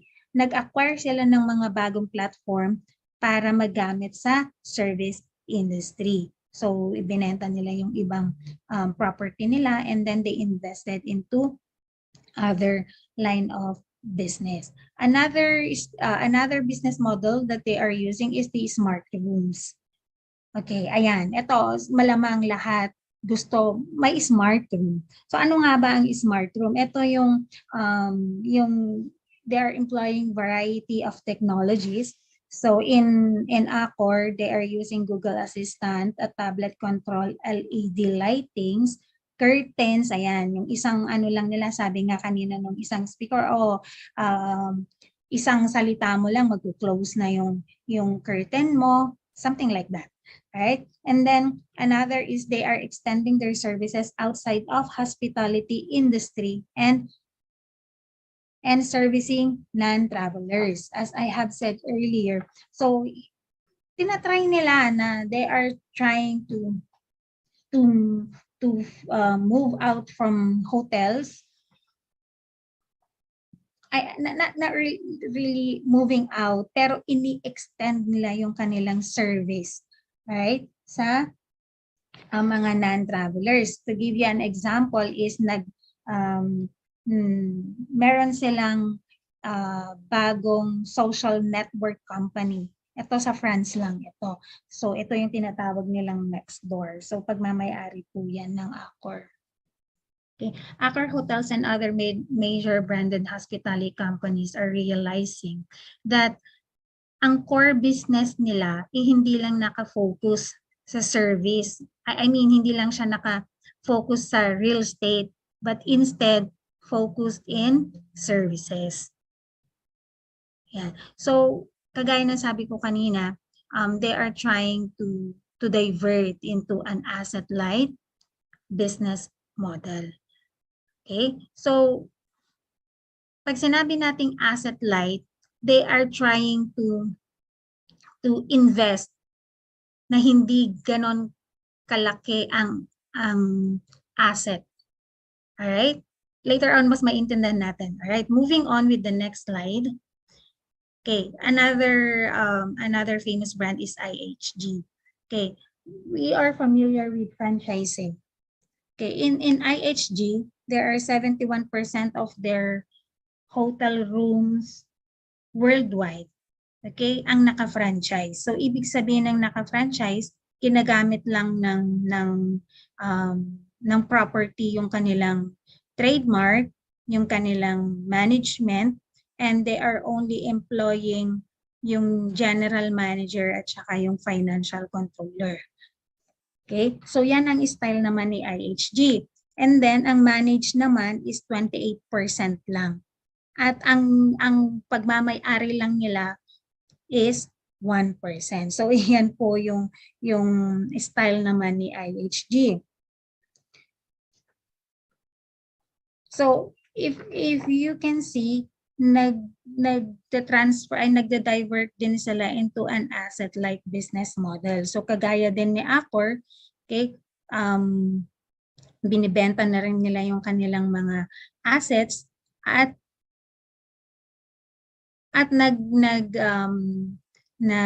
i-invest sila sa bagong business. In IHG case, okay, binibenta nila yung kanilang mga property, but then meron pa rin silang, andun pa rin yung kanilang trademark, which is the IHG. Okay? Pero dito, if you can see, even na franchise yan, even manage yan ng ibang how to say, like minamanage yan ng ibang property at 1% lang ang kanilang own, they are still earning from this. Okay? Sa franchise, they are earning 5 to 6% of the total revenue. Let's say, for example, yung kita ng isang property is, let's say, just to give you an idea, let's say 100,000.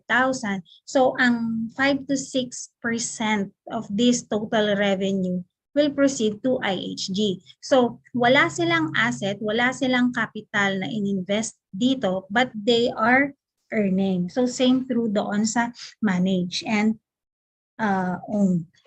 Alright? So, what is an asset-light business model? Okay, an asset-light business model, it is a strategy of transferring capabilities such as your people, the process, technology to better owners. Okay, in order to enable to transition fixed cost to variable cost structure, enhance agility, facilitate the shift resources that allows focus on core capabilities. As I have mentioned earlier, na ang ginagawa ngayon ng IHG, tine-transfer nila yung kanilang property into franchise and manage property. Pero kahit na wala silang investment on that property, kumikita pa rin sila because the property is still using their brand. All right? To give you an example of this asset-light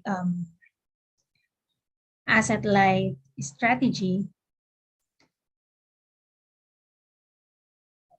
Let's move on to the next slide po. Parang may kulang. Alright. So, nakita natin yung the trend in the hospitality industry wherein a lot of major brands are turning their business model into asset light. So binibenta na nila yung kanilang properties and then they are investing into other types of business. Pero kumikita pa rin sila at nandun pa rin yung brand, di pa rin nawawala yung brand nila. Right? So moving on with the emerging alliances in the hospitality perspective. So ito na yung mga strategies. These are the emerging alliances na ginagamit ng mga different businesses.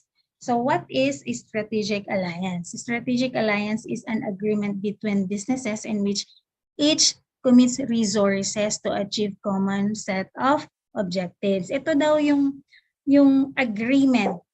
Okay? In layman's term, ito ay isang relasyon. Ayan.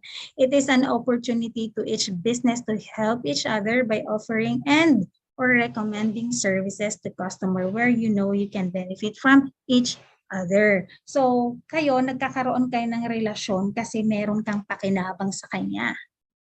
Di ba? Ayan. So, that is strategic alliance. Okay, moving on with the next slide. Ano nga ba yung purpose? What are the various purposes of strategic alliance? Bakit pumapasok ang isang business sa isang relasyon? O ikaw, bakit ka nga ba pumapasok sa isang relasyon? Ano ang iyong purpose? Right? So the first, let me explain yung ating competitive advantage. One of the main reason bakit nga ba pumapasok ang isang business sa isang find love. Bakit nga ba pumapasok ang isang business sa alliance? This is to create competitive advantage. All right. Tanungin ko kayo, sino ang unang-unang pumapasok sa isip mo pag sinabi mong love? Ay, hindi. Joke lang. Pag love, alam ko na yung mga crush nyo yan.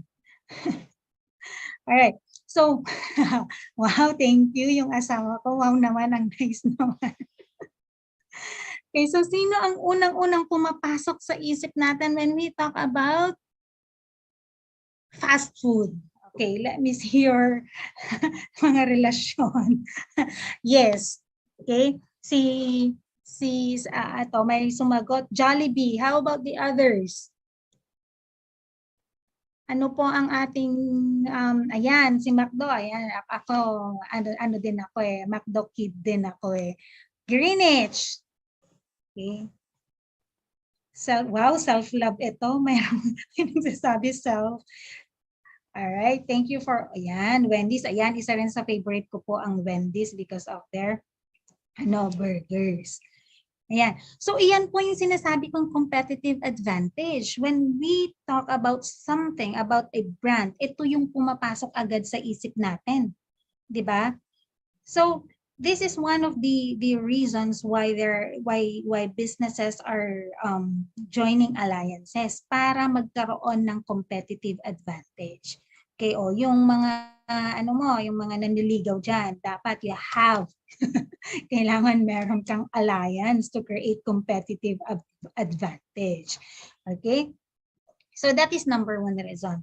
Okay? The next one is it abates competitors from moving in marketplace. Abates, anong ibig sabihin natin dito? Siyempre, once you created competitive advantage, matatakot na ngayon ng mga competitors na pumasok. Diba? O yung mga yung mga balak manligaw, you have to create a competitive advantage that is enable for you to prevent other suitors dun sa yung liligawan. Tama ba? Ligawan. Correct. Ligawan niyo yung mga magulang that is enable for you to. It's kasi di ba pag naligawan mo ang mga magulang at boto sa iyo sing magulang, definitely wala nang ibang manliligaw dyan kundi ikaw lang. Alright? Baka naku, puro mga love yata ang matatandaan natin after this session na. Ligawan ko si tita para ibigay na lang sa akin. Oh, sino to? Alright, moving on. Naliligaw ako sa inyo. Alright. The next one is it allows individual companies to achieve more than they would have on their own. Sabi nga nila, mas malakas ka kapag mayroon kang kasama. O ayan, jojowa na yan. Kasi sabi ni ma'am, kailangan daw, meron daw akong competitive advantage para mapigilan ko ang mga maniligaw niya at kailangan daw may partner ako para ayan, because partner is advantageous, sabi nila. Right, moving on with the next slide. Parang masyado tayong nag-enjoy sa mga relasyon na. Okay, next slide please. So I'm going to present to you the different types of emerging alliances. Okay, pinangalanan, actually may 4 na klase ito. So in-expound ko lang ng konti. Okay, moving on with the short-term relationship. Ayan, mga short-term relationship. Sinong mahilig dyan sa short-term relationship? Okay, what is short-term relationship? Okay, short-term relationship wherein each party receives some agreement. Ayan, meron kayong kasunduan and you will benefit from each other. Okay, with a clear and defined set of expectations. There is no commitment, ang sakit. There is no commitment to a long-term relationship. Kaya siya tinawag na short-term relationship. Okay, to give you an example on the next slide, sino ang nakakakilala sa kanila? Sige nga.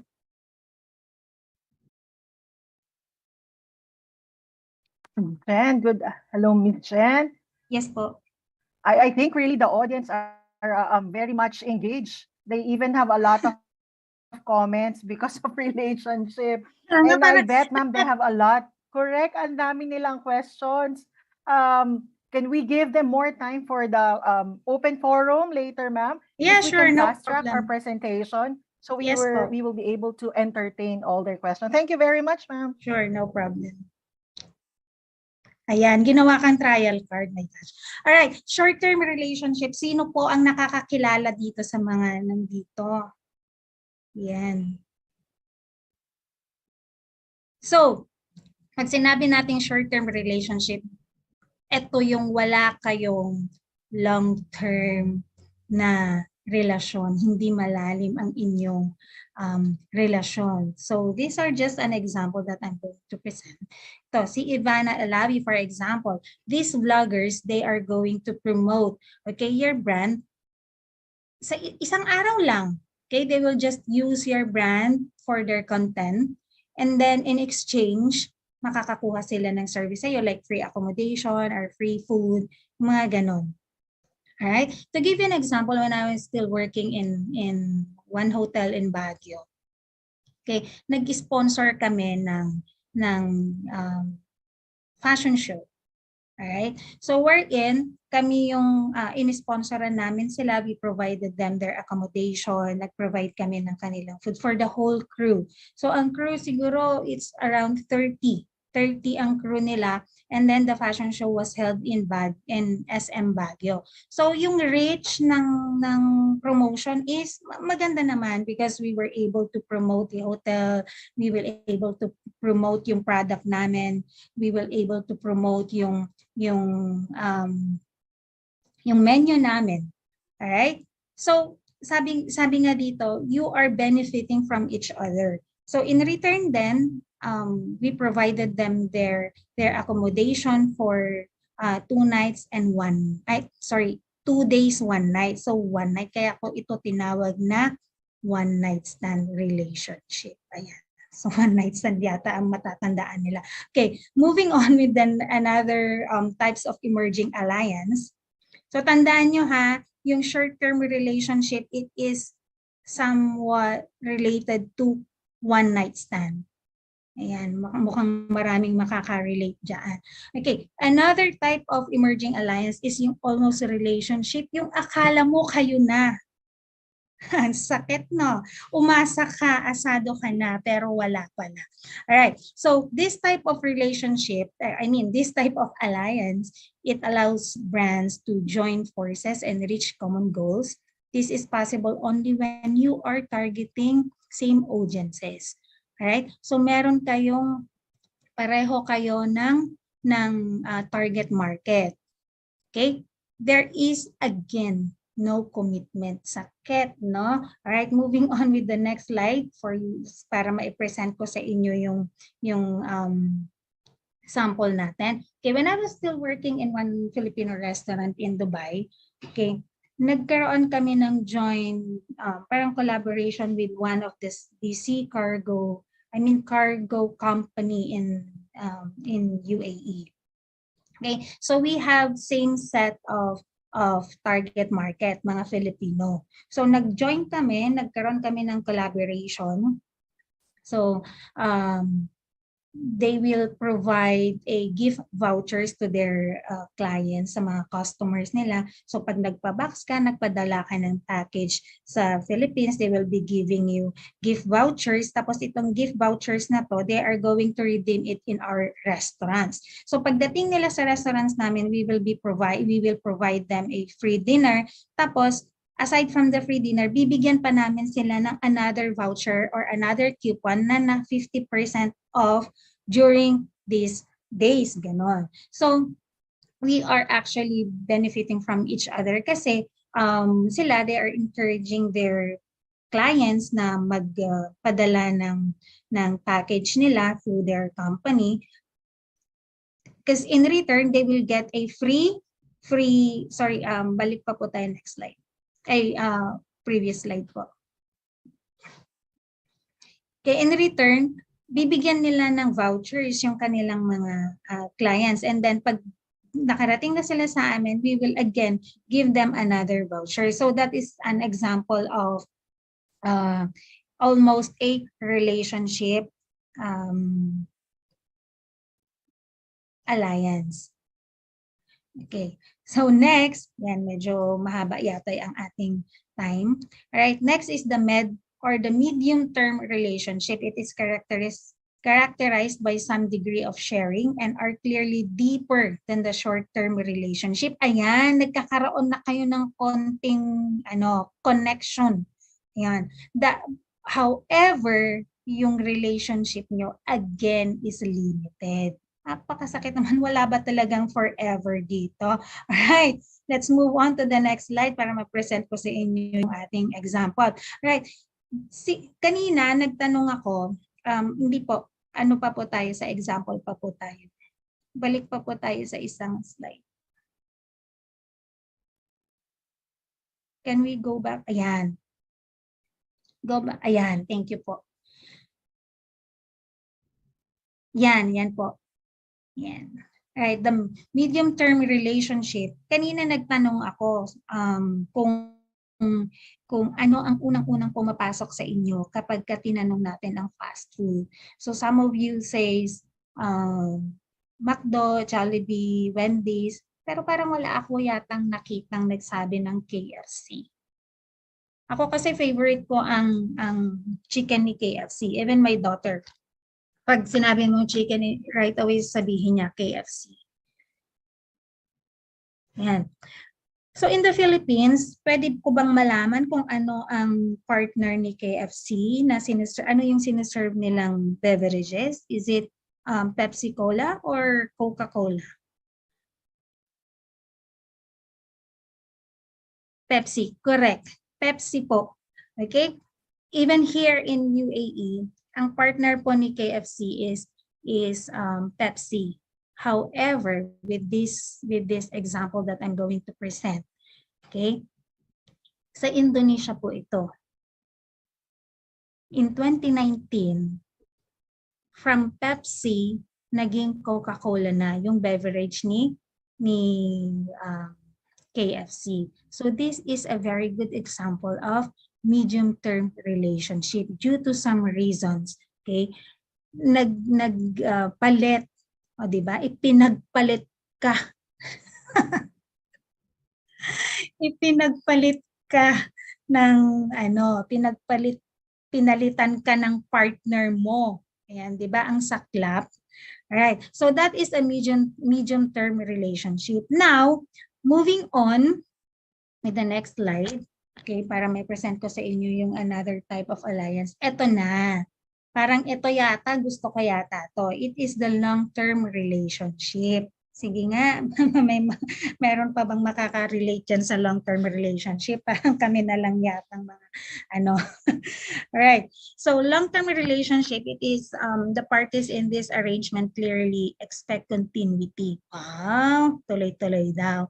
With a mutual commitment. Okay, the level of sharing is high and this relationship offers considerable opportunity. Right, to give you an example of this, let's move on with the next slide for the example. Ayan. Equity, joint ventures, and the non-equity. Ayan ha, you have to stay with me kasi di ba ang goal natin is long-term relationship. So kailangan nandyan lang kayo, huwag kayong aalis. Alright, so let's discuss the equity.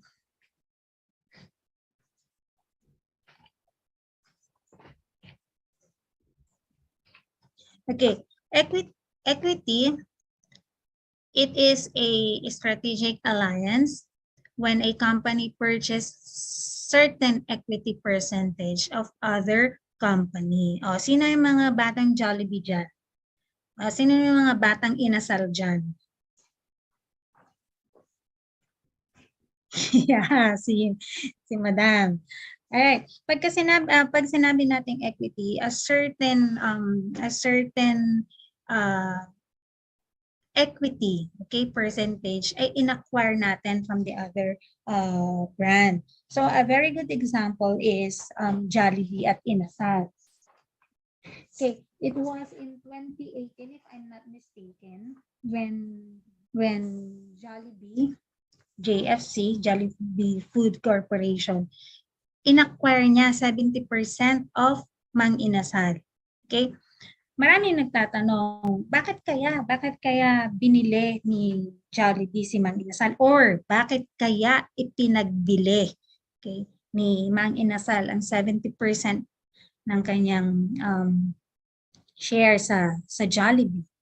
Right? Sabi nga nila, if you cannot, di ba, they are competitors. They are direct competitors kahit na magkaiba ang luto ng product nila. But then they are direct competitors because they are both offering chicken. Okay? Sabi nga nila, di ba, if you cannot beat them, join them. So, possible na yun yung reason ni ano na nga bang pangalan ng may-ari ng Mang Inasal? Sinong nakakakilala sa may-ari ng Mang Inasal?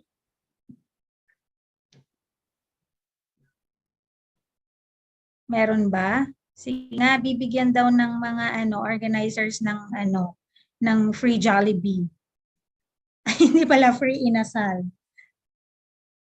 Ayan, ayan.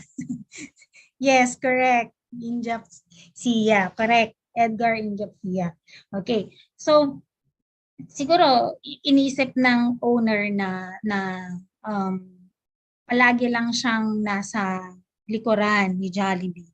So why not ibenta ko na lang ang 70% of Mang Inasal to Jollibee Food Corporation. Okay? So that is a very good example of equity. But then hindi pa nakontento si Mang Inasal. Ibinenta niya ng buong buo ang kanyang brand in 2010. Okay? So, tandaan nyo po ha, when we talk about equity, it is acquiring certain percentage of the brand. Okay, that is equity. Next po is the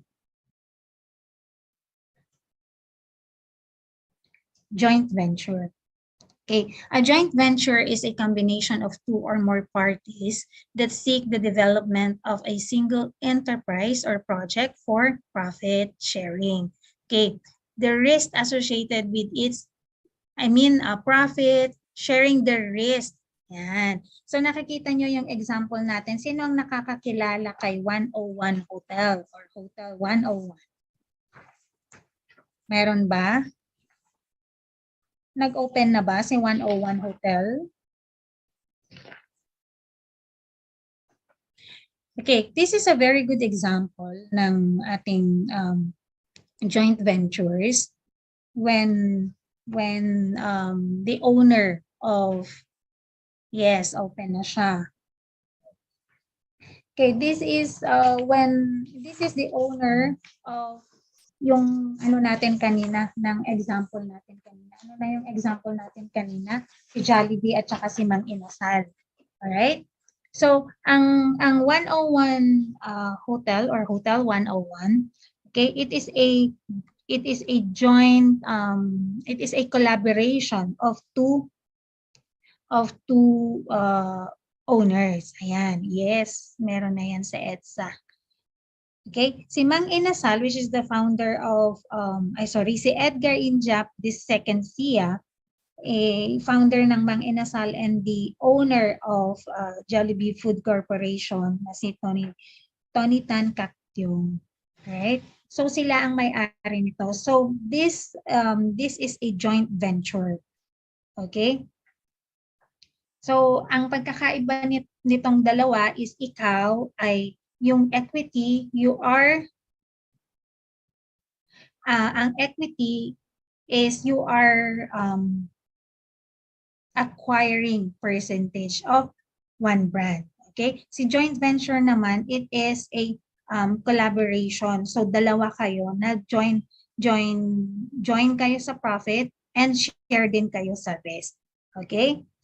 And then lastly is the non-equity. Ito, medyo makaka-relate din ang iba sa atin. A non-equity is a strategic alliance in which two or more firms develop collaboration relationship to share some of their resources and expertise. So, non-equity partners do not become owners. So, hindi ka, pagka sinabi nating non-equity, hindi ka magiging investors o hindi ka magiging owner ng isang brand. However, magiging part ka, okay, ng brand. Okay, in this time of alliance, okay, sige, moving on to the next slide. Okay, this is the example. Very good example is outsourcing arrangement and licensing agreement. Okay, move po tayo sa next slide. Wala na ba? Ay, hindi. Stay po muna tayo sa isang slide. Sorry. All right. To give you an example of an outsourcing arrangement, this is the security services. Okay? So one of the reason kung bakit nag-outsource tayo is para makat yung cost and at the same time mas efficient din kasi. Let's say for example, in one hotel when I was working in one hotel in Dubai. Okay? Yung hotel hindi siya expert in food and beverage services. Okay? Kasi food and beverage department is one of the most complex department in the hotel. So napaka-broad niya, napaka-complicated niya. So this hotel, they decided to outsource the F&B service. So ang ginawa nila, kumuha sila ng restaurant, ng isang brand na magmamanage ng restaurant. Okay, so itong restaurant na to, in-outsource nila to where in this restaurant, they are going to provide breakfast, lunch, and dinner for their guests. Right? So that is an example of outsourcing arrangement. Another example is yung HR services. When I'm still working in one hotel in Baguio, nag-outsource lang din kami dati ng HR services wherein yung mga staff from supervisor down to rank and files is na-outsource lang din. So it means there is an agency or consultancy firm na nag-hire ng kanilang staff at pinoprovide nila dito sa hotel na to. Alright? And then lastly is the licensing agreement. Licensing agreement, to give you a very good example, is yung franchise. Okay? Na-mention na natin kanina ito. Basically, ang franchise is a business for themselves. But, okay, ganito yan. Pag sinabi mong franchise, is ginagamit mo lang yung pangalan. Okay? But then, hindi mo pagmamay-ari yung brand. Alright? So, ang very good example po ng franchise is yung kanina, IHG, and of course, yung Windham. So, around the world, mayroong iba't ibang nagmamay-ari ng IHG and Windham. However, yung trademark still belongs to IHG and Windham. Okay? So I hope na intindihan po natin kung ano ang ibig sabihin na nitong tatlong klaseng alliance. Right? So going with the summary of this presentation, tourism industry is one of the most affected industry by COVID-19 pandemic. So it caused us unmatched disruption to tourism with a massive fall of international demand. Adapting the challenges in the new normal brings opportunity. Sabi ko nga kanina na during the pandemic, ang daming naglabasan na mga trends. Okay? And as tourism industry rebounds, strategic alliance hindi ko mabasa.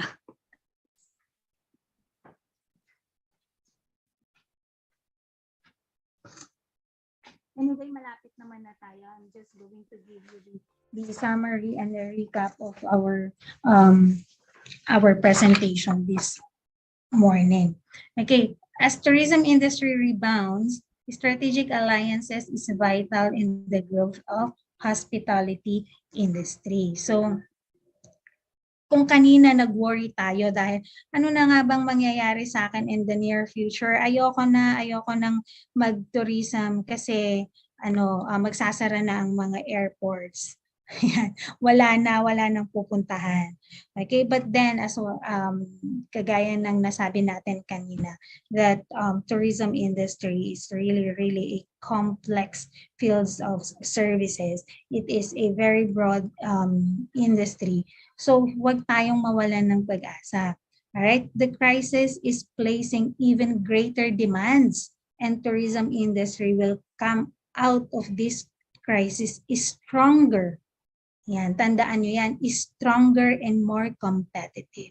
So, build up yourself and be competitive enough to fight and go for your dream. Thank you. Thank you so much.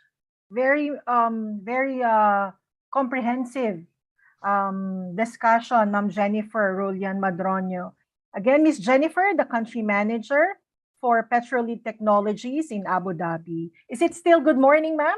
Yes, good morning. Good morning. So, ma'am, in the interest of time, we will be asking at least one question. Sure. We will be addressing it to you. But before we do that, I'd like to say that we really learned a lot today, ma'am, especially relationship. I think our audience are very interested with this different relationship. Yeah, in relation to the different alliances. So, Sir Limwell, let's go to the open forum. Yes, Ma'am Carol, I think for this afternoon, #relationship. So once again, thank you so much. Thank you to our guest speaker, Ms. Madronio, for lending your time and sharing your insights and also your knowledge. Now, at this point, we will now be proceeding to the open forum. So we have only one question, ma'am. Okay. Allow me to read the questions. In relationship to safety protocols during the major changes in pandemic, how does your company deal with the local residents, particularly on their culture, to follow those safety precautions? All right. So when we talk about safety protocols, yung mga safety precautions, because UAE is really strict. Napaka-stricto talaga ng UAE.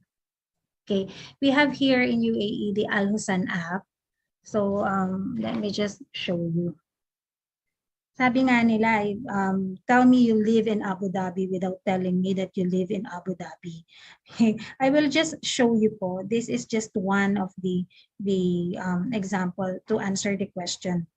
Okay, this is the app. Okay, ito po yung app namin dito sa UAE. Everyone po, tourists, residents, required po na magkaroon nito. Okay, so paano kami nag-respond? Or how paano nga ba kami nag-respond doon sa protocols to deal with the locals po ba? That is the question. Yes, ma'am. All right. So sabi ko nga, UAE talaga, they are really strict in implementing rules. Pagka sinabi mong ito ang rule, then you have to obey regardless yan kung sino ka pa. Okay? It doesn't matter kung ikaw ay local, ikaw ay expat dito. But once the government say this is the protocol you have to obey. As I have said, as I mentioned earlier, nung nasa academe ako, I used to teach yung nagtuturo ako ng international standards. But then in 2013, nag-move ako into the industry at doon ko nakita there's really a big gap between international standard and the establishment standard. Pero nung nagkaroon ng pandemic, hindi na lang siya international, between international to establishment standard. Nagkaroon pa siya ng safety precaution standard gap between the international standard gap. So yung international standard that we are actually practicing before, naging ano siya, nabaliktad siya 180 degrees. Okay? Kasi we are following protocols. Okay? So dito hindi tayo, parang sabi nga nila, yung parang biruan nga dito na hindi kami natatakot sa COVID, natatakot kami sa fine kasi they are really strict in implementing the fines. So another, one more thing po is dito po sa UAE, especially here in Abu Dhabi, we are required to take PCR regularly. So kung makikita nyo po, ito po yung PCR ko. Ayan, ganyan na po kadami ang PCR ko. So, ayan. Lahat po yan. Okay, so ganyan po kadami. So dito, regardless of your nationality, regardless of your status, single ka man, in relationship ka man, talagang nag-obey, nag-follow sa rules implemented by the government. And here now, hindi na siya ganon ka-strict. Okay, as doon sa discussion ko kanina, we should not lose hope. Huwag tayong mawalan ng pag-asa na isipin natin. Huwag na tayong, ayoko na, mag-shift na ako, ayoko na, hindi na ako mag-tourism kasi wala ng tourism industry, bagsak na yung tourism industry. No. Dito po, example ko lang na dito sa UAE, parang wala na, we are really back to normal. Before sabi namin, kaibahan na lang is we are wearing mask. Pero ngayon, hindi na po required ang mask dito. So magmamask ka na lang pag pupunta ka ng hospital or public transportation. So malaki ang development po ng tourism industry dito sa UAE. Thank you once again, Ms. Madronio, for answering the questions. And now for the great presentation also, and it was a pleasure to have you with us this afternoon, ma'am. At this point, we will now be awarding the Certificate of Appreciation.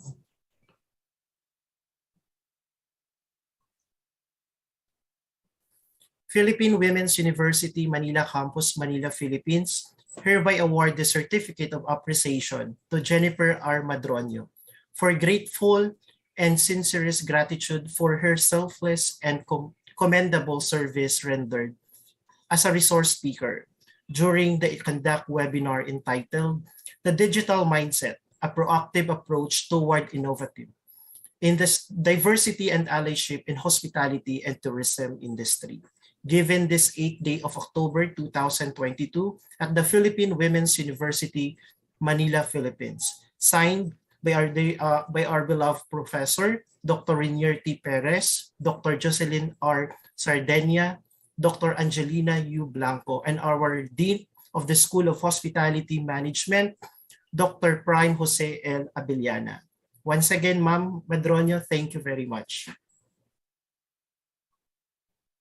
Thank you Thank po. you so much again, ma'am. May we invite you also for a photo opportunity? May we invite everyone as well to turn on their cameras for our photo opportunity. On my cue, smile everyone. 3, 2, 1. Next slide. In 3, 2, 1. That's it. There you go. Thank you so much again, Miss Jennifer. Thank you for the time. I believe you should be resting already. Maybe you're It's okay. out of the office. So thank you very much once again. We will be sending your e-certificate via email, ma'am. Thanks once again. You. Okay, so at this juncture, we will again be hearing another introduction to our next speaker, which will be done by Sir Marcelo Villaluna.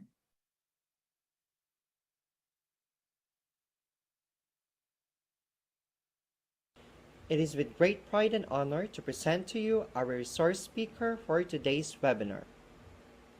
Our speaker today finished her Bachelor of Science in Tourism at the University of Santo Tomas in 1999. In 2011, she successfully passed the Real Estate Broker Licensure Exam of the Professional Regulation Commission of the Philippines. She started her career in the tourism industry as a flight attendant for several years, then later joined her career in the hospitality industry.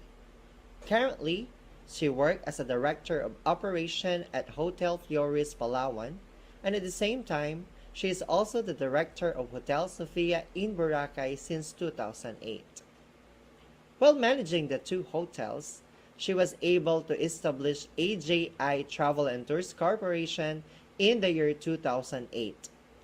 She initially offered specialized tour packages in Palawan, then eventually added domestic and international travel and educational tours. Due to her commitment to excellence, she pursued advanced studies at Araneo Graduate School of Business and graduated in the year 2014 with a degree of Master in Business Administration. Likewise, she received her certification as Certified Guest Service Professional by the American Hotel and Lodging Associations last January 2021. Her industry experience, learnings, and travel endeavors motivate her to give back through teaching in tourism and hospitality undergraduate and graduate school. With that, she is now a professor at the Center for Hospitality Management of Manila Titana College and a part-time lecturer at the Center for Tourism and Hospitality Management of the University of Santo Tomas. Moreover, she is a part-time lecturer at the Graduate School of Masters in International Hospitality Management of Lyceum of the Philippines, Cavite. As to her professional organization affiliation, she is the president of the Tourism Educator and Movers of the Philippines Memaropa chapter since 2019.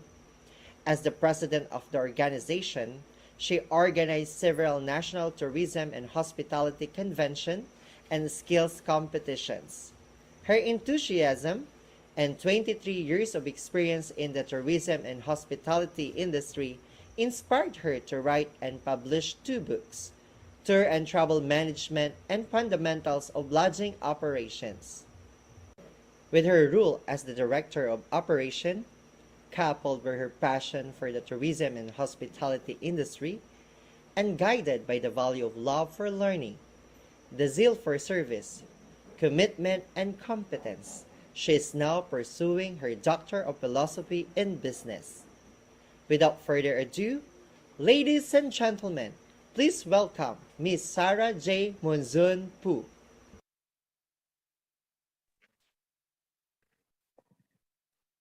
Good afternoon, everyone. Thank you so much for that very long introduction. But first of all, I would like to thank Philippine Women's University for inviting me today. Dr. Renier T. Perez, the Strategic Management Professor, of course, the doctoral graduate students of the School of Hospitality Management, the organizers of the webinar, this webinar. I would like to congratulate you in advance. And ladies and gentlemen, good afternoon to all of you. So my topic for today is about TQM standards towards holistic guest experience. Is it, am I going to share the slide or you will do it, organizers? Will you be sharing my slide or I'll share it on my end? Maybe, ma'am, would you like to share your slide now? Okay, I'll do it. Thank you. Just, kindly give me the permission to share my screen. Sir Patrick? Okay, can you see my slide? Okay, let me just okay,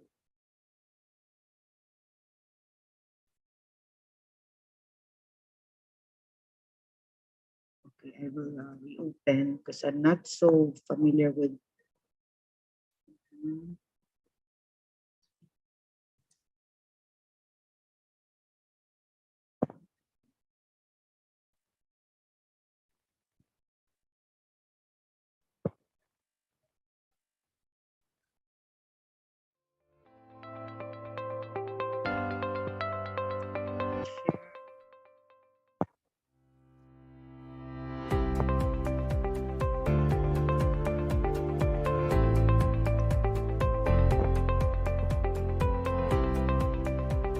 We can see it on our end, ma'am. It's displayed na po.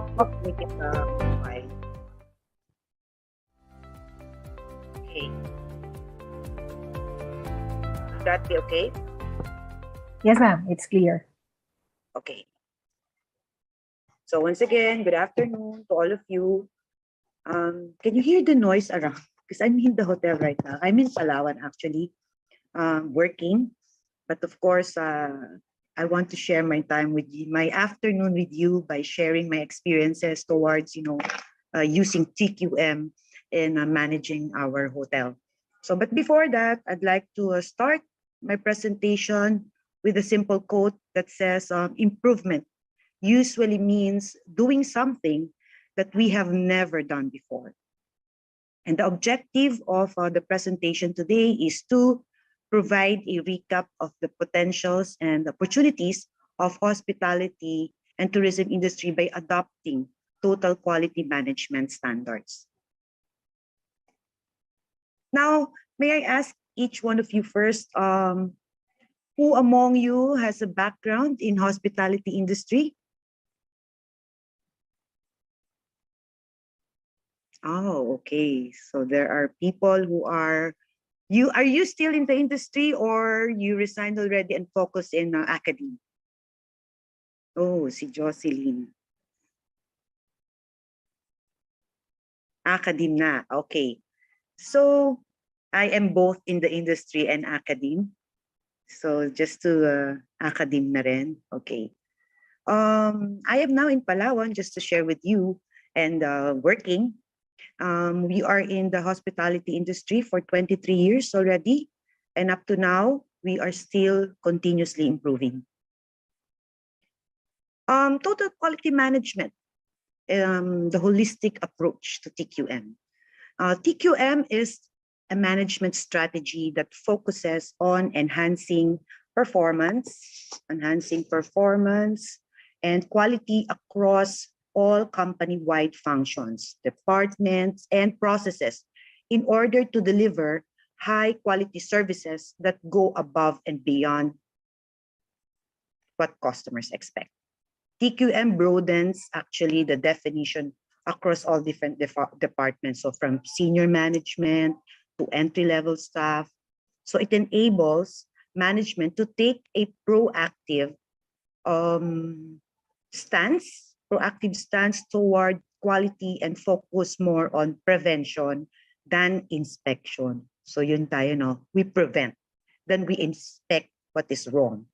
So through TQM, all staff are given professional training and urged to take initiative in order to raise standards and enhance overall quality. So this is essential if you want to achieve the required TQM results, actually, because otherwise you might as well be swimming against the current.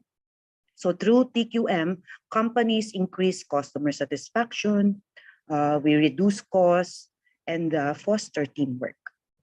Companies can also gain higher returns on sales and investments, and the ability to provide quality services allow for higher prices to be charged. So if as we continue, we can price our room at a higher rate. And total quality means better access to global markets, greater customer loyalty, wider recognition as a quality brand. And with this TQM, I'll be sharing with you some principles that we use. Actually, we use and we have been using because we also get ideas and strategies from big hotels. So the first one is customer-centric.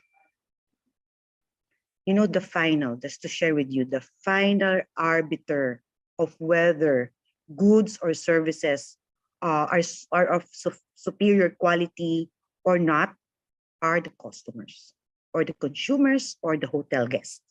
So no matter how many resources are combined for employee training, yung equipment upgrades, room upgrades, design processes, yung quality design processes and standards, bringing new technology and whatever, additional. At the end of the day, the customers are the ones who will ultimately judge your business. And companies must always keep the client in mind when implementing TQM, across all areas. Now, what is consumer-centric approach? Consumer-centric is a way of conducting company emphasizes giving customers a good experience. So yun yung ultimate goal natin, is to give good experience in order to increase profits and become more competitive. We have to put clients at the center of business operations to foster great experiences and foster long-term growth. Now, why do you think customer-centric strategy is crucial? Bakit crucial? Because customer centricity is crucial since it enables businesses to forge stronger bonds with their clientele, which can lead to higher income and sales, as I mentioned a while ago. And as the business concentrates on enhancing customer pleasure, it also aids in reducing operational cost. And as a manager, of course, and as a manager and the head of the operation here, I always make sure that we get customer feedback. So you'll know what to improve, right? Moving on, there are 4 best practices that could help businesses to stand out. First is we hire for customer success. There are so many applicants coming in and out of our hotel. And one time, just to share with you, I have this employee. She's new, she just applied. And then she got accepted because the resume, very attractive, summa cum laude, but ending, she has the most difficult attitude. So kaya kami, grades is not important, not really that important. But of course, with the students with different experiences, managing or handling organization or events, that's a plus factor. But of course, the attitude, that's the most important thing. And you'll never know the attitude until they stayed with you for 2 months. Kasi initial step, they really give their best foot forward. And then for this one, hire for customer success, employees are These are the front-facing workforce, right? So it will shape many of the experiences with our customers. So regardless of the role, focus on hiring talent that can be aligned with customer-centric thinking and the importance of customer experience at your business. That's why in academe, we are preparing students that will really fit for the job. Next is put relationship first. Customers are not numbers to be measured. And they're not also something that we analyze in a revenue performance report. They are people and benefit greatly when you establish a mutual beneficial relationship together. Next is democratize customer data. Adopting a new customer-centric strategy requires centralized access to customer data because we have to understand what are their likes, what they don't like, what are the trends. So, having all those data in your CRM would really help facilitate better understanding of customers to provide a unified front that delivers best customer experience. Next is connect company culture. So you have to create a company culture that connects to your customer. Employees must be motivated by, and not you motivate the employees, but also employees will be motivated by customer-centric strategy when actions can be linked to results. So for example, strategies to reduce customer waiting time. Yeah, and they like that. Making transitions easier for customer can be captured in real time to highlight successful strategy implementation. So being a customer-centric organization, this is for me, it's a holy grail towards unlocking the true potential of customer value. And always put yourself, this is the golden rule, always put yourself in the shoes of the customer and minimize customer effort and maximize customer value. Now, I'll give you an example of companies that are focusing on customer-centric. And they are, I know you know these companies, but they are the top companies. So first is Starbucks. Alam nyo how effective they are with their customer. Customers are becoming increasingly pressed for time, actually. And for a significant segment of Starbucks customers, this is really true. Kasi ang mga tao ngayon they require so much. Diba? They require so much. So Starbucks, they build on their customer needs. Starbucks has adapted their operation and marketing strategy to better balance efficiency and effectiveness. One major way that Starbucks has facilitated efficiently without sacrificing the product and service is via their, of course, ano ba yung famous strategy ng Starbucks that really connects to their customer. Right names, yes. Kasi personalized yan di ba? It's like building relationship. Writing names in their cups. And ano yung mga famous nila lalo ngayon, pa-Burr months na. What are those programs that they call you by your name? Personalization, very good. And stickers. Ano yung equivalent na stickers? They treat their customers like friends and family. Yan for planner. Diba? You really are belong. Parang you belong to them and they really treat you as parang VIP lahat. Diba? So for customers who want to avoid consistent timing due to lines, may mga habang lining, may mga pila-pila, no? Starbucks have also applied this via, they have improved their ordering through app. Yeah, meaningful short talk. Yes. Meron na silang app which members have access to the same level of customization that is available in store. So even if you are ordering online, you have the same level of customization while you are in store. But the ability to also to bypass the line and pick up their drink at the scheduled time is really good. While these customers enjoy the privilege, di ba? Yeah, loyalty card, yes. Napaka-effective. And a lot of businesses are emulating or copying the strategy of Starbucks.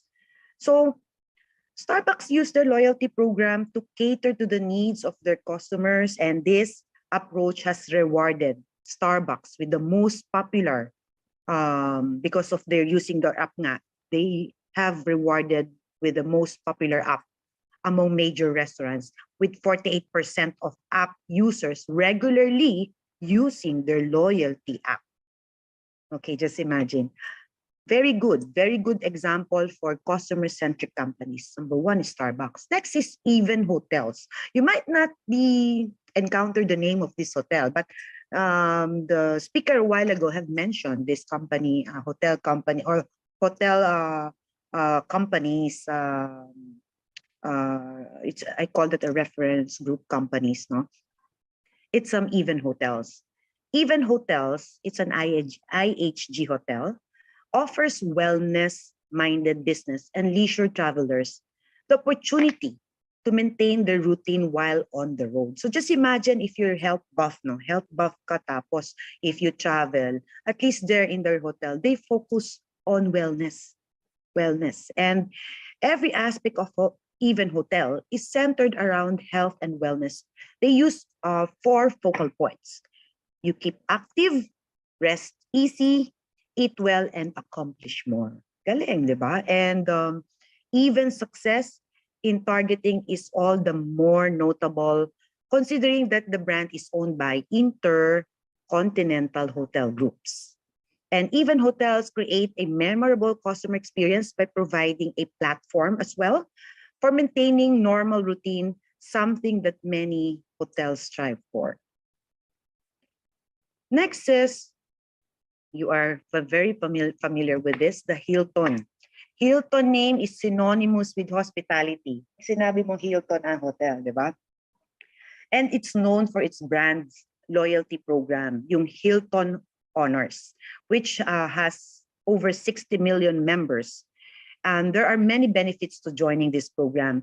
Through the mobile app as well, guests can select the exact room they want, order meals ahead of time, check in and out, and unlock rooms and elevators using a digital key.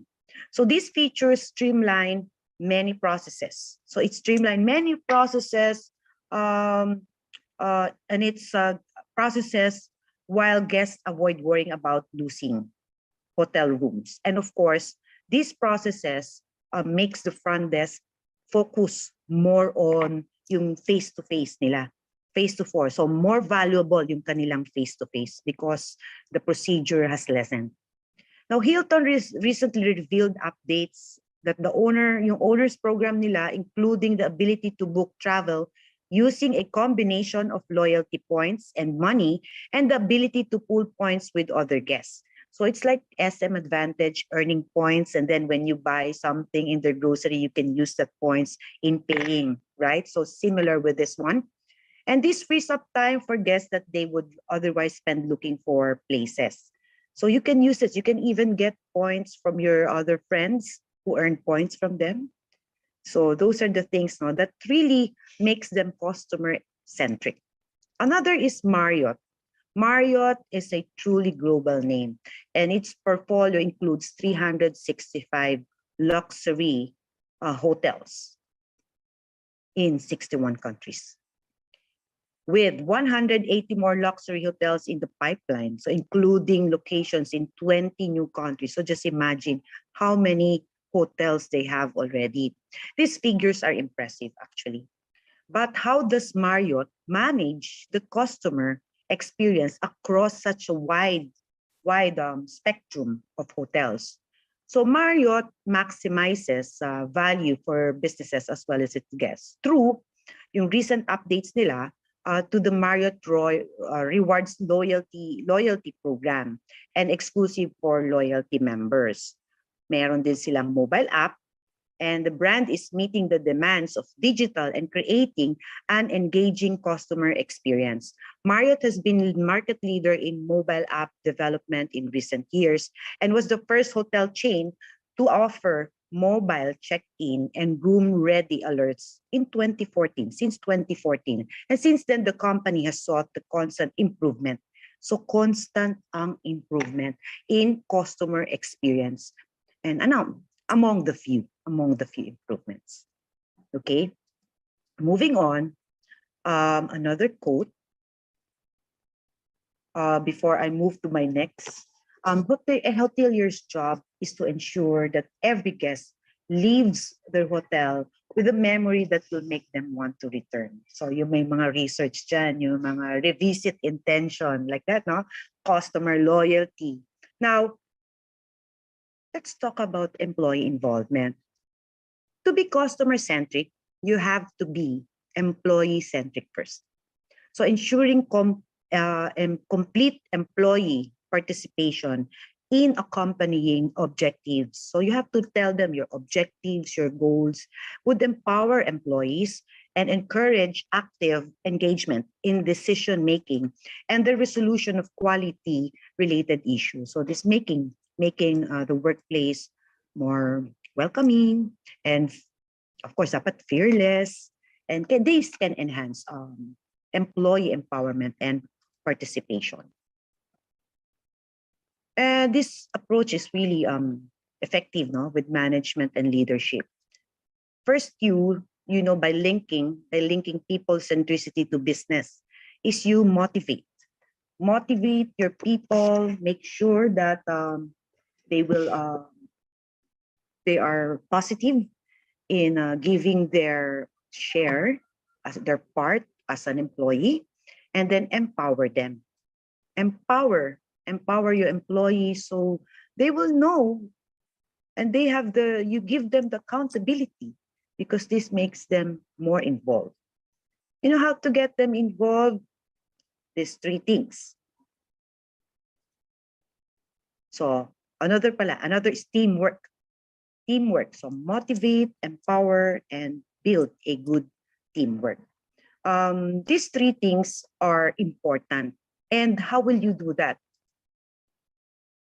How will you get employee involvement? First, employees need to be given the authority to participate in the substantive decision, and employees need to have the appropriate decision-making skills. Our practice in our hotel is to really make our employees get involved in our planning, especially if it's just strategic planning.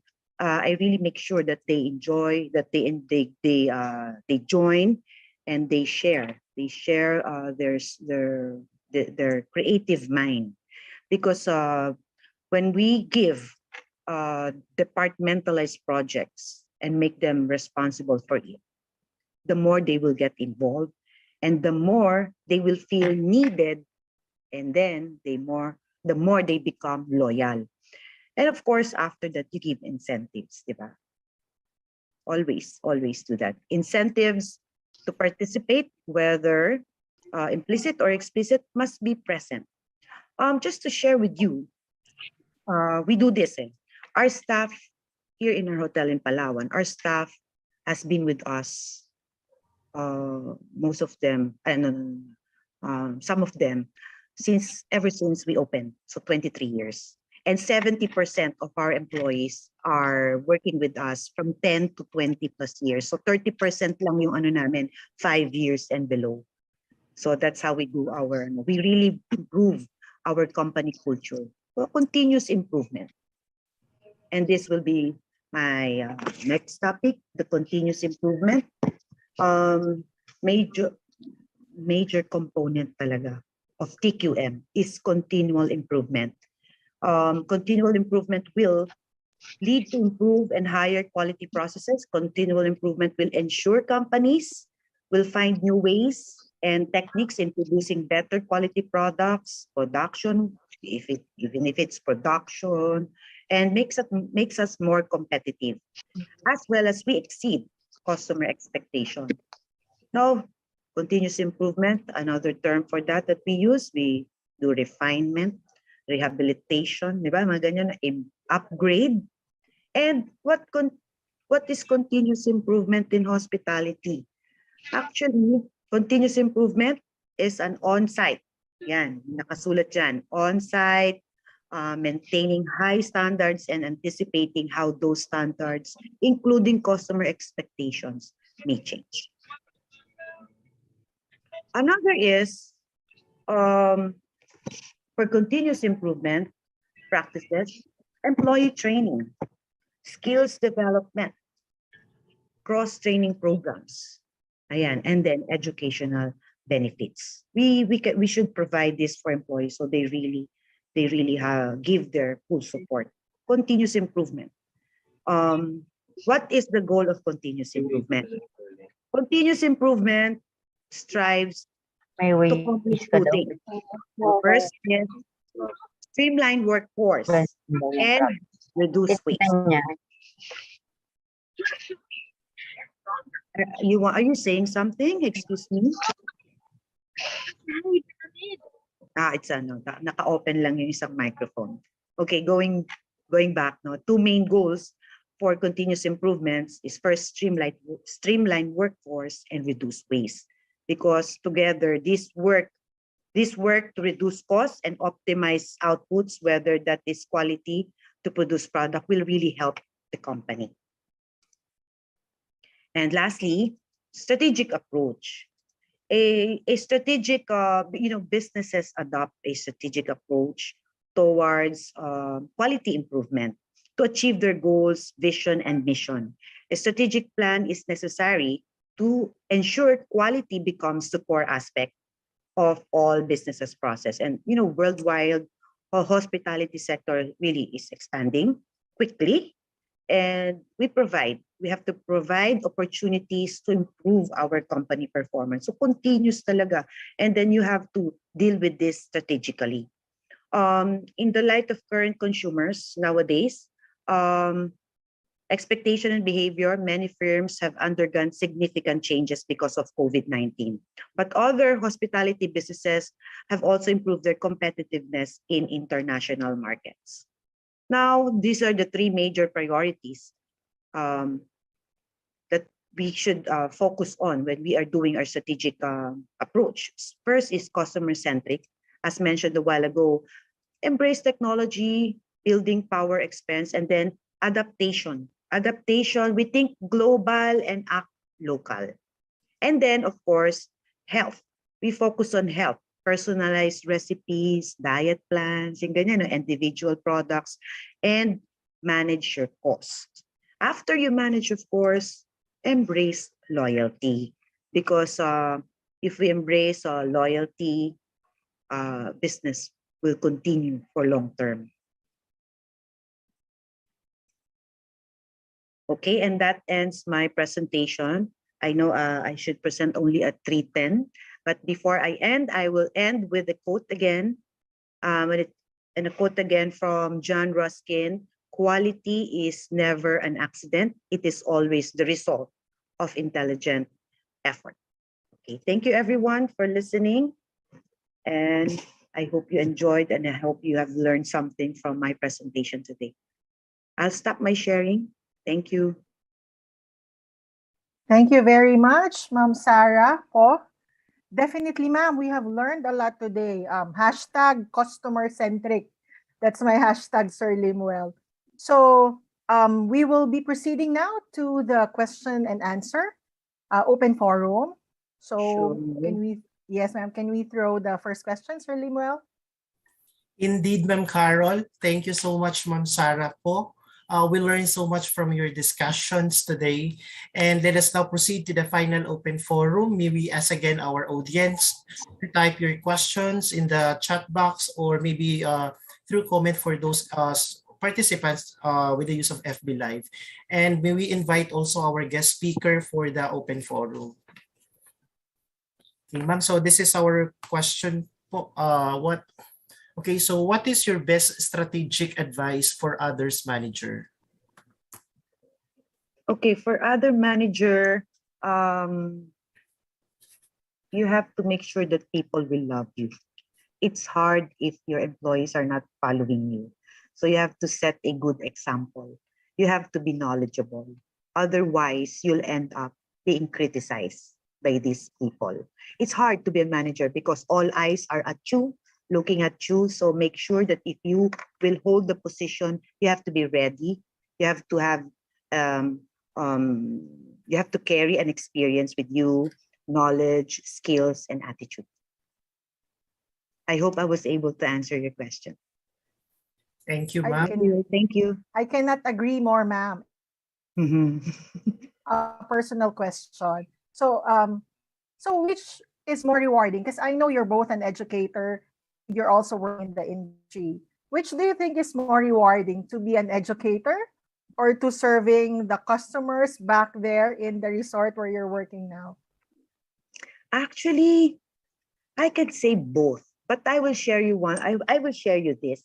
In operation, it's very stressful, but you will learn from the everyday experiences, everyday complaint, everyday issues with employees. You will learn from them, and then that's where I get that's where I get those experiences are my parang key when I do my teaching. So I share through experiences. As I said, in operation, very stressful, rewarding as well, because at the end of the day, you'll be able to accomplish and solve some problems. And also with academe, it's a less strict. That part naman is my relaxing part. The relaxing, I can relax, talking to students, but sharing experiences is also rewarding. Kasi I cannot naman share anything if I don't work. So it's both for me. Yun nga lang, different pressure, stressful and then less stressful. Thank you. I agree, ma'am. Teaching is really a noble job. And I Yes. think this is also related to what the other speakers this morning are mentioning. When we try to validate what we are teaching through the experiences of the guest lecturer, guest lecturers from the industry. So very well said, ma'am. We really learned a lot from the discussions today. It's so short, but full of information. So with that, we would like to say thank you for lending your time to us. We would want to ask more, ma'am, but in the interest of time, we will now be awarding the Certificate of Appreciation.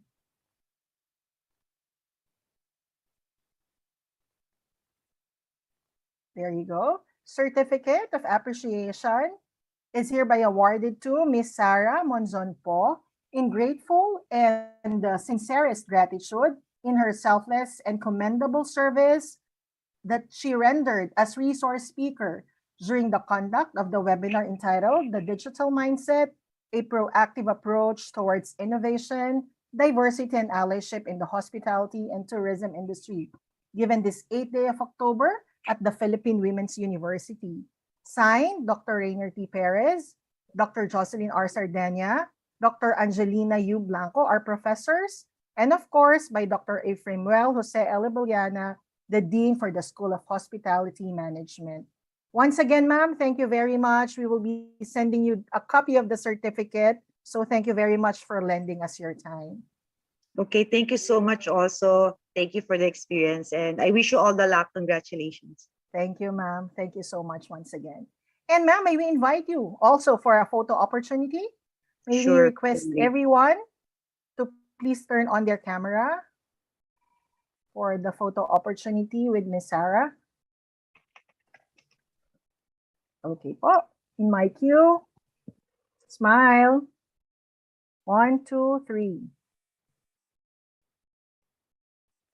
I think we only have one slide now. So that's it po. Once again, thank you very much. Thank you. Congratulations. Thank you so much. To all. Thank you. And I think it's a time for a wrap up. After everything that has been said, it's time to hear a synthesis from no less than one of the leaders of this webinar, Sir Ivan Dean Salakata. Good afternoon, Ma'am Carol. Am I clear po? Audible? Yes, sir. Loud and clear.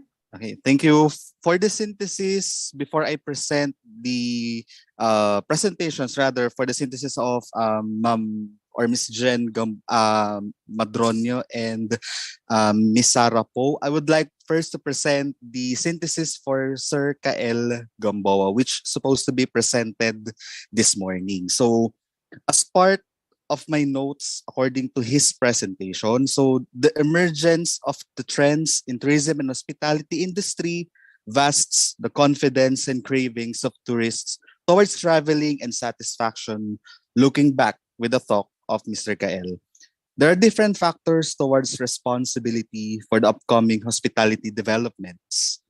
These developments will give light and hope towards advantages of emerging trends in the hospitality amidst of the different challenges like the COVID-19 pandemic. Different trends being accelerated by the COVID really changed the setup in our industry.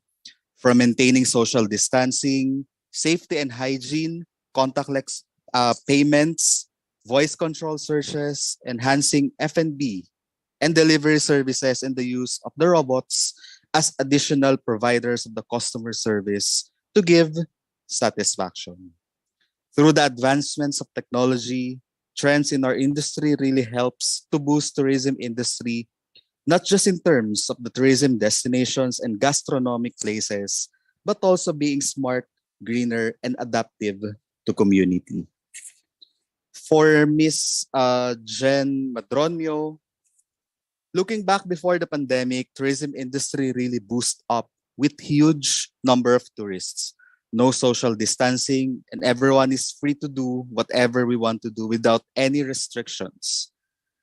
Industry ambience and operations changed when COVID-19 pandemic struck the whole world. From the presentation, it is noted that major changes during pandemic are value proposition, revenue aspect, and safety protocols. The use of business models, assets, strategies, and emerging alliances were created. It is good also to have alliances as it creates competitive advantages. Whether long, short, or there's no relationship, it is still important to assess the status of the markets. Alliances helps tourism industry to cope up with the vast effect of the COVID-19 pandemic. And lastly, for Ms. Saro Po, TQM standards towards holistic guest experience, whereas the total quality management gives recaps and potential standards in the hospitality industry. Holistic approaches on enhancing performance and quality among different organizations, quality improvements, ISO certifications, and problem-solving techniques and tools are some of the TQM approaches and experience. So therefore, same as other topics previously discussed, there are different approaches and practices that TQM have, from hiring customer success, going to putting up relationship first, to democratize customer data and connect company cultures. Lastly, there must be employee involvement towards the delivery of TQM in giving customer satisfaction, and there must be a strategic plan or approach which is necessary to ensure quality as the core aspect of all business processes. Thank you, Ma'am Carol and Sir Limel. Thank you, Sir Ivan. Very comprehensive synthesis. You were able to cover all three topics by our distinguished speakers from this morning to this afternoon. So with that, we would like to hear the closing remarks to be delivered by no less than Dr. Rainier T. Perez.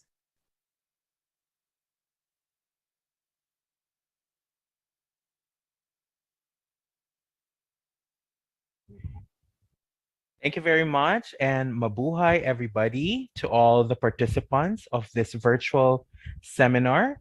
I'd like to also greet and congratulate the organizers, our class taking up Advanced Facilities Planning and Design, Advanced Strategic Management, Total Quality Management, and the class under the current issues and trends in hospitality industry.